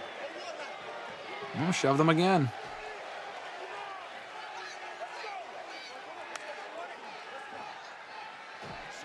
Oh, okay, they're going at it now. I doubt they even do anything. JCW said, maybe an unpopular opinion, but Cena's work post-2017 is really underwhelmed, both feud-wise and in-ring-wise. That is not an unpopular opinion. I think a lot of people would agree with that. Not even post-2017, dude, in 2017. The last truly great Cena match, I think, was him and Styles at the Rumble in 2017. Because what matches has Cena had since then? The tag team match at Mania was mid-card fodder, and him proposing to Nikki Bella ended up going nowhere anyway because they broke up like the following year. He faced Triple H, I think, at the Greatest Royal Rumble. I think that was the following year, but that was kind of a who cares match. Might have been the best thing on the entire show, but it was kind of like a who cares match. What else did he do? The stuff in 2017 with, Corbin was bad. The Roman match I enjoyed. Both Roman matches I thought were good. Those might have been the last quality matches that Cena had. The Theory match was mediocre. That was just underwhelming. I liked Firefly Funhouse. That wasn't really a match, but I thought that was a lot of fun. That was really cool for what it was. I'm trying to think of what else. What else has he really done? He had that tag team match in 2022 on SmackDown. That was a basic TV match, and he was barely in there anyway, doing jack shit. 2023, I think he only had the Theory match, right? Oh, no, he actually wrestled the Solo Sikoa match, which was a glorified squash, and he teamed with LA Knight, which was fun, but it wasn't really like a great Cena match, He's washed at this point. Cena's basically washed, so it doesn't really surprise me. Micah said we got Taker versus Cena at WrestleMania 34 in a 4-minute squash, which was BS. The funny thing about that, if you watch The Last Ride, Taker thought he got into the best shape of his life, expecting it to be an actual match. So when he found out it'd be a squash, he's thinking, what the fuck? So the Roman match should have been a squash. That could have been 3 or 4 minutes. But they gave it a ton of time and it sucked. The Cena match should have been more than what it was, and it could have been great, but they made it a squash, and that was what are we doing here? Michael also said Cena's best match might have been with Theory WrestleMania 39. That was a pretty mediocre match. He also said he enjoyed the solo match. Okay, that's fine. I did not like them. I'm just saying they weren't they were not matches I'd go out of my way to watch again. And the only reason why I remember them was because Cena doesn't really wrestle all that often. Oh, just a hit over Femi over the top of the back.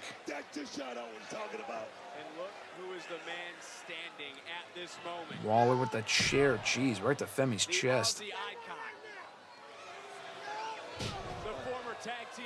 Another chair shot. Choking Femi with a chair across the neck now. No DQs in a triple threat. that sometimes when you get drafted like Waller was, like Theory was, there's that internal feeling of void, never having won a title on a brand like NXT. Oof. That's a void Waller needs to. I'm just looking forward to this women's fatal 4-way. I think this match has been fine so far, but that 4-way will really make or break the show. I think so far the show has been solid. I thought the opener was good. Eddie Thorpe and Trick was fine. I don't really care about the strap matches. Thorpe winning felt like the wrong call. The tag team match was a lot of fun, actually, so I would constitute this as a good show so far. It's been enjoyable. A lot of the NXT PLEs are good. They're good and enjoyable if you watch them. They're kind of like, if you don't watch them, you're not missing much. I would say the best NXT PLE that I've seen in the last, like, fucking 2 years was Heatwave last year. That was a really, really good show, I thought. Most of the other PLEs have been pretty basic stuff. And No Mercy 2 also in 2023 was a pretty good show as well. Like I said, I'd like to see Cena and Cody win the tag titles if we get that match at Mania similar to HBK and Cena in 07. I know you're saying that for nostalgia's sake, but that would just be awful. Cena and Cody winning the tag titles, because they're not going to lose them. Like, Cena's not going to get pinned, I don't think. I mean, he could. Cody shouldn't get pinned in a tag team match. Win the belts from who? The fucking DIY? DIY have other plans at WrestleMania. On the Raw side, who are the Raw champs? The War Raiders? And they're not beating the War Raiders either, so I don't really want to see that. I know what you're saying. Micah said, it's been all right. I fell asleep during the Ethan Page match and just woke up right now with Austin Theory and Waller in the ring with Femi. Yeah, it's... Go back to sleep. Leave the stream on, but go back to sleep. The Ethan Page match was... I enjoyed that one. The problem is they need more matches that people can, like, go out of their way to, like, oh, man, this is a must-see match. You know, I feel like Fraxim has that. But a lot of other aspects of NXT don't really have that must-see, like, oh, they need this match. You know, like, this match was incredible. Theory pins Femi.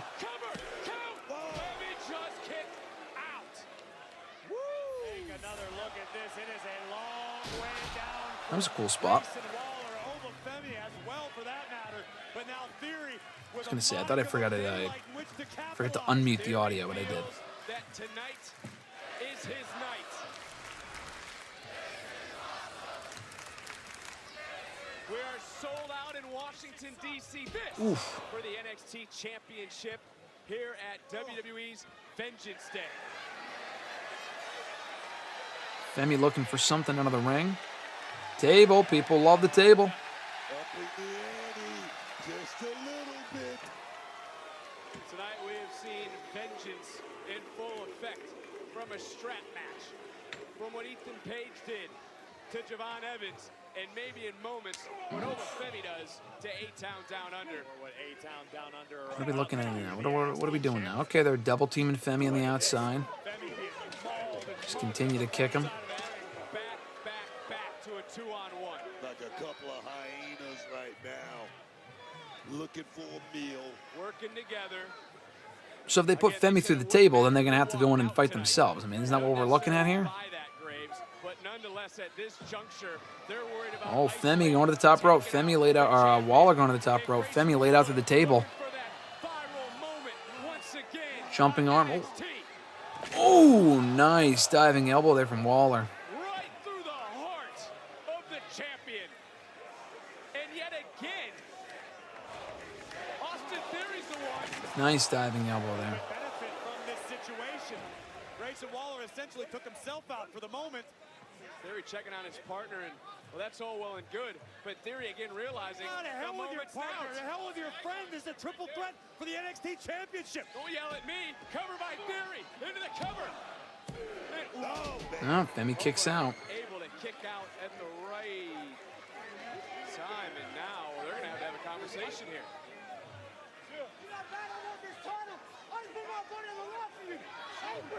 Oh, they're arguing now.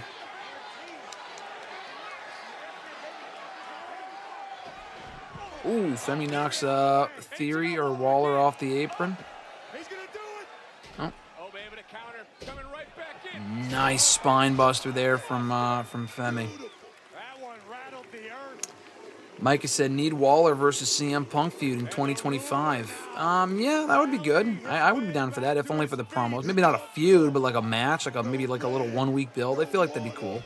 I don't know if I'd waste a Punk feud on Waller at this point, but yeah, I would be down for that. Oh, clothesline Theory by accident. Nice uppercut into the corner there. Chucks him across the ring. My fucking God, dude. That was crazy.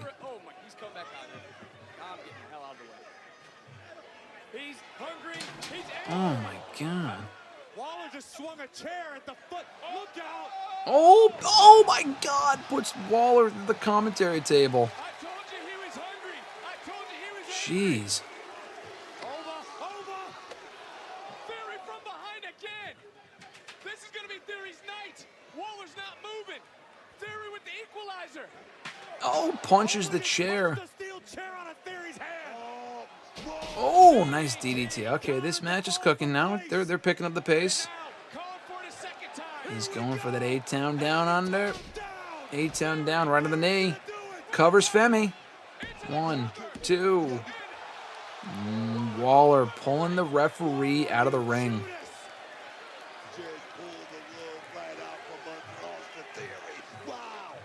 They really got to split up after this. They're not going to, but they should. Trying to preserve his own opportunity.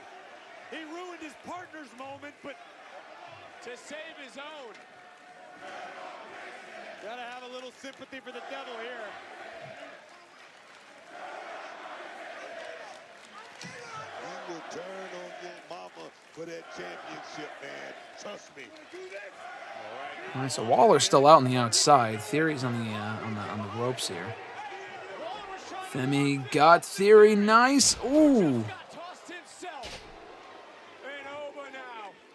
Lays him out.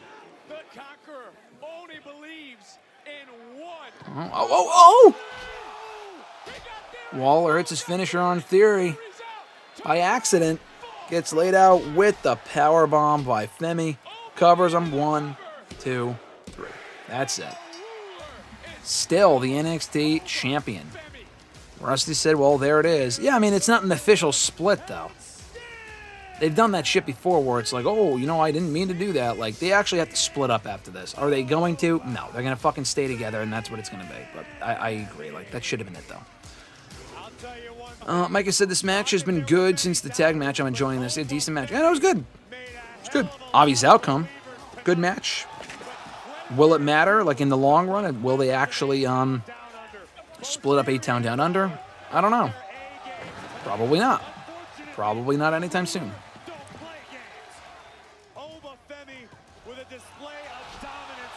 Waller, nice, whatever that was, the stunner to Theory. That was cool. Yeah, I like that. That was a good match. Are you serious? Micah, are you actually, like, don't tell me you're spoiling something for me. Are you saying, like, is that a spoiler? Because I'm not... Hold on. Lights just went out. Because honestly, like, that match, I'm not opposed to that match. Oh, no, it's these Retribution folks.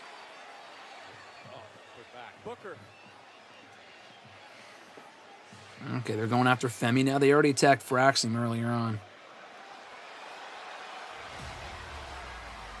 What the fuck? It sounds like the Undisputed Era theme song. What is this light show, bro? No, Micah said, no, I'm just predicting it, but I'm wrong. Yeah, it was these Retribution Retribution 2.0. I would not have been opposed to, honestly, if Omos came out in Omos versus Obafemi, I'm not honestly wrong. I'm not honestly, like... Ooh, nice powerbomb there, okay. I wouldn't have been opposed to that. If Omos came out, I would not have hated that, because I feel like Omos and Obafemi would be a nice attraction.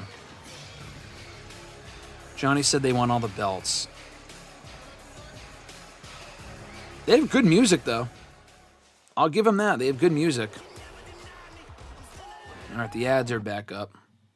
Let's mute the desktop audio here. Let's mute the audio. Johnny asked, yeah, what is this Temu version of the Shield? Yeah, seriously. Maybe they'll end up being a good group. So far, I mean, it's just people. I know Dion Lennox. I know Cutler James. Okay, like feels like an excuse to get them on the show because like they don't really have any other roles for them otherwise. But that men's division and NXT needs a resurgence in the worst possible fucking way. So if this is their way of doing that, then I applaud the effort. We'll see where it goes. I'll give it a chance. I say that all the time. I'll give it a chance. So far, I'm not really impressed. It's kind of just there. It does feel like Shield Retribution 2.0. But, you know, it's fine.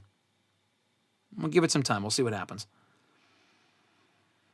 Johnny did ask earlier what has been my favorite match so far tonight. Probably the tag team match. That match was good. Femi and Evans was good. The opener was good. And the tag team match was very good. I thought the tag team match was the best part of the show, honestly. They killed it. Fracs team always kill it, so that really is not a surprise. Let me unmute the audio because they're not going to commercials just yet. I'm talking about Mania in Vegas and whatnot. No, Ava's here with Sarah Schreiber. Shocked by what we just witnessed after the NXT Championship match. What's your first reaction? I mean, Sarah, I was at a loss for words. Those 4 people, they wanted to make an impact, and they certainly did. But I'm going to just deal with that another time. And moving forward, a week from this Tuesday, Deal with that we're in another time. Cincinnati, Okay. Ohio. Yes, we are. My phone has been blowing up left and right with people wanting to be part of that show. Oh, they're in Ohio this Lexus week? King texted me 22 times. Do you know it was his hometown? Because I didn't. But don't worry, he told me 22 times. Anyways, 2 weeks after we're in Cincinnati, we have our final TV special before Stand and Deliver, March 11th, Roadblock, which is going to be live from New York City. She at said the Lexus theater King, at right? Madison Square Garden. That is going In to Ohio? be a massive show for NXT. Oh my Who is this? Oh, it's Ariana Grace. It's been so long. She's the liaison between TNA and NXT. Thank you for allowing me to be the NXT liaison at TNA Wrestling. Well, Ariana, you're I think she's welcome. hurt. And Or was her. I don't know if she still is. It's been amazing. Well, I'm so glad that There's somebody that I need you to meet. Okay. You should bring it in. Santino! Hey! It's very nice to meet you. And of all, I would say nice to meet you, but we met before when you were little. You are all grown up now. Wow, that's with the cool. son of my gun, and in a position of authority. Sant gets a big pop, too. I'm the director of authority. He's the authority figure in TNA, for those that are unaware. Proud of. sounds very authoritative. That's cool. You know what? Never mind. Ariana mentioned you had some ideas. I have some ideas. Shall we go discuss? Yeah, let's do it. Okay, great. Ariana, great to see you. Sarah, thank you as always. Thank you. Got some ideas. I'll tell you a fucking idea. The Hardys and fucking Fracs team for the NXT and TNA tag team titles. That's a fucking idea for you. Book that shit. That's cool. But this was absolutely chaotic and destructive. Well, we got to get ready for what's going to happen this Tuesday on NXT. Mike has said, are you getting 2K25 on the PS5 on Xbox? Would you be interested in doing a subscriber tournament with a $10 buy-in with the winner getting something? I don't know. Make like a subscriber Royal Rumble. That's a good idea. I'm not going to get it on Xbox. I'll probably get it on the PlayStation, but it's going to be like, you know, probably on PS4. I have a PS4. Alexis has her PS5, or she has an Xbox, so maybe I can use her Xbox to play it, but I'm more of a PlayStation person. I have to learn all the controls. It's just a pain in the ass for me. Metaphor versus Lash Legend, or Metaphor versus Sol Ruka and Zarya on Tuesday. Also Stax versus Sean Spears. So, advertise for Tuesday. They're putting up the graphics now. They're still not saying Ricky's name. Are they gonna make his name official on Tuesday? Are they gonna say? Are they gonna negotiate what his name is gonna be? Like during the contract's gonna be like, oh, would you like to be called this or this? Would you like to be J. Jonah Jameson, which is not a real name, but I'm just saying that it sounds like a fucking WWE NXT name. Or would you like to be Walker Wild? Oh yeah, I'll choose. We'll be back. I can't believe Micah said I popped for this GSM. Rusty and they both said I like Santino. Yeah, that was cool. Micah also said TNA versus WWE Worlds Collide pay-per-view maybe? Question mark. Brother, that should be the WrestleMania weekend show. I know TNA's doing an Unbreakable pay-per-view the Thursday before Mania weekend they announced. I think that's really cool. They're bringing that back for the Thursday over Mania weekend in Vegas. Maybe I would go to that. Depends. We'll see. Depends what the card looks like. If NXT talent will be on it or whatever. But that's pretty sick. But I think that WrestleMania weekend show would be awesome for like a Worlds Collide show. It's not going to happen because it's already standing delivered. But Worlds Collide should happen eventually. WWE versus TNA. Johnny also said the same thing. NXT versus TNA Forbidden Door show should happen. I'm surprised it hasn't happened already. But now that they have the official working relationship, maybe now that they've put pen to paper and it's like an official thing, maybe they can make it official and do that show within the next 6 months or so. Maybe by the end of the year, by the fall, maybe, the very possible. Make it an annual thing like Forbidden Door in WWE, or in AEW rather. I feel like that'd be cool. Johnny said, should TNA bring back the Lockdown show? Maybe for nostalgia purposes, but not really. No, I think they made the right call by getting rid of it. Because I think when you make a show where every match takes place inside of a steel cage, it makes those matches matter less. If they do Lethal Lockdown, that's cool. That's the 4-on. It's basically their version of War Games. I don't think they enter in intervals. I think they're just all in the ring at the same time. I could be wrong. But either way, I feel like that would be cool. But like a full-on Lockdown show? Turn the sound back on? Question mark? I mean, I got ads right now, so there's nothing for me to see. I have ads, so I'll turn the sound back on in a second. For the audio of the show, if that's what you're saying. I'm looking at ads right now. What were we saying? Oh, yeah, the Lockdown show. When every match takes place inside of a steel cage, it's not as special.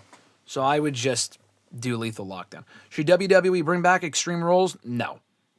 No. They mattered less year after year. They continued doing them. Under Vince, they especially did not matter. They tried to do a lot more Extreme Rules matches when they brought back the show in 2022 when Triple H was in charge. But even then, it's kind of an unnecessary stipulation. I don't really think you need a show like that, to be honest. I'd rather see them bring back another classic pay-per-view or do something else.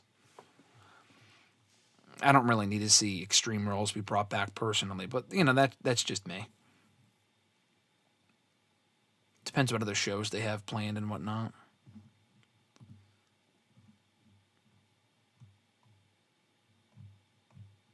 I'm still getting ads right now.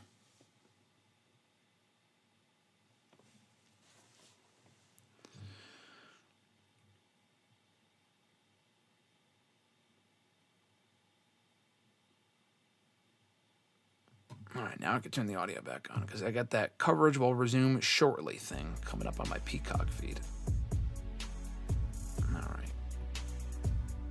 Mike has said WWE needs to bring back Night of Champions, but do it on SmackDown and Raw, and they have the belts to do it. Yeah, I'd be okay with that. I like the Night of Champions gimmick, honestly. I'd be cool with Night of Champions being brought back. All right, Roxanne making her entrance. We're back. Yeah, Rusty said it sucks you don't get the vignette promo for the match. Yeah, it does, but at the same time, it's like, I don't want to pay another $10 fucking just to watch a promo. Especially if I watch the show after the fact, it skips all that bullshit anyway, so. I could just watch the video. I could just watch the promo on the pre-show or on YouTube beforehand, so. To me, it's ads regardless. Like, it's unnecessary stuff regardless. I'm not really missing a whole ton here. Right, Cora Jade coming out. Main event time. I got Julia retaining. We're closing in almost 4 hours, by the way. 3 hours and 50 minutes of the stream. Easily one of the longest streams we've ever done, if not the longest video we've ever done here on the channel. Probably the longest, but I could be wrong. I don't necessarily feel the same way about Cora Jade that I felt about Briggs and Inamura earlier, because Cora Jade has been here for some time. She has been a very successful superstar, but she has not yet reached the top of the mountain.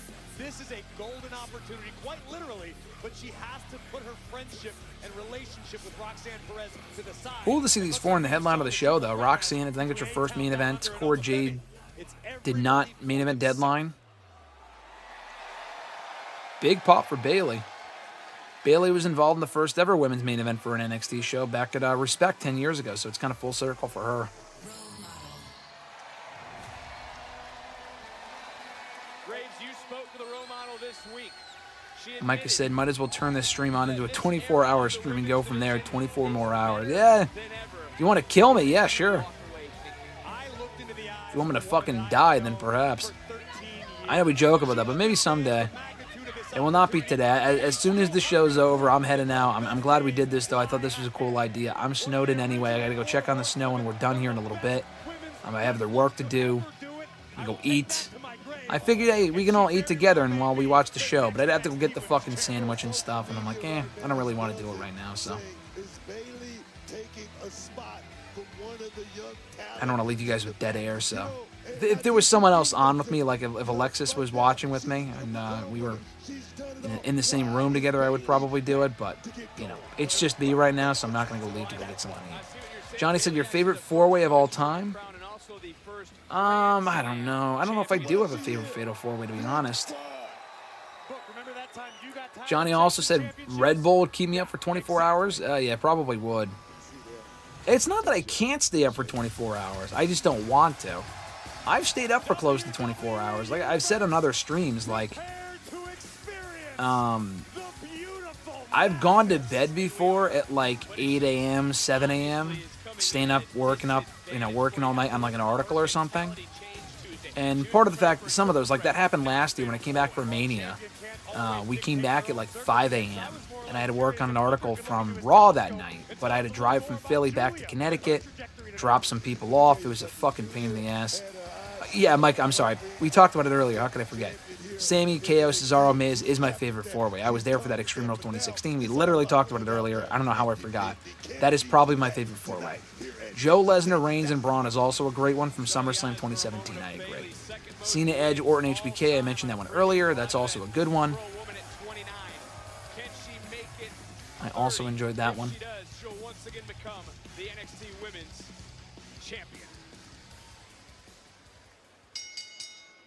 MJF, Sammy, Darby, Jungle Boy. Yeah, that was a good one from Double or Nothing 2 years ago. The Four Pillars four-way. I enjoyed that one. Micah said, you're hungry and it's been a long night, LOL. Yeah. I mean, yeah, it's not been a long night. It's only 8 o'clock. It's not like it's fucking midnight. You know what I would not do probably? I would probably never stream with you guys for an AEW pay-per-view. I feel like I would be very fucking tired by the end of that.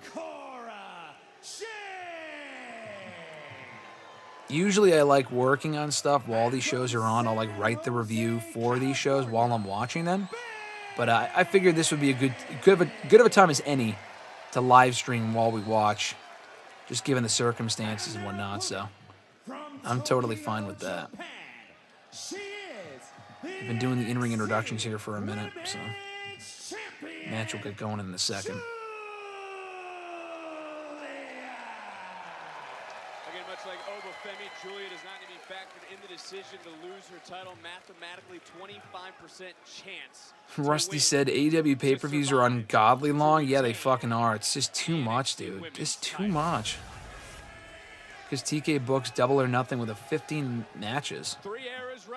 7 or 8. Hold on, I messed that up. 7 or 8 matches max. I agree, TK. Or I agree, TK. Please do that, TK. Should be every woman for themselves, but I don't know.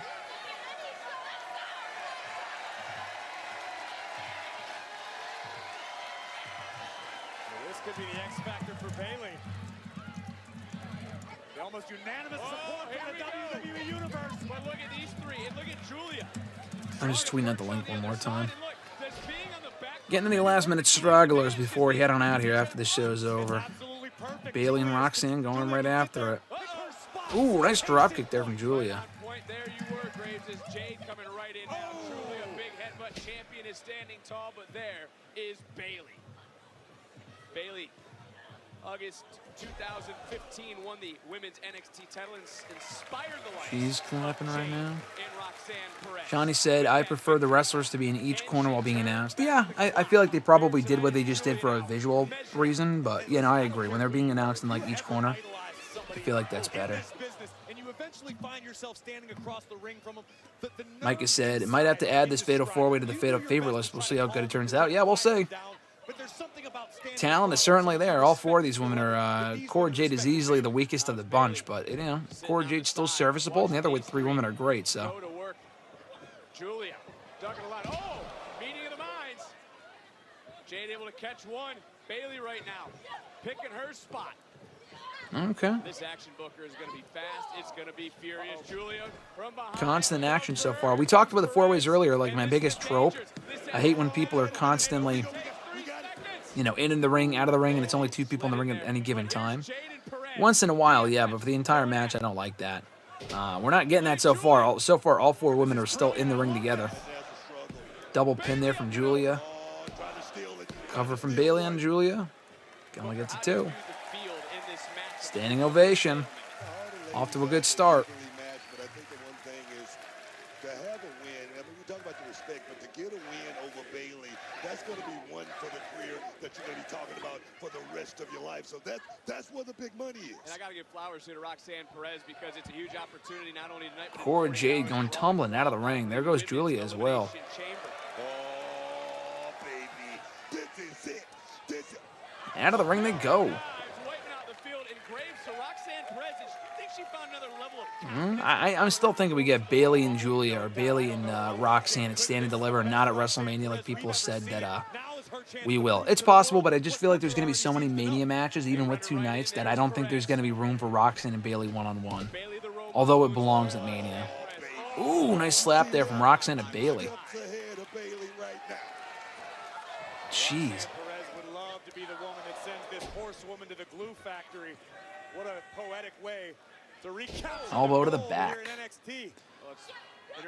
Ooh, Micah says, what does Bailey do at Mania, or is she on Stand and Deliver? Oh, yeah, I literally answered that without even looking at your question. Yeah, I don't think Bailey's at Mania. I think she's going to be facing Roxanne. Stand and Deliver that Saturday. It will not be at Mania.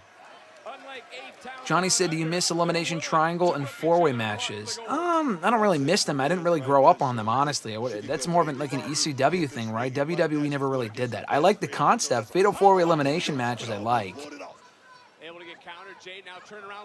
Bailey versus Roxanne would be good for the Raw after Mania. Yeah, but I feel like to maximize the audience, it would be better. Like on Netflix, sure. You could always do a rematch on Raw on Netflix. But I think it means more if you build it up with a big video package. For Stand and Deliver. On Raw, they may not get as much time as they would at Stand and Deliver. So I would do it Stand and Deliver, and if you want to do a rematch on Raw that Monday or at another point down the road, then sure.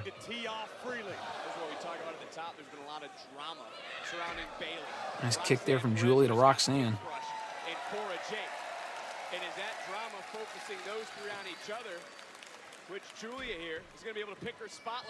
Covered Roxanne and the kick out too. Perez rolling to the outside. Julia surveying the situation, but look at this showdown. Bailey and Julia in the ring together. Eras colliding. Bailey's had a hell of a week. I saw CM Punk talk about it on his story, but she was on Raw on Monday, NXT Tuesday, flew to the Basketball All-Star game on Friday, then immediately to NXT tonight. So she's had an amazing fucking weekend, or past week, really. She's been busting her ass the last 7 days. There was one point where she was on Raw, SmackDown, and NXT simultaneously across like a 2-week period. Oh, Bailey pinning Julia now. Yeah, Raw After Mania is a big show, but they're not going to announce a match before the Raw After Mania for the Raw After Mania. They've never done that. At least for Stand and Deliver, you can get a bit of a build and build towards the match. You could do the match on that show, but they're not going to say at WrestleMania, oh yeah, like tomorrow night on Raw, we're going to be doing this match. Like they wouldn't do that. All focus is on everything else. And honestly, on that show, that match would get lost in the shuffle. So I feel like it would make more sense to do the initial match, one-on-one match between the two, for Stand and Deliver. If not Mania, but Mania's not going to happen. We know that. Okay, Roxanne and Cora, they're doing the E10 Down Under shit with them where they're teasing the split, but they're not actually split up yet. They're just teasing tension. It's like, just break them the fuck up and then we can just move on here, you know what I mean? But they're all on the outside for right now. Ooh, okay, Roxanne and Roxanne and Cora collide. Bailey and Julia working together. Ooh, jeez. Cool to see Bailey back in an NXT ring. I know she's been working in NXT for the last couple of months, but you know, her first time back in an NXT PLE since when? I mean, I know she worked in NXT very briefly with Sasha when they were the Women's Tag Team Champions back in 2020. But before that, when was her last NXT PLE? Takeover Brooklyn 2 against Asuka 9 years ago? Probably. It's probably been that long since she was on an NXT PLE in the ring. Roxanne Perez getting back into the ring, back to her feet. She's got Roxanne up, and she slips out of it. Oh, double super kick from Roxanne and Cora. Yes. Pull the trigger. Punch each other. Okay, they're on the same page for now. They shook their hands. Corey said he wants them to punch each other. To leave yourself standing and then slug it out. Listen, even if Roxanne and Cora are best friends, I assure you, the Prodigy knows full well that Cora will not hesitate to stick a dagger in your back, no matter who you are or who you're friends with. Ooh, nice knee to the turnbuckle. That was very CM Punk Coda there. That knee, running knee to the face in the turnbuckle. Definitely CM Punk Coda there from Cora Jade, which I'm sure was intentional. They're like CM Punk's fucking kids. Very CM Punk inspired. You know, AJ Lee, they also big inspiration for them. Nice elbow to the back of the head. I'm just saying her mindset, Vic. Ooh, nice moonsault there from Roxanne. And taking it to WrestleMania and perhaps getting a big match as well as a big payday. Come on, man. Come on. And Roxanne Perez would love to have the same payday. Cora Jade would love to have a marquee matchup WrestleMania weekend. They're fighting over. She's taking turns on Julia now, kicking the shit out of her in the corner. He would be a great defense lawyer, I tell you that. Into the corner goes Julia, and okay, throwing Roxanne into the corner. Nice uppercut. Me and Booker on the same page. I think you're the odd man out. All night long. Oh, okay. Cora Jade hits the knee on Roxanne into the corner by accident.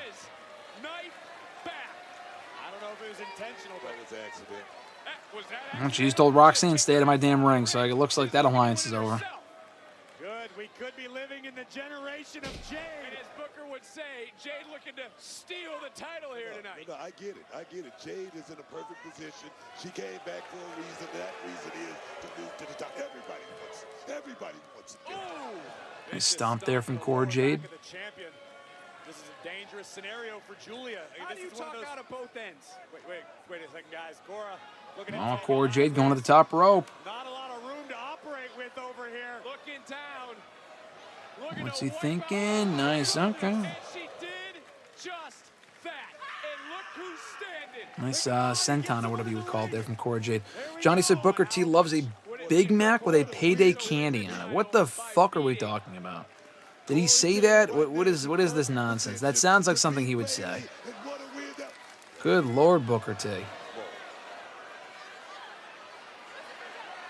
Oh, Roxanne's got Cora off the top rope. Ooh. Okay. Roxanne going right after Cora. That alliance is over, it seems. She's fucking beating the shit out of her. Oh, nice uppercut. Oh, nice running knee from Bailey. And it's Bailey back on top. Bailey trying to become the NXT Women's Champion yet again. Bailey with repeated elbows to Roxanne Perez now. Big boot from Cora to Bailey. She is ready tonight to make more history. Roxanne. No. Nice combo there from Cora and Bailey. Johnny said Booker T mentioned a Big Mac and payday. What is he fucking talking about? He must be hungry too. If he's talking about Big Macs and paydays, he's making me hungry listening to that. And he is also probably hungry because he's like, listen, this came like before my dinner time. I should have, and I can't eat beforehand. It's too early, but now it's too late. I will say I like the shows being at 6 p.m. because it's only 8:18 here on the East Coast, and I can go off and do any number of shit before I fucking fall asleep later. So these shows ending at like 10:30 isn't usually my favorite thing. I think, you know, Mania weekend's going to be nice because being there in Vegas, they're going to be nice and early, the shows will be.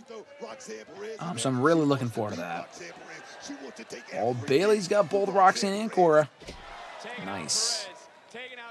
Mania is going to probably, I don't know what time it's going to fucking start. Because it's on the West Coast. And if it's on the West Coast and they do an earlier start time, it might start at fucking like 3 o'clock, dude. I know Stand and Deliver starts at 3 p.m. So it's going to start at noon on the West Coast. I don't think I'll go to TakeOver. I mean, it depends. Depends what they have on the show. If they have a good card for Stand and Deliver, then I'll go. But, like, I was going to say, like, it's not that much of a walk because everything is within walking distance in Vegas, which is nice. Oh, going for something, but kind of missed there. Going for it again. But you still have to get to Allegiant Stadium from where Stand and Deliver is going to be. It's still like you kind of have to. You don't have to take an Uber, but the walk it's like a fucking mile, so it's not exactly close. You got to walk for a little bit. So I don't know. Oh, it's just the timing thing too. I just feel like it would be a lot to go to NXT and that. I did that in 2022, and it was a lot.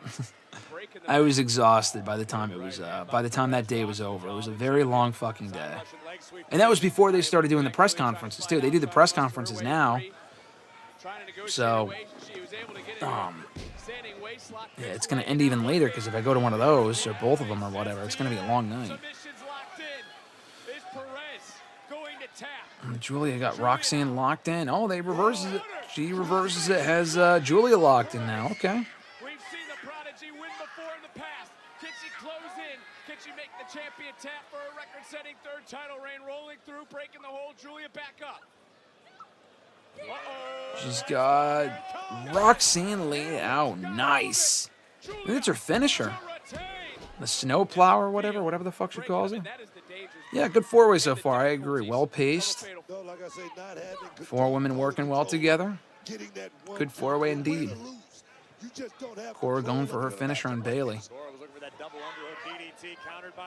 She has Cora up. Ooh, nice. Laying out Cora with that, Nope. Julia breaks it up. I don't even know what you would call it. I would be a terrible commentator as far as the name of the moves and shit like that. I would not know what the fuck. I would be like, what the fuck is that called? I would probably rely on my partners to call the moves correctly. Bailey throws Julie into the corner, and boom. Okay, sunset flip into the corner. Oh, Roxanne versus. Oh, okay. Ooh, kick right to Bailey's head. Pop rocks. Oh, running knee from Cora to Roxanne into the corner. From Trade. Perez is down. Bailey's rock. Jade in control. Double underhook DDT. Hits her finisher on Bailey to Cora. She's pinning her. Roxanne breaks it up. Breaking it up. What a match. The crowd's into it, but I really want them to wake up. This in front of this sold-out crowd in Washington, D.C. The venom coming from the lungs of Cora Jade. Now is not the time for a temper tantrum. They definitely got to wake up here. Get more into the match and get more excited because they were really hot for the opener. They were a very loud crowd for the opener. Oof. So did Jade. And both women now paying the price. Another nice. Suplex by Julia. Window just opened. Julia take advantage of it. Champion arguably the most nice kick there from Roxanne. Since the opening bell. And again, none of these women have been able to solely take control of this matchup.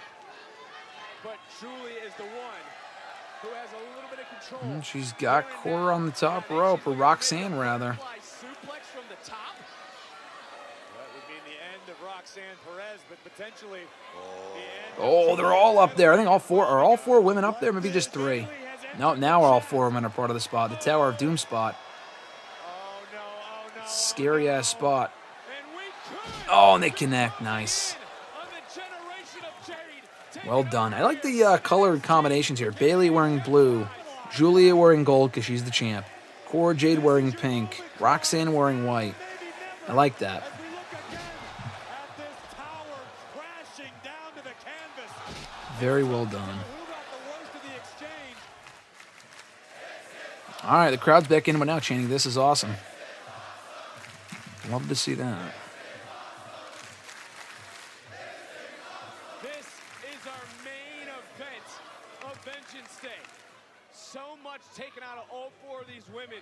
Oh, they're just exchanging blows now. I mean, she was in perfect position, Big, but all the wear and tear that this match has put on all the ladies is beginning to seep in. And now it just turned Just in. fucking throwing elbows. Jesus Christ. Perez, Jade. Johnny said they could be the Power Rangers. Yeah, they could. They've got all the covers. They've got all the colors covered. This juncture in the matchup, but you gotta find that extra something. You gotta tap into that next gear, dig down a little bit deeper. That's what makes a champion. And Bailey was in Nashville this week. She was in the Bay Area last night. She flew across country. You would never know that Bailey had a fucking hell of a travel week. Being here right now, still fighting. But Jade on the far side of the ring. Yeah, she's an MVP. Of the champion. God, man, what a match. What a match. What a main event. Oh, Roxanne went to the Ooh, right to the eyes from Roxanne.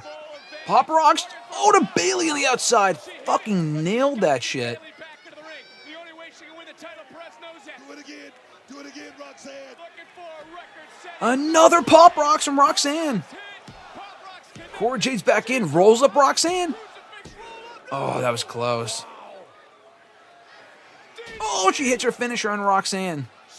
Discora. Oh, the running knee from Julia. I think this is the finish. Boom! Pinning Roxanne, sending her out of NXT. I think this is it. You would think she'd pin Cora Jade, but... Boom! There it is. This is it for Roxanne. 2, 3. Good stuff. Muhammad, you're joining us at the very end here. He said, happy Saturday on a Saturday night. I hope you are doing well, my man, as well as everyone else. With everyone else here. Muhammad, thank you for joining us, but we're about to actually wind down after almost 4+ hours. Very good match indeed. I agree, Russ. That was a heck of a match, he said. You're 4 hours and 12 minutes in here. Have to wind down here in a second. Let me finish up Vengeance Day. I gotta go eat. Very fun 4-way, though. I think that's the new match of the night.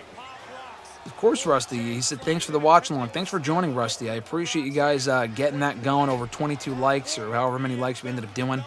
Appreciate you guys doing that. Muhammad said, surprisingly enough, I didn't get a notification that you're going live. Oh, that's weird. Huh. Maybe turn the notifications off, then turn them back on. I don't know. That's strange. I mean, we did go live like a while ago, like over 4 hours ago at a weird time. I was only going to talk SmackDown, and then we got busy with the chat, so I was just like, fuck it. You know, let's maybe do a watch-along, and we got enough support for it in the chat, so I'm like, here we are. Let's watch Vengeance Day. I'm snowed in anyway, so why not, you know? I don't think Jordan Grace is coming out, because the referee just signaled to Julia, like, wrap it up. Oh, no, Stephanie's coming out. She said she wanted to scout the main event. Muhammad said, despite me getting already subscribed to your channel. Yeah, I don't know. That's weird.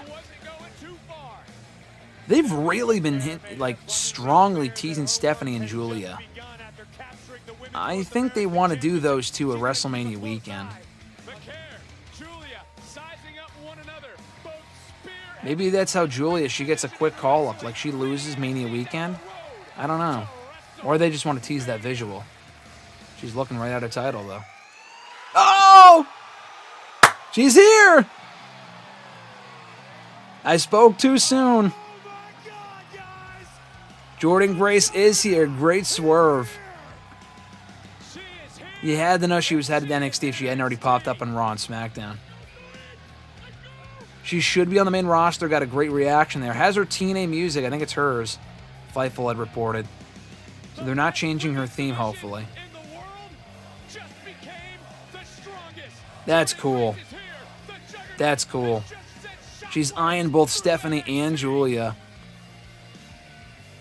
That's fucking cool. That's a cool way to go off. I love that ending. Don't worry, we'll be back. I can't believe they're... All right. Show's officially over now, folks. Muhammad said, I have a hard time watching NXT Vengeance Day despite me having WWE Network and Peacock. That's odd. I don't know why that would be. That is very strange. I don't know.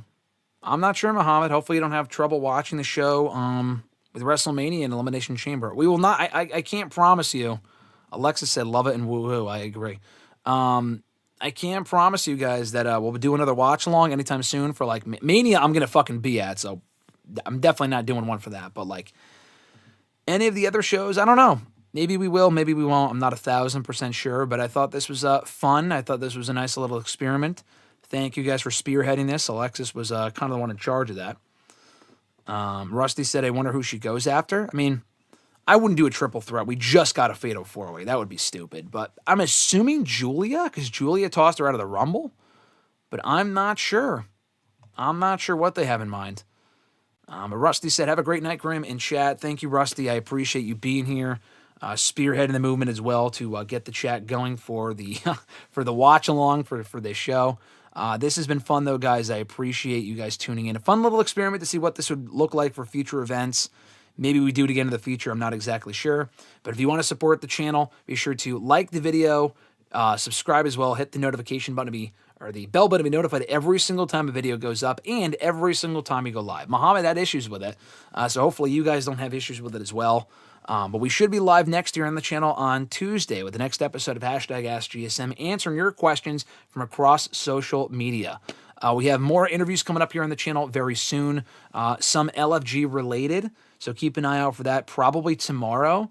You'll find out who it is when it goes up tomorrow, so just keep an ear and an eye out for that. Watch the video. It's a video interview, and the text of that interview should be up on WrestleRant.com. So I have to actually go work on that and go eat. Until next time, guys, W stream in the chat, Micah says. I appreciate you, Micah, being here, and I appreciate you chatting in as well. Have a great birthday on Monday, my man. We'll talk to you next time.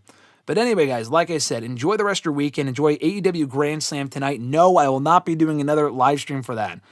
We've been going over 4 hours. I have to eat and rest at some point. But I will review it for WrestleRant.com, and I'll probably have that up sometime tomorrow. I likely will not watch the show live, but that could change. Regardless, guys, with all that being said, have an awesome one. I'm Graham GSM Matthews, and I'll catch your ass down the road.